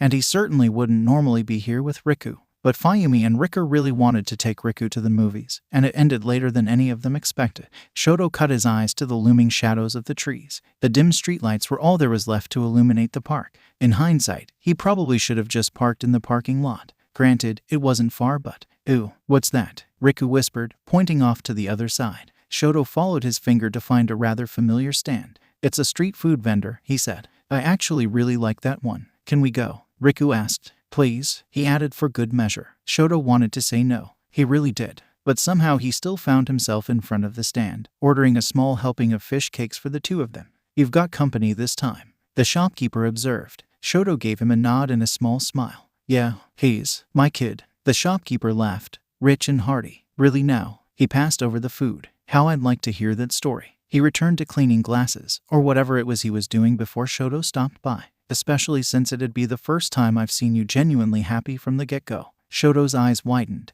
What? I work a day job just like everyone else, kid. I can only run my wife's stand during the late evenings. And let me tell you, he said, wagging his finger, the heartbroken really have a penchant for evenings. I consider it my mission to make sure they leave happy, despite whatever troubles they face. Those, sir, are a tough one. He laughed at the face Shoto pulled. Never in my time working here have I met someone who gets cheered up thinking about the person they're basically pining over. Shoto reddened, glancing at Riku. He only happily chomped on his snack, but Shoto had no doubt he was listening. He turned back to the shopkeeper with a sigh. I guess, he shrugged. Though I took a break from that scene for a while to try and sort things out, he said, thinking back to the mixer Inasa had invited him on.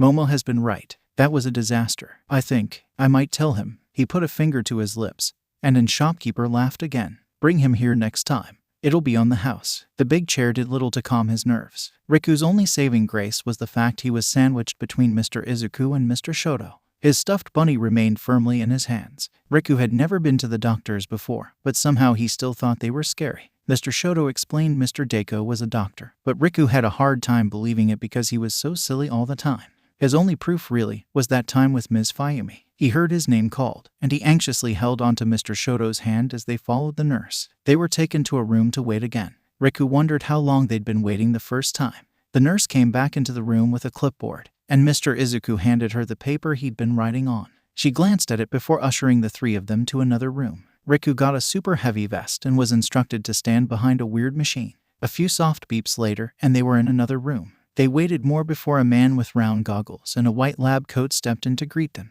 Riku stared at the white coat for a minute extra before listening to what the man said. Well, his vitals are all normal as far as we can see. His blood test results will be out in a few days. So at surface value he's pretty normal. Though that description sounds like retrograde amnesia. His memories may or may not return. That's somewhat out of my jurisdiction though. He took out a long pointy stick. Riku flinched as he loudly tapped a series of photos taped onto the wall. His x-rays show both no-toe joint, so a quirk, and past malnourishment. From the paperwork though, I suppose I have you two to thank that it's in the past now. His BMI seems to be trending back to normal. He placed the stick on his lap. Has he gotten his quirk yet? The tick mark on the file says yes, but there's no description. Izuku nodded. Yes, he has. It seems to be a sort of energy quirk. I've seen it knock someone into a deep sleep. He explained, recalling the scene. Riku's hair had stood up, similar to how his uncle Aizawa's did, and about his glowing eyes. The specialist nodded. After a few more questions and descriptions, and a second or two of typing on his laptop, he had a list of possible quirks. Currently, we don't have the technology to determine exact quirks before they completely develop, but this database is usually great for finding similar quirks. That usually gives a close enough idea, he said. Izuku made a face, but only Shoto knew why at this point. Unfortunately, energy quirks are very common, and though transfer ones are a bit more rare, it's still not unheard of, he explained. Riku sat still in his chair, listening to all that was going on. He was no longer anxious. Mr. Shoto had been right that the doctor wasn't scary. It's just something about the chair and the coat that he didn't like. What do you think, Riku? Mr. Izuku asked him. He grinned, happy that he could get used to someone else caring enough and asking for his opinion.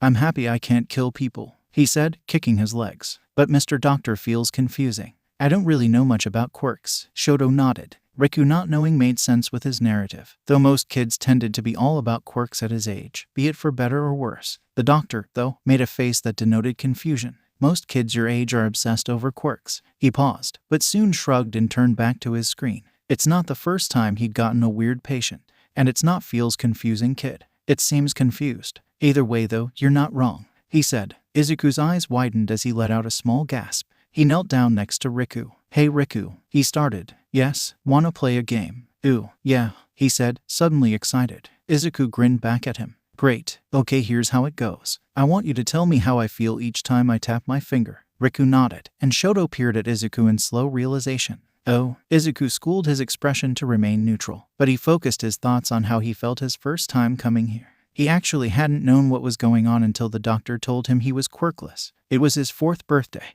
and up until then, he'd been so excited that his father was around enough to actually celebrate with him. That was also the day he got his first scar, a burn scar on his back, to match with the ones on his mom's wrists. Tap. Riku looked like he wanted to cry. Sad, very sad. Izuku gave him an apologetic nod before he continued the memory. He moved on to the events of later that same evening, onto how he first met Shoto, both of them crying under the jungle gym after running away for pretty much the same reason. He thought about how Mirio and Toshinori found him later, and about how he moved into their small apartment, about how his dad soon married his mom, and how Mirio was officially his brother. Tap. Riku looked relieved. Happy now. Izuku nodded, and pulled himself from his thoughts to give him a grin. You got both of those exactly right, he said, rubbing Riku's hair. He giggled at the dislodged hair clips, and Shoto cut his eyes as he moved to fix them. When he says feel, I think he's actually feeling it, he said. I think Riku's an empath, he said excitedly. He moved back over to Riku. Okay, one last thing. Can you think of something happy for me? Something that makes you feel good?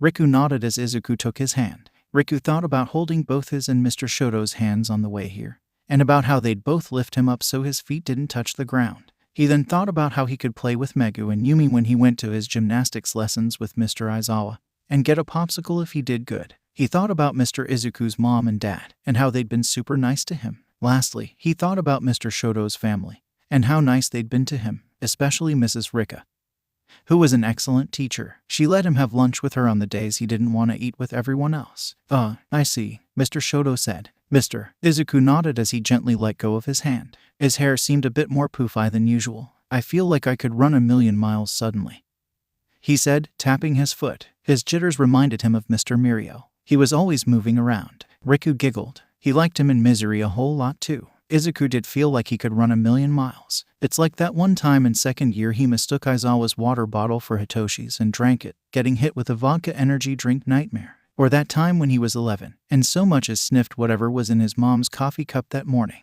It was electrifying, like he'd powered up, and he understood now exactly what was going on. So to my understanding, Riku here is an empath. He can sense someone's feelings on a basic level. I'm guessing there's some limitations to that, maybe range, or a limited number of targets, or anyway. Yeah, there's that. But then on top, he can transfer his own feelings. That's probably why Fayumi passed out. See, when he transferred his happy feelings to me I got pumped up. But he was distressed when she touched him, right? It must have slowed down her metabolism to the point where she was in that weird sleep state, sir. Slow down. For the love of Shoto shot him a dirty look. He's saying Riku is a transfer empath, essentially, he said, a little more coolly than needed. The doctor nodded quickly. Oh okay, got it. He typed something else on his computer before sighing. And of course, he turned the screen around to show them. Empath quirks are extremely rare. Put in the transfer effect and he clicked a button. Boom. Nothing. He pushed the goggles up on his head, his blonde hair sticking in all directions around them. Usually when this happens, it's because the kid in question has a very strong quirk. and these don't show up unless it's one of two options. He held up 2 fingers. 1. It's a freak accident. Those prove to be unstable. Riku's quirk isn't unstable, which leads me to think of option 2. He put down one of his fingers. Quirk marriage. They're all sitting in silence, doing origami. Shoto's expression had been stormy since leaving the doctor, changing only when he looked at Izuku or Riku. Suddenly, he stood up. Let's go to the orphanage. I want the paperwork right now. Izuku pulled him back down. Sho, it's Sunday. Their operations aren't open. Shoto allowed himself to be dragged back down and sighed. Can we go tomorrow after school? He asked. Izuku nodded. Yeah, we can. I'll have to switch shifts tomorrow anyway. I'll be there when you get off to pick him up. Riku brightened. You'll be there too. He giggled again after Izuku gave him a grin and a nod. Usually he was already on the job when Shoto came time to pick him up. He made a point to always drop him off though. You're switching shifts? Shoto asked. Yeah, I'm gonna be briefed on a new development before heading out for a recon mission with Hitoshi. I'll probably be back early morning. Don't push yourself. The corner of Izuku's eyes crinkled. I won't. The next day, Riku woke up extra early, too excited to actually go back to sleep. He ended up helping Mr. Shoto make breakfast. Mr. Izuku woke up just in time to sneak him an extra jello in his lunchbox. The school day passed without much event, though Mrs. Rika seemed to pick up his mood. You seem quite sunny today, Riku, she said during art time. Yeah, that's because after school I'm going with Mr. Shoto and Mr. Izuku to pick up some special papers, he said. Rika grinned at him, understanding what he meant. She watched as he colored a picture with the crayons, a happy scene of 3. Rika chuckled as she recognized the scribble of green hair and the scraggly black hair. What was funniest was the cascading streaks of red and white on the third one. They were standing in front of what looked like a tall building, all smiles. She gave his head a gentle pat as she went to inspect a few of her other students. Riku nearly tripped on his way out, overjoyed to see the pair of hoodie baseball cap sunglasses people he recognized as his official new guardian. He waved goodbye to Mrs. Rika and his friend Mayho, and headed to the car. It was certainly weird not being distressed at the sight of the looming desolate building he'd been forced to call home for so long. It wasn't like it was decrepit actually. More like the pristineness and eerie need to appear spotless was pretty alienating. It never felt lived in. He held onto Mr. Izuku's hand as he helped him out the car seat. Riku glanced at the building. Somehow, his nerves calmed down. He felt a bit drained now. He bit his lip before raising both his arms. Izuku instinctively hoisted him up. They walked right up to the front desk. I'm here for adoption papers, Mr. Shoto said. For the child named Riku. The receptionist looked surprised, but picked up the desk phone to make a call. Soon after, a tall man in light joggers appeared. Riku flinched when he did, causing Izuku to narrow his eyes. Upon spotting them, the man's eyes widened, but he waved them to follow him. He led the way to an empty room. It seemed like an office, the way things were set up. They took a seat, Izuku marveling at the fact 3 chairs were already available. Nice to meet you. My name is Takahashi Asahi. He held out his hand to shake. Todoroki Shoto. Likewise. His expression turned to one of mild shock. Midoriya Yagi Izuku. His expression was now one of confusion, but he seemed to come to a realization and shrugged. Finally settled down. He said with a chuckle. Shoto stared at him, arms crossed. Takahashi cleared his throat. Let me see. You two are here for adoption papers, I hear. Yeah, are you sure? He asked. Shoto narrowed his eyes behind his sunglasses. Izuku gave a thoughtful hum. That's what I thought we said, right Riku? He said. Riku nodded his head. Takahashi shrugged again before whistling and reaching under his desk. Izuku and Shoto were given the necessary paperwork, and Riku spent his time looking around the space. This was the last time he'd have to be here. He grinned to himself as he watched Mr. Izuku switch the papers over to Mr. Shoto. Then Mr. Takahashi suddenly turned to him, and he'd admit he was a bit startled.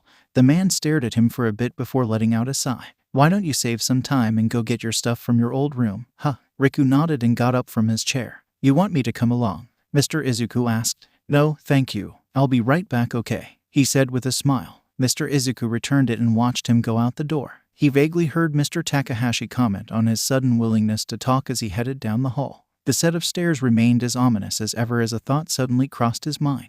What if he ran into one of his old roommates? The ones that used to relentlessly tease him? He wished he'd said yes to Mr. Izuku's offer. He made his way to his old room, blocking out the whispers from both the other kids and the housekeepers. Here, he was only known as a problem. Lucky for him, nobody was in the actual room. Even more so, he didn't really have a lot of stuff. Taking an old and worn oversized hoodie, he wrapped up his tattered blanket and dirty white socks. He looked under the bed for his favorite stuffed rabbit, but found it torn to shreds instead. He bit his lip to keep the tears away.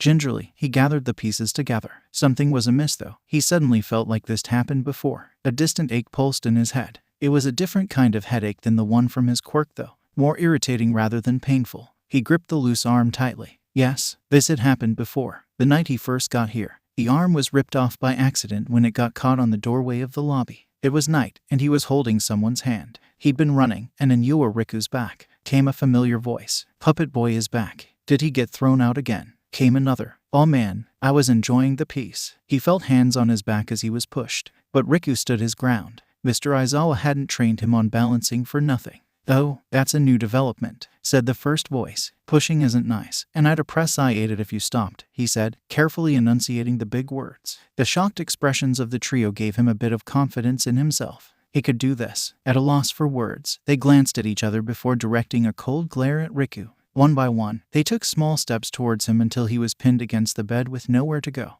Can you move, please? He asked. The second kid only laughed. Just because you think you can talk now you're all bold? Now huh? Are you gonna kill me with your stupid quirk? That's not true. And my quirk's not stupid, he retorted. As too, chimed in another kid. They were interrupted by a loud gasp. Riku turned to see one of the housekeepers rush into the room. Riku recognized her as the one in charge of the floor above. She was one of the only people to treat him with some semblance of humanity, occasionally making sure his blanket was warm and freshly washed on the nights he'd been brought back. She picked him up and placed him in the doorway, and then handed him his small bundle of belongings. Now children, we don't want any scuffles on adoption day, especially not when expensive 𝗧𝗵𝗲 uniforms are in question, she chided. A few children peeked around her legs to get a closer look. Whispering soon picked up. Wait, Riku's getting adopted? Like, for real? He goes to 𝗧𝗵𝗲. Isn't that a rich school? Who adopted him? Riku flushed as he took a timid step backwards. He promptly bumped right into someone's legs. He was relieved to see a familiar face upon glancing up.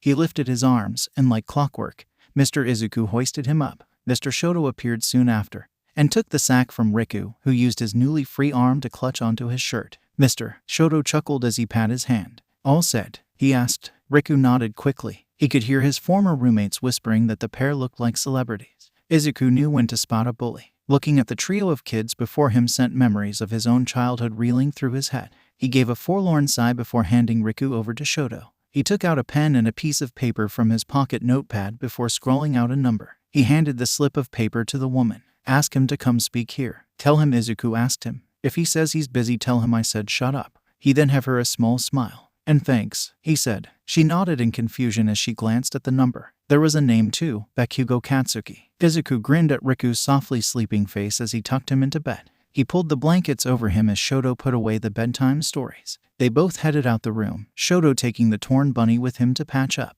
He followed Izuku to his own room, watching him pack up his hero suit and his briefcase. Leaving for work? He asked. Izuku nodded. Yeah, he said. I'll see you when I get back. Try to get some sleep. Okay. Shoto rolled his eyes. That's my line. You should be asleep after all that celebratory running around you and Riku did.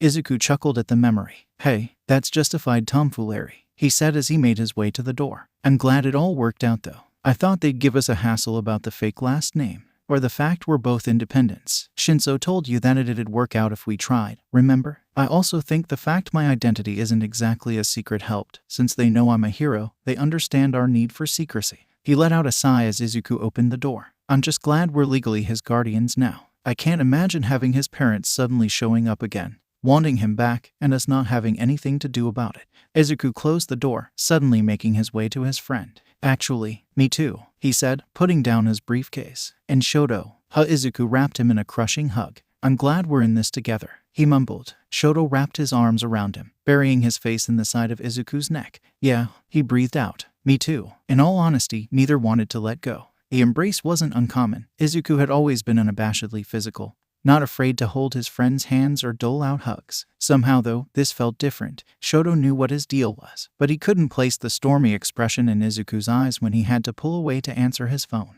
Shoto bit his lip. It's always his damn phone. I'll see you in the morning. Get some sleep. I will if you don't sleep on the couch again. Izuku finally smiled, giving him a light laugh. Okay, fine, he said. He picked up the forgotten briefcase and headed out the door. When he headed back to Izuku's room, he settled down for a bit, reading through his emails and the mail he'd taken from his office earlier. Both tasks proved to be pretty standard, even if that meant he had yet another unmarked white envelope addressed to him. He knew who it was from already. He scowled as he got up from the bed, opened his window, and used his quirk to incinerate it. As he was settling in again, he heard a knock on the door. Did Izuku forget something? He hoped not. It's been quite a while since he'd left. He opened the door, his eyes widening. His heart rate sped up. What was Night Eye doing here? And why did he seem so anxious? Izuku glanced at the time on his phone. He'd left a few minutes too close for comfort, but he felt he'd still be able to make it.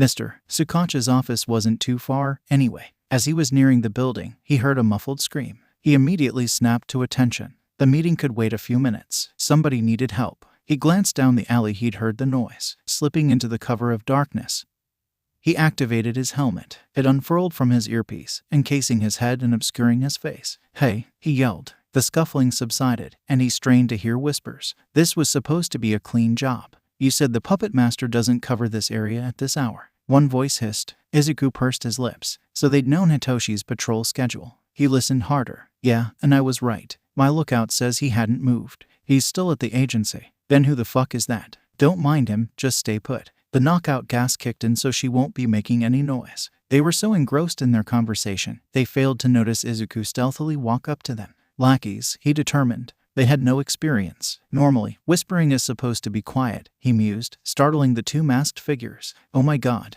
that's Legacy. Legit. Dude, we can't win this. Let's retreat. He's not wearing his suit. We can take him." "Dude, super strength doesn't need a suit, okay? Enough talking," Izuku said. He undid his tie and skillfully looped it around the wrists of the figure nearest to him. They both started screaming, scrambling to get free. They ran a considerable distance ahead, forgetting the hostage behind the dumpster. Izuku sighed as he dropped onto a lunge. In 2 seconds flat, he was ahead of them, and put a firm hand on both their chests. He dragged them back to the dumpster, using the tie to attach them together, and then to the wheel. He hoisted up the woman, taking her to the corner store across the street and leaving instructions for the clerk to call the paramedics. He was just nearing the alley again when he heard a crash. He rushed into the alley, only to find not only the villains gone, but the entire dumpster too. "Damn," Hitoshi yawned as he glanced again at the door. Izuku was running late. He shrugged. It was to be expected. He'd just legally adopted Riku today after all. He'd been so excited in his family group chat, the one Shoto had been added to since forever. Hitoshi smirked to himself. Izuku was good at running, but he'd get caught eventually. He saw the way Izuku was with Shoto, even way back when, at UA. He thought he really saw during 3rd year, and for someone so attuned to others' emotions, he was rather dim-witted on his own. He couldn't blame him though. He himself had been impossibly confused over his feelings for Ada for some time. The doorknob jiggled, shaking Hitoshi from his thoughts. Thinking about Izuku must have summoned him.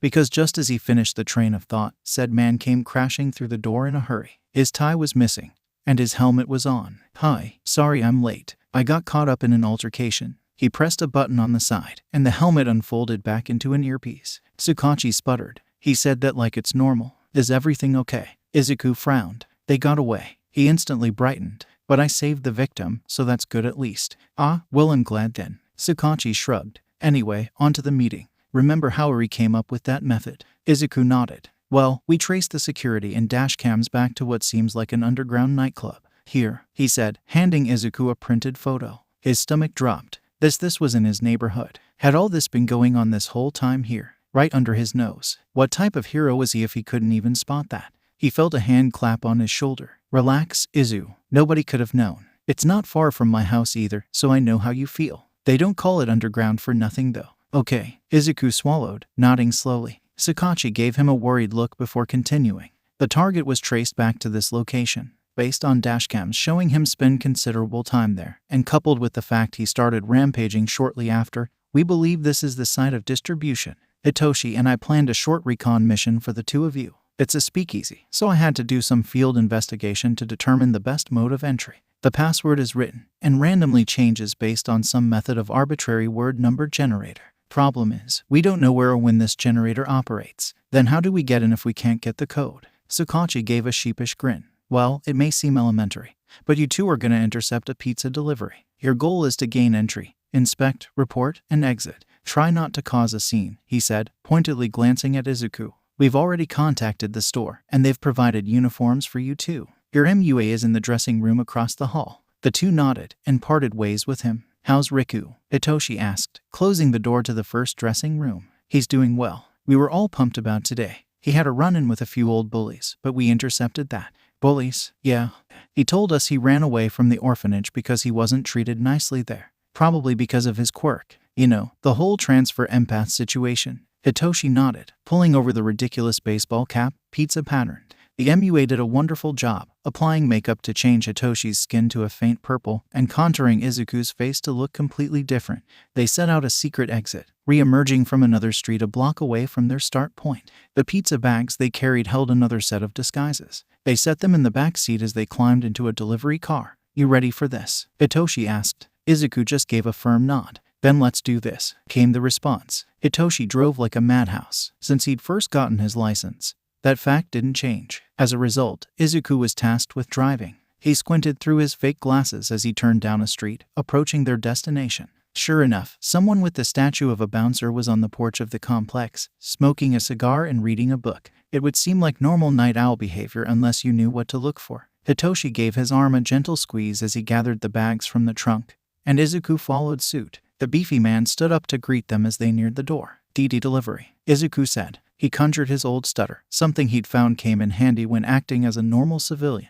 Big bads like him tended to be blinded by the illusion of fear and power. The bouncer stared them down for a good minute, momentarily narrowing his eyes. He grunted and lifted his hand to open the door. "Kitchen's on the left," he grumbled. The pair nodded as they stumbled through the door. Immediately, they were met with a doored foyer, which was odd in of itself. The door was thick and heavy, and Izuku supposed someone without extensive training or super strength might have found it difficult to open. Immediately, he found the reason behind the strange door. Nothing short of a rave was happening before their eyes. The loud music and pumping bass lines strummed through the air, mixing with the smell of sweat, alcohol, vomit, and something else. He and Hitoshi made an immediate beeline for the bathroom. They were on a time limit here. Focus. Hitoshi wiped off all his body paint and switched out his wig to a semi-long black one. His outfit was similar to Izuku's, a neon shirt under black jacket and fitted jeans. Izuku took off the makeup and applied a fake goatee. His neon ladder shades and electric blue wig completed the look. "Time for the real party now," Hitoshi said, throwing on a few glow sticks he found on the floor. Izuku hastily stuffed the remainder of the delivery costume back in the bag before stashing it in a stall labeled to be out of order. It wasn't the best place, but they weren't scheduled to be here for long.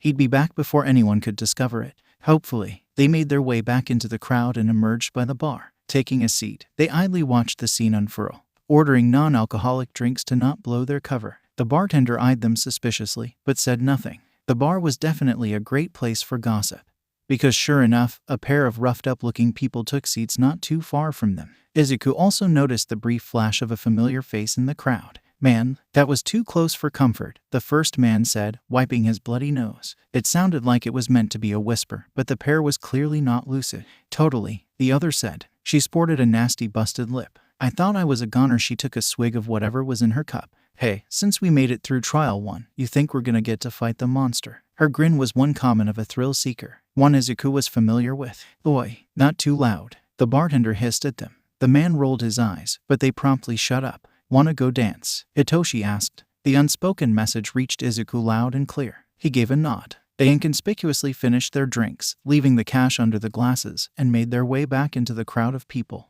The place was packed, but it was still pretty small. It didn't take much to get back to the bathrooms. Izuku peered up at the ceiling. "There," he pointed. Hitoshi nodded, climbing up on the sink. There was bustling outside the door. "Shit," he hissed. The vent was big enough for the both of them, but it was screwed tight. The bustling got louder, and Izuku swore out he heard a handle jiggle. "Hitoshi," he pleaded. "I'm trying." Two things happened. 1, the door opened, and 2 people in a scuffle stumbled in. One of them was the familiar lurking figure from earlier. The second was that Izuku was yanked up into the vent and given the grate to hold. He let out a breath. "That was close. Too fucking close," Hitoshi grumbled. "Who the hell put 6 screws in a grate?" 6. Izuku's nervous chuckles filled the air as he glanced back down through the hole. He recognized the familiar figure as the man from that night during the raid. He stood over another man, clearly knocked out. Izuku saw him kneel and take something from his hand before heading into a stall. Hitoshi motioned for him to stay focused. He bit his lip and started following Hitoshi. The faint sound of a flushing toilet registered. "He'd deal with that later probably. I'm guessing we're heading down."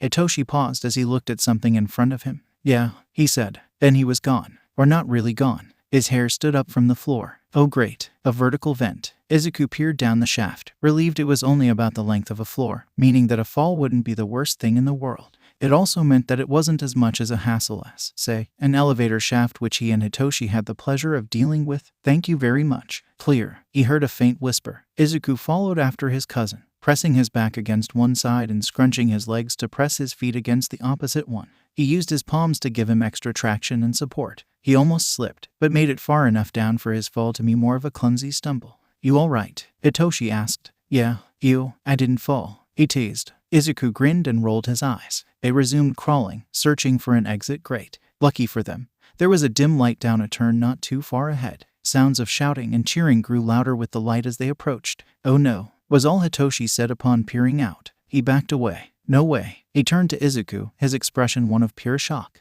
What had he seen? Izuku maneuvered around to get his question answered. Turning on the video recording gadgetry of his glasses, he peered through the vent. The first thing he saw nearly stopped his heart. The color drained from his face as he uttered one word. Namu. Shoto and a drowsy Riku sat in the comfy plush beanbags in Mirio's apartment. Night-Eye sat across from them, legs crossed, daintily sipping from a comical mug. His eyes were closed as if in thought, or at least one of them were anyway. Shoto never knew what the other did behind that eye patch. Mirio hovered around the three of them, just as confused as the first two. "What's going on?" Mirio asked. "Yeah, good question. Where's Izuku?" Night-Eye fired back instead. His demeanor was calm, but his tone urgent. His shift should be close to ending soon. He got switched. He's on a mission. Night-Eye's jaw set as he tensed. Mirio waved his hands around. "Hey," he said. "What is going on?" Night-Eye sighed. "Todoroki Shoto, do not take the child back to the apartment. It's compromised, or will be anyway," he said. Mirio gasped. "What do you mean, compromised?" How alarms blared throughout the building, jolting everyone to attention. Mirio immediately phased through the floor, and Night-Eye shut all the blinds and barricaded the door. He shut off the lights, instructing them all to be quiet. Riku shivered. What was going on? An alarm. What a comforting hand eased his thoughts, and he snuggled deeper against Mr. Shoto's chest.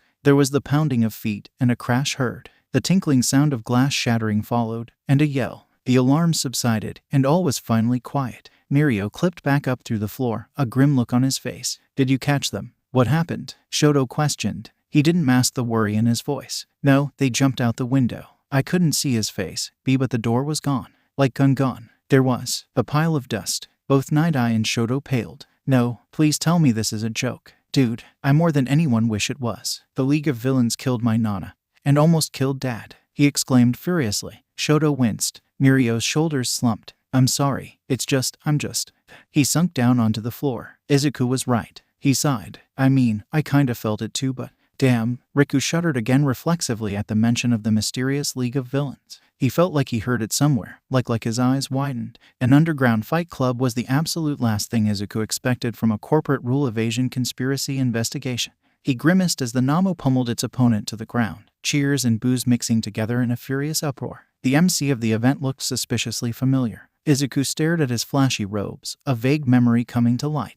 Oh, what the hell? That's the magician prick that captured Bakugo and Hitoshi back at the UA training camp forever ago. He grimaced. So definite League involvement then. The crowd grew louder as he stood up. Think he can handle it, folks? Various choruses of response roared as the villain reached into his pocket. Pulling out a marble, he tossed it to the downed fighter in the ring. He pathetically grappled for it as the Namo relentlessly approached him. Izuku watched with surprise as the marble disappeared to reveal a small pill. Almost instantly, the wounds closed up. The fighter stood, cracking his neck as if waking from a nap. The Namo rushed him, meeting a punch from the smaller man. Izuku winced as a huge knife suddenly protruded from the monster's back. It let out a primal wail as the knife was yanked back. Izuku watched in horror as the small and bloodied man began to shift form. He grew quickly, matching the size of the Namo in a matter of seconds. Who's the loser now? He taunted. He was big and metallic, almost like he was liquid silver. He lifted his hand, forming it into a knife. The Namo screamed in pain as it was repeatedly stabbed. It didn't stop there though. The opponent grunted as he shifted colors from silver to gold. This form must have been unnatural for him, as he kept shifting back uncontrollably. Needless to say, he easily killed the Namo. Izuku felt the bile rise in his throat as the unique smell of Namo blood flooded the air. The MC walked into the ring, delicately stepping over the destroyed Namo. And we have a winner, folks. Tonight marks a huge success. The crowd cheered. This marks the first time that the human winners outnumber the Namo. This calls for a celebration. The crowd went wild. Izuku backed away. I think we got what we needed, he said. His stutter was back naturally and at full force. Hitoshi nodded grimly. I found a back door while you were, busy, he said. Follow me. Izuku swallowed, not trusting himself to speak. He was relieved they were able to avoid any more vertical vents. He wasn't sure he could keep his balance. Hitoshi gracefully slid out some sort of chute, landing on his feet behind the building. Lucky for them, no guards were currently stationed. The moment Izuku got out, though, there was a muted crash, followed by sounds of gurgling and hacking. "You hear that?" Izuku whispered. Hitoshi nodded. They followed the sounds to a figure propped on the side of the building. From her hand rolled a half of a pill capsule, contents spilling across her open palm. She was foaming at the mouth, and her lips were a deathly shade of blue. Izuku rushed over to her, immediately launching into performing the Heimlich maneuver. She spat out an empty casing half, gasping feverishly for air before passing out. Izuku checked her pulse. It was weak and somewhat irregular, but it was there. He let out a sigh of relief, his own pulse running wild in his ears. "I'm heading to Deiku's hospital. You mind briefing Mr. 𝗧𝗵𝗲 alone?" Hitoshi pursed his lips, but said nothing as he removed Izuku's glasses, placing it in the pizza bag he'd picked up again while Izuku was busy. He placed a hand on his cousin's shoulder. "I will, but..." He glanced at the dark circles under his eyes. It was enhanced with makeup, but the look was still one rivaling his own. Or worse, his uncle. "Take care," he said. Izuku nodded, stepping away to take off. Hitoshi hoped the woman on his shoulders didn't get whiplash. The waiting room of the hospital had always been nerve-wracking. Izuku had since taken off his disguise. The makeup washing away had been a good enough distraction for a while. He headed out of the restroom with a sigh, remembering that he'd have to put his helmet back on now. He activated it before heading back out the restroom. Now he sat, nervously bouncing his leg as he waited for the nurse to return with an update on the victim's condition. He shuddered at the thought of the others, in a coma or worse. The nurse emerged then, grinning at him with tired eyes. "She's stable," she reported. "You saved her." "She's stable." Tears filled her eyes. "You had no way of knowing this, but she's my sister. We had a fight, and I hadn't seen her since. I'm so grateful to you now that I know my last words to her won't be something I regret." She sniffed, and Izuku couldn't help but give her a small smile. He moved to pat her shoulder. "I'm glad she's okay too," he said. She nodded before heading back in, presumably to get him the paperwork for his report. His phone vibrated in his pocket. He picked it up without glancing at the caller ID. "Hello," he answered. His voice sounded so tired, drained. "Izuku, are you all right?" came the worried voice of his dad. "Yeah, I just had a long mission," he said. He was putting on airs, but it was something he'd unfortunately already gotten used to. "Sorry for calling so late. I just received some rather pressing news, and wanted to make sure you were aware so you aren't blindsided by it tomorrow morning."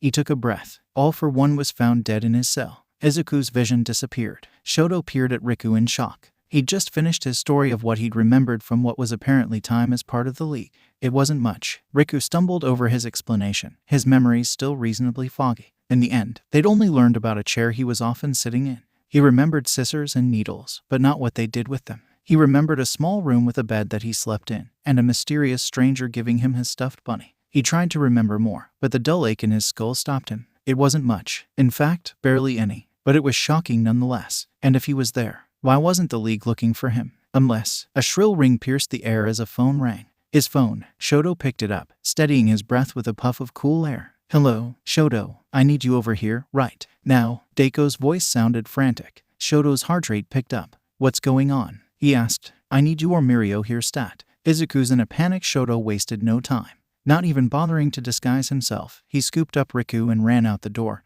Nothing by way of explanation save a muffled Izuku. He reached his brother's hospital in no time, rushing through the automatic doors. He vaguely felt a sense of panic, clearly not his own. He put his face in Riku's hair. The emergency waiting room wasn't far away, but he nearly stumbled into a nurse station to escort him anyway. She hurriedly led him to a closed room and pushed open the door. Izuku was sitting in a chair, his helmet discarded on the floor, breathing heavily. His fists were clenched, his knuckles white. His cheeks were wet. He was frantically arguing with Deku, both of them using hushed voices. Izuku's was erratic, and he kept glancing to the window. Shoto bit his lip. This was the very definition of a classic Izuku breakdown. Though it's been years, he still recognized it. He wanted to chide himself for not being more aggressive in noticing the signs, but reminded himself now was not the time. He gently placed Riku down next to Deku before taking his brother's place. Riku watched as Mr. Shoto placed his hands on the sides of Mr. Izuku's face. The waves rolling off the latter reminded Riku of how he felt whenever mistakenly used his quirk. He frowned. He hated that feeling. It wasn't nice at all. Mr. Shoto was saying something to him softly, and Mr. Izuku started crying. No, he didn't want him to be sad. He wished he could help. Oh, He remembered what Mr. Izuku did for him when he was like this, and then got another idea. His face set in determination as he recalled every single happy thing he could think of.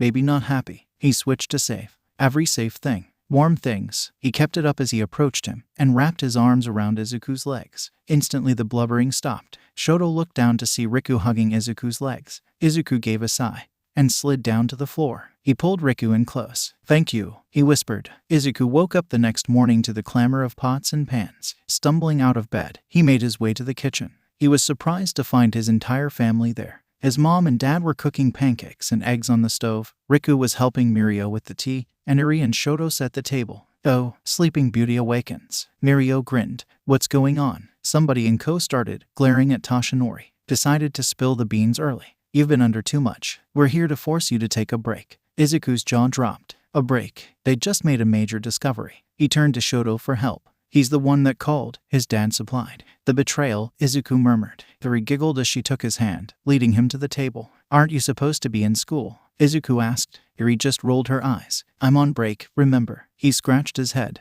Yeah, he vaguely remembered Mirio saying something about it. She gave him a forgiving pat on the back. "Don't think about calling Hitoshi either," and Ko said as she took a seat. "He's been officially grounded by Aizawa and Hisashi." Izuku accepted his defeat. Maybe hero work could wait. Hitoshi rolled over in his bed. Normally his insomnia made it impossible for him to sleep, and considering the recent developments, he reckoned his night terrors ought to be back by now. How had he slept so peacefully, and so late? He questioned himself with a glance at his phone. A rustling in the sheets was enough to answer his question. He rolled over to get a better look at his husband. He knew he was probably grinning stupidly, but he couldn't bring himself to care. He traced the slope of his nose with a hovering finger, earning a warm sigh from the other. His eyes fluttered open, stopping and starting Hitoshi's heart when the brilliant red met his own. "Sorry, did I wake you?" he asked. Tenya yawned and shook his head. "You're up early," he mumbled. "And you're starting to get up late," Hitoshi teased. "Your habits tend to rub off," he said, pulling Hitoshi against his chest.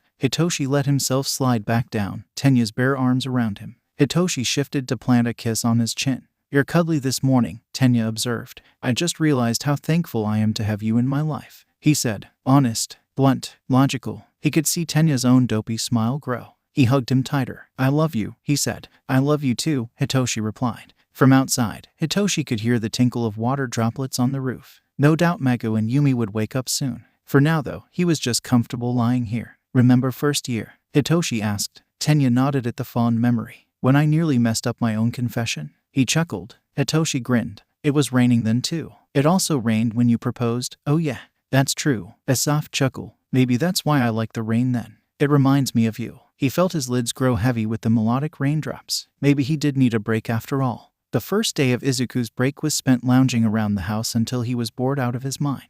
Riku wouldn't stop giggling whenever he'd finally found something to occupy him. Shoto rolled his eyes at his complaining about how unlucky he was because Hitoshi only got grounded for 3 days instead of a whole week. Shoto just threatened to get his mom to up his sentence. Riku giggled again at his expression. The second day was more eventful. They'd visited the park with Megu, Yumi, Hitoshi, and Ada, and got matcha after. Riku was excited to try it for the first time, much to his two friends' amusement. The third day was even better. They'd spent it at the museum, something Riku was particularly excited for. He'd never been. He and Izuku took turns mimicking the paintings and the poses of the sculptures, however difficult. This earned them both glares by the curator and guides, but neither seemed to notice or care, too wrapped up in their little world. Shoto made sure to take photos every step of the way. He was only stopped when invited in on the shenanigans. Then, he took a selfie. "Ah, Shoto, have you been taking photos this whole time?" Izuku asked, a light flush making his freckles stand out behind his shades. "Ooh, can I see?" Riku squealed in excitement, pushing his own pair of kitty shades up his nose.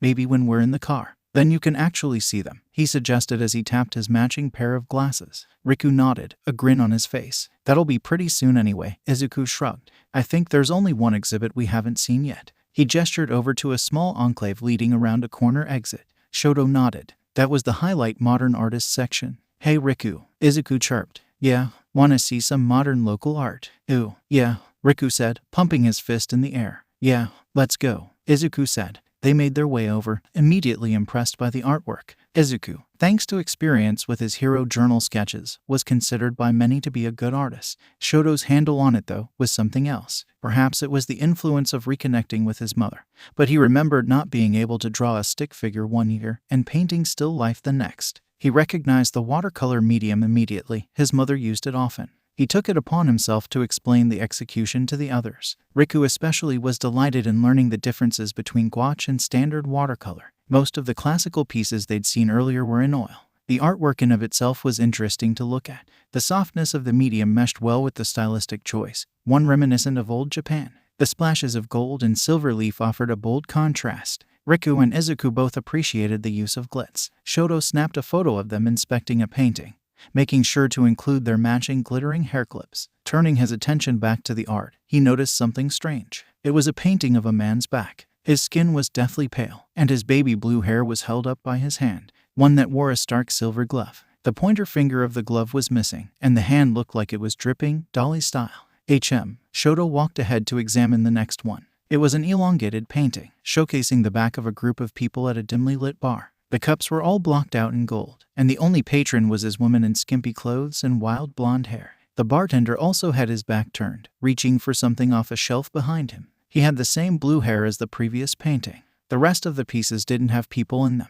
They were things like urban scenery or flowers. One in particular caught his attention. It was a lone flower, half white, dripping red. The next was just a square of gradient, from red to black. This is a rather interesting gallery, he heard Izuku mumbled thoughtfully. Shoto nodded. Riku was now on Izuku's hip and pointed to the flower. That one seems sad, he said. Shoto agreed. This entire gallery did. They exited the gallery, their somber mood somewhat lightened by the appearance of the museum gift shop. When they emerged from the shop, everyone was ready to go home. Just outside the building's exit stood a man in a tailored suit. He was too familiar for comfort, not because he seemed to be the man in the paintings, but because he was none other than Shigaraki Tamura. Shinso Hitoshi's peaceful 3-day weekend away from work came to an abrupt end the moment Izuku texted him. From Izuku, he was glad his cousin had the decency to wait till his leave was actually over, but he was hoping he'd be able to at least let his first day back be a bit easy. Then he narrowed his eyes. Izuku was still supposed to be off. Why was he talking about work? From Izuku. Okay, scratch that.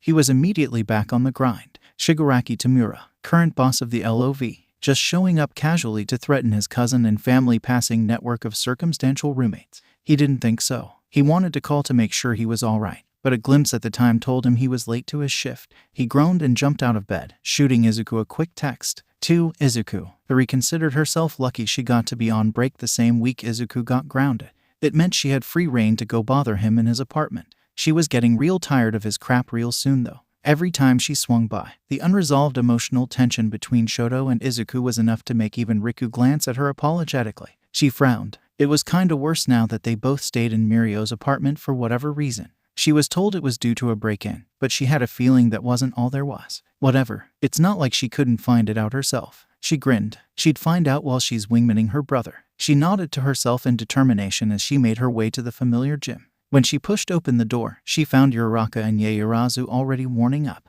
It wasn't that much of a surprise at this point though. Both older, they'd taken up the role of Eri's big sisters pretty quickly. And though they didn't get to hang out as much now that the two were pretty well-known heroes, they still made it a point to meet up occasionally. Hello, she greeted them warmly. Hey, Uraraka chirped. Hi, Yaoyorozu nodded. What's the dealio for today? Uraraka asked. She looked like she'd already been at the wait station for a while. Eri grinned and shrugged. I'm not sure actually. I just came when you called because I needed time away from my brother, she joked. Uraraka rolled her eyes, no doubt remembering how she'd have to be pried away from Izuku when she was little. Actually me too. Well, not brother because I don't have one, but she let out a groan. Shoto is insufferable at the moment. Uraraka giggled. Boy problems. But like, not in the usual sense. Eri grinned, going through a series of stretches for warm-up. Yeah, especially now that they've officially adopted Riku. Uraraka laughed. Let me guess. They act all super domestic and then make a face like it's painful. Both Eri and Yaoyorozu groaned. I'm sure you both know already, but he's been over the moon for him since high school. Uraraka nodded. Yeah, I know. I also know Izuku has used several questionable adjectives to describe him on occasion.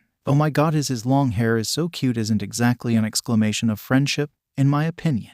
I heard from Papa that he blew off his blind dates to hang out with him instead too, so. Both girls turned to her. Izuku blew someone off. Uraraka's jaw dropped. Eri shrugged. So they all knew Izuku wasn't the type to just blatantly ignore someone. It wasn't without warning, but he did cut it close a few times. Uraraka let out a whistle. Shoto's got him wrapped around his finger. This is so sad. He doesn't even know it. Ieyasu sighed. The thing is, we aren't dealing with two normal people. Both of them are still probably carrying baggage from the past. She bit her lip, obviously in thought. I'm not one to tell others' business, but a sigh. I really want Shoto to be happy. He deserves to know people can care about him in that sense despite his flaws. He's already told you both his father was not the best, right? Uraraka nodded. He'd told the whole class he didn't like his dad and was living with his siblings when he'd moved. That's all she got though. They all knew there was more to the story, but she had to respect the fact he didn't feel comfortable to elaborate.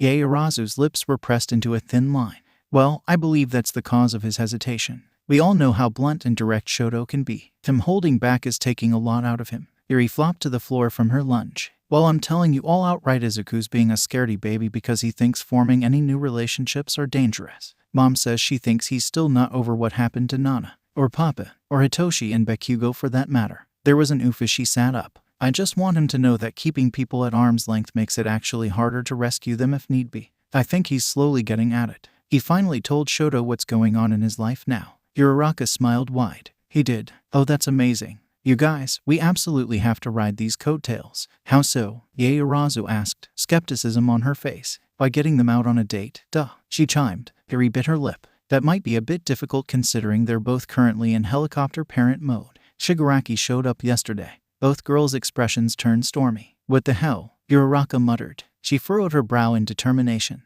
Okay, change of plans. They're gonna go out tonight before things get crazy. Ieyasu nodded. I agree. It's better to get them to at least acknowledge each other before it interferes with dealing with other stuff. Holding in feelings is always problematic in the long run. Eri nodded. That was actually a reasonable idea. I'll call them. Between the three of us and Mirio, I'm sure Riku would be safe enough to satisfy them. They all nodded, and the two older girls watched as Eri dialed in a number on her phone. Uraraka squealed in delight when Riku opened the door. Mirio had peered out in advance to check who it was, so he had been allowed to do it instead. Hello, he said with a bow. Oh my god, he's the absolute cutest, she exclaimed. Ieyasu, doesn't he take after Shoto? Such manners. Riku giggled as he watched her flounder around into the house. Ieyasu smiled softly. Yes, absolutely. Though I think his smile is no doubt Izuku's influence. Oh my god, quit being embarrassing. Izuku groaned, coming to the foyer to greet them. Uraraka rolled her eyes. It's your own fault, mister. I haven't personally gotten to play with Riku until now. Frankly, I haven't either. Ieyasu agreed. It's intentional, Mirio said with a smirk. Izuku narrowed his eyes. His brother just added fuel to the flame. Oh, it most definitely is, Eri said. Izuku turned his gaze to his sister instead. She poked out her tongue. That's so cruel. To keep his own aunties away from him. Horrendous. Don't you think, Riku? Uraraka said with a wink. Riku giggled and nodded. Wow, Izuku, you really just got thrown under the bus. Mirio said with a hearty laugh. Ugh, he said. He let out a chuckle despite himself though. Don't spoil him too much, okay, he said, a stern look on his face. Yeah, that's my job. They turned to the voice to find Todoroki, softly grinning at the scene. Uraraka peered at Izuku, who was staring entirely too hard. A sinister smirk danced across her face. Nice tattoos, Todoroki, she said, nodding at the peekaboo roses on the edge of his neck. She could tell he meant to look at her. But hey, if Tsu was in the room, Uraraka's attention would definitely fly to her instead. Todoroki met Izuku's eyes, and he sputtered and turned back around. Todoroki blushed and nervously rubbed his neck. I'm going to be right back. He re-emerged with a white crew neck. Ieyasu figured he was trying to cover the tattoo more, but he'd only managed to put on a tighter shirt. She glanced quickly at Izuku, who looked like he wanted to die. Uraraka saw it too. Oh, that's definitely better, she said. Todoroki relaxed and made his way to Izuku by the door. They both knelt down, and Uraraka's heart melted when Riku immediately ran to jump into their arms and give them both a hug. See you later, he said. Have fun, okay. The way they both looked at the boy gave both her and Ieyasu the confirmation that yes, they were doing well. We're gonna have loads of fun too, Riku, Uraraka countered. He grinned and nodded, running to Mirio now, who picked him up. Bedtime is at 6. He likes 2 bedtime stories, and makes sure all his stuffed rabbits are tucked in with him. He can't sleep with the blinds open or curtains closed. Let us know if anything happens, Shoto said. Izuku glared at Mirio. Only 1 serving of jello. Please, he said. Eri grinned. Oh, that rule was definitely getting broken. All right, we got it. Geez, go away already. 𝗧𝗏𝗧𝗏 said, pushing them out the door. A small voice brought their attention away from the door. They're in love, aren't they? Riku asked quietly. Ieyasu grinned at him softly. Yes, she said simply. Riku gave her a wide smile and nodded his head. That's good, he said. I want them to be happy. They make me happy all the time and I want all of us to be happy together. Mirio nodded sagely and set him down. That sounds like a great idea, he said. I want everybody to be happy too. Uraraka watched as Riku followed Mirio into the kitchen. Did something happen? She asked quietly. Eri pursed her lips. Of course he didn't tell you, she muttered. A sigh. Izuku had a breakdown not too long ago, shortly after Riku had his. It's why he was forced to take a break now. Uraraka put her hands on her hips. She was so gonna chew Izuku a new one when he got back. It was a bit nerve-wracking, to say in the least. Not because it's like he hasn't done anything like it before. He and Shoto had hung out plenty of times. However, now was different. It'd be the first major time they'd really hung out together alone, since Izuku fully realized his feelings. He nervously pulled on his lip as he followed closely after his friend, navigating the busy streets. It was at that moment that Shoto turned around, earning a few stares from those passing by. It was to be expected though. He was technically an A-list celebrity at this point. Are you okay? He asked. Izuku let go of his lip and nodded furiously. Yes, he said, entirely too fast. Shoto nodded back at him, and Izuku didn't miss how he slowed his pace a bit. They ended just walking around a sparsely populated park for a while, making idle conversation. It was nice. Shoto personally struggled to remind himself that no, this wasn't a date. It got harder with every accidental brush of their hands, with every sidelong glance. But no, just a simple outing between friends. He couldn't help but imagine though. What if he told him what he was actually thinking? What would happen then? Surely Izuku wouldn't outright reject him. He wouldn't tease or berate him for it. He wasn't him. He scowled as he suddenly thought of the blank white envelope he'd burned. You okay? Izuku asked. Shoto snapped from his thoughts, coming face to face with Izuku. When had either of them stopped walking? He took a shaky breath. He wouldn't think about it now. Now was the time for having fun, free from the world, with his best friend. A glance at Izuku's worried expression made his scowl melt into a soft smile. I'm okay, he said. He meant it too. As long as they could move forward together, he'd be okay. Even if they stayed friends. He felt the resolve to hide his feelings like he'd had all this time crumble the moment Izuku smiled at him and took his hand. He wanted to tell him. Izuku knew that face. It was the one Shoto made when he was thinking of something not only unpleasant, but confusing. He wondered if it had to do with the case. Shigaraki showing up kinda messed them all up. Maybe it wasn't even that. Maybe something had happened in his own work. Whatever it was, Izuku wasn't gonna let him ruin his own night out. Yeah, he definitely needed time off, but that's not to say Shoto didn't either. All this time he'd been Izuku's pillar, being there as a constant support for him to fall back on. It was comforting and safe. Izuku wanted to make sure he was the same for him. It was the least he could do. So in a moment of spontaneity, he took his hand and gave him his brightest grin. Hey, I'm here. Don't worry, it said. Shoto's soft smile and gentle nod was enough to let him know he was doing his job. He relaxed, but didn't let go of his hand. Call him selfish, but he kind of wanted the moment to last. The feeling of a certain safety being together. They came to a small stand in the park, one of the only street vendors out at this hour and in this area. It was a shabby-looking Korean stand. Shoto's eyes widened when he recognized it. The old man from the time before waved at him when he saw them approach. Back again? He asked. Shoto gave him a sheepish nod. His grin grew impossibly wide when he glanced at Izuku. He opened his mouth to say something, but shut it when Shoto put his finger to his lips. So instead, his eyes crinkled in amusement as he puttered around the small stand. Izuku wondered if Shoto had been here before, or maybe knew the man from somewhere else, or maybe. Izuku, you're muttering again. Izuku jumped where he was standing, suddenly aware of the fact they were still holding hands. Oops, sorry, he said. Shoto shook his head. No, it's fine. I don't mind hearing you talk. Oh okay, Izuku said. The smile Shoto wore was enough to make his breath hitch. Shoto seemed to search his eyes for something undetermined before he took a small breath. Hey Izuku. Yeah, there was a pause. And Izuku could see the cogs turning in his head. Finally, he spoke up again. Can I tell you something? Izuku nodded. Shoto nodded back, searching his face again. Izuku took the time to mentally trace his features. He wasn't sure how long they stood there, staring stupidly at each other, but however long, the moment was interrupted by a discordant shuffling. Izuku peered from beside Shoto to see someone he really didn't feel like seeing at the moment. He took a deep breath to rein in his anger, ignoring the fact that Shoto had dropped his hand and assumed a defensive posture. He technically wasn't supposed to know him, after all. Why if it isn't Todoroki? Surprised to see you here. Fancy restaurants all full or something. he snickered. His black designer jacket did nothing to suggest he couldn't get into a place like that on his own. The shopkeeper cast him a disapproving look, but the man either didn't notice or didn't care. Instead, he kept at it. You aren't exactly helping your reputation, you know. One of my buddies was at a mixer with you. He rolled his eyes. The Ice Prince, unreachable, hidden from everyone in his pristine little castle. The shopkeeper served Shoto and Izuku their food. Shoto stared ahead, taking a steady sip from his drink. He seemed calm, but only Izuku noticed the slight tremble in his pinky as he lifted the glass. There was a loud clank as the shopkeeper tossed a spoon back into a pot. How do you know he's not the prince from Cinderella? The shopkeeper asked. Maybe you're just mad you couldn't fit the slipper. The newcomer scowled. Oh please, who'd leave a slipper behind for him? Oh wait, I know, a robot maybe. He snickered again at his own joke. He shifted to address Izuku. He couldn't see him too well from his vantage point though, so he just resorted to peering at the pink headband holding back his mess of green curls. Shoto wished he could sink into the floor. Why now, of all times, did he have to run into his ex? He tried his best to remain steady as he sipped his drink. He wasn't going to risk choking on his food.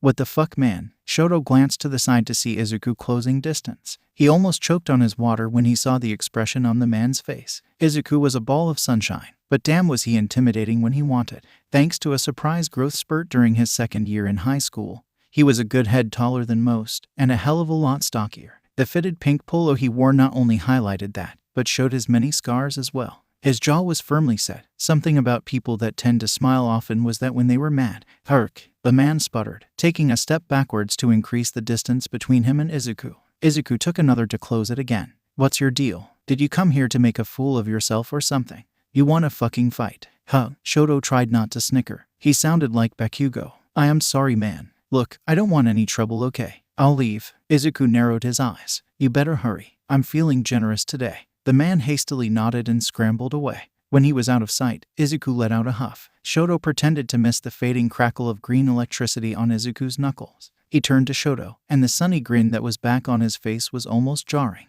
Shoto couldn't help it. He let out a snort. I'm sorry, Shoto. Did I do something wrong? Oh shit, maybe I should have ignored him. But he was saying such rude things. Oh god, wait till Yaoyorozu hears about this. Shoto actually laughed this time, taking the initiative to take Izuku's hand in his own. You were perfect, he said softly. Izuku lost the tension from his shoulders, and they finished their food. The shopkeeper winked at him when he finished, and gave them both a meal on the house. For next time, he'd said. Izuku bit his lip. Next time, he'd said. They settled down on a bench, gazing up at what little stars they could still see out in the city. That's when Izuku suddenly remembered something. Oh, he said. Shoto, you never finished what you said you had to tell me. Shoto grinned and leaned back, his head resting on Izuku's shoulder. He said, his eyes fluttering shut. I think it can wait a bit. Let's just stay here like this for a while. Dude, take a look at this. Kirishima grinned, bursting into Bakugo's office and effectively almost causing him to spill his coffee. What the fuck? Fucking knock next time. He scowled, setting his pour coffee on his desk. He squinted at the computer screen, ignoring whatever Kirishima came in for. Kirishima rolled his eyes before knocking on his desk. Okay, knock knock, grumpy pants. Look at what you got in the mail. Bakugo groaned, ignoring the fact Kirishima had been through his mail. Again, he was way too nosy for his own good. It better not be a non-hate again, or so help me babe chill, it's not. Or at least I don't think it is. It's like something else, he said, dangling the paper in his face. Bakugo took the paper. The first thing that stood out was the lack of a name, address, or literally anything identifying. Alarm bells rang out in his head. Usually only underground heroes got letters like these, and they were either anonymous tips or a plea for help. His eyes snapped to the first line, growing less confused and more angry as he read. There's a villain in your midst. Beware of who you trust. What the fuck? Bakugo held up the paper. Kirishima grabbed it just before he could explode it. The edge just barely singed. Dude, what the heck? Is this some sort of fucking prank? Kirishima frowned. If it was, I'd assume everyone else would get one too. Remember that chainmail incident? Bakugo clenched his fists. He did not want to remember the chainmail incident. Okay, I'll humor you for a sec. If this isn't some shitty prank, why send this then? We all had to go through training to become heroes, get certifications, all that shit. Why the fuck would someone suddenly decide to go rogue? Kirishima seemed to think about it. People have all sorts of things happen to them. Maybe they're a victim of a tragic backstory. Or maybe it's about somebody who was rogue in the beginning. He shrugged. Bakugo pursed his lips. Maybe, but still very highly unlikely. Besides, nobody he knew had been acting strangely. A familiar mop of green curls entered his thoughts. Instantly, it made sense. He threw open his door. Y'all got any weird-ass mail? he yelled. Zero opened his door down the hall, his tie undone. No, why ask? He sounded vaguely annoyed. He peered back into his office. Mina said no too. Denki had been waiting for the elevator, a stack of overdue paperwork in his arms. Another love confession, but that's about it, he said. Mail from your boyfriend doesn't count. Talk about the anon hate you got last week. Zero teased. Denki gave him the finger. Yeah, that was funny, came a voice further down the hall. Kami, I got paperwork. That's it for the most part. From the stairwell came a soft voice. I got sent a limited edition gold leaf of Edgar Allan Poe's works, Takoyami said, and a trip to the Bahamas. He added, how come all your fans are strangely rich? Denki complained. It's 'cause he's not stupid, dimwit, Bakugo said before shutting his door. He could hear the uproar from the other side. He paused, staring at the door, and turned to face his partner. Ijiro, he said. Kirishima's eyes widened. He only preferred to use his given name in the comfort of their own home, or when things were really serious. He gave a slow nod. This isn't a warning. He took the letter back and folded it up.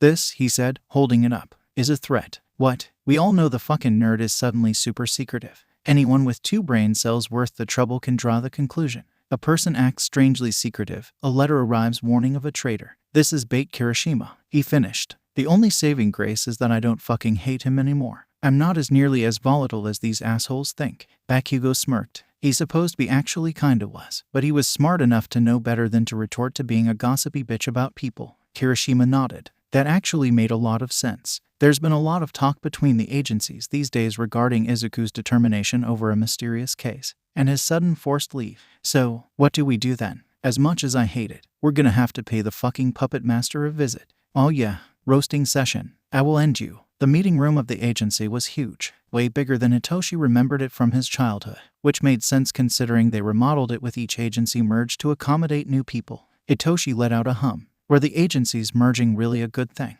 They allowed for the heroes to form support webs, minimizing burden between the heroes of different agencies. But still, was there a potential for agency monopolies? Could they even do that if it was actually a partnership and not really a full merge? He lay his head on the desk, his thoughts running circles in his mind. His peaceful musings were cut off when the door was roughly thrown open. He didn't even need to look to know his guests had arrived. He sighed, only bothering to stand up from his chair. Hey Shinso, my dude, how's it going? Kirishima chirped. Fine, I guess, he replied. Your directions to this room made no damn sense, Bakugo said, taking a seat past Shinso. Ever heard of room numbers? Shinso rolled his eyes. Ever think of knocking? Bakugo narrowed his. I bet the only reason we're in here is because you didn't clean your fucking office, he said. That was entirely the reason they were meeting here, but it wasn't like Bakugo had to know that. I bet you still can't do a decent back handspring, he retorted. Bakugo grit his teeth. Fuck you, please no.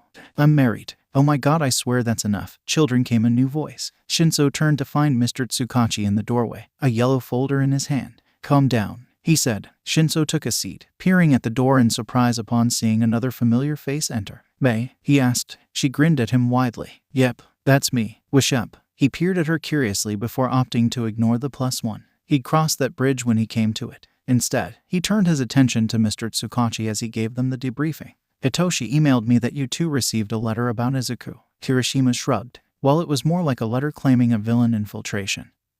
But Bakugo seems to think it's Izuku, he said. I don't think, I fucking know. Bakugo muttered. It was pointing towards a traitor or some shit. Judging by how literally everyone can see he's been acting strange, I'm calling it bait for dissension. He put his feet on the table. Judging by how they think I'd fly off the hinges at something so stupid, they must only know me from the UF festivals. He finished. He was right too. Since third year, he'd been different. He wasn't necessarily mellow. It was more like he learned how to successfully redirect his anger to more productive things. Shinso made it a point to ignore the accurate character assessment.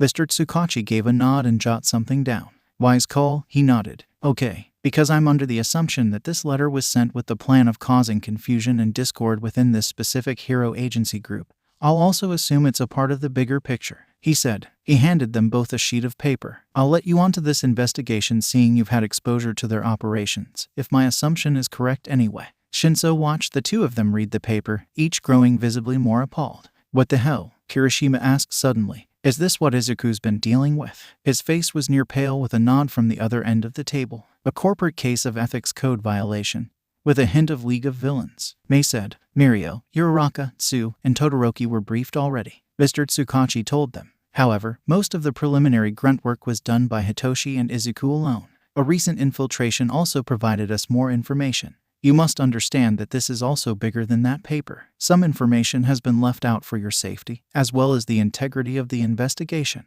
If further action is needed, we will contact you. Basically, don't be a snitch, Shinso summarized. Bakugo rolled his eyes and Kirishima nodded. That's it, I think, Mr. Tsukachi said. Though I wish we could talk longer, my time is limited at the moment, and I'm afraid I still have matters to discuss with these two, he said, apologetically gesturing to Mei and Shinso. The other two nodded and stood up. Bakugo made sure to make faces at Shinso as Kirishima dragged him out the door. You two get along now, I see, Mei asked. Not at all, Shinso said. Mei just chuckled and flipped open her laptop. Okay, whatever you say. Shinso stared ahead while she clacked away on the keys. Long password as usual. Anyway, I'm here because I've got new information. I've already gone over it with Mr. Tsukachi. But you, Izuku, and Eri need to know too. Why Eri? Because I found her DNA sample in the chemical signature, she said with a level stare. What? Mei sighed, turning her laptop screen to him. I snuck into the archives again. They had the sample of Eri's stolen horn under some serious lock and key. Make sure nobody disturbs it. No doubt that's her auntie's doing. Anyway, I snuck in and got the documents about it, and lo and behold, our second mystery active ingredient is a match, which makes sense for them to have it if they've had it previously. So, yeah, the League. Shinso took a shaky breath. Do any of the adults know? Mei pursed her lips. Technically they were all adults, but she knew what he meant. No, even though they have information about it, they're technically not officially part of the case. I fear the number of people knowing the full details has well surpassed desirable at this point.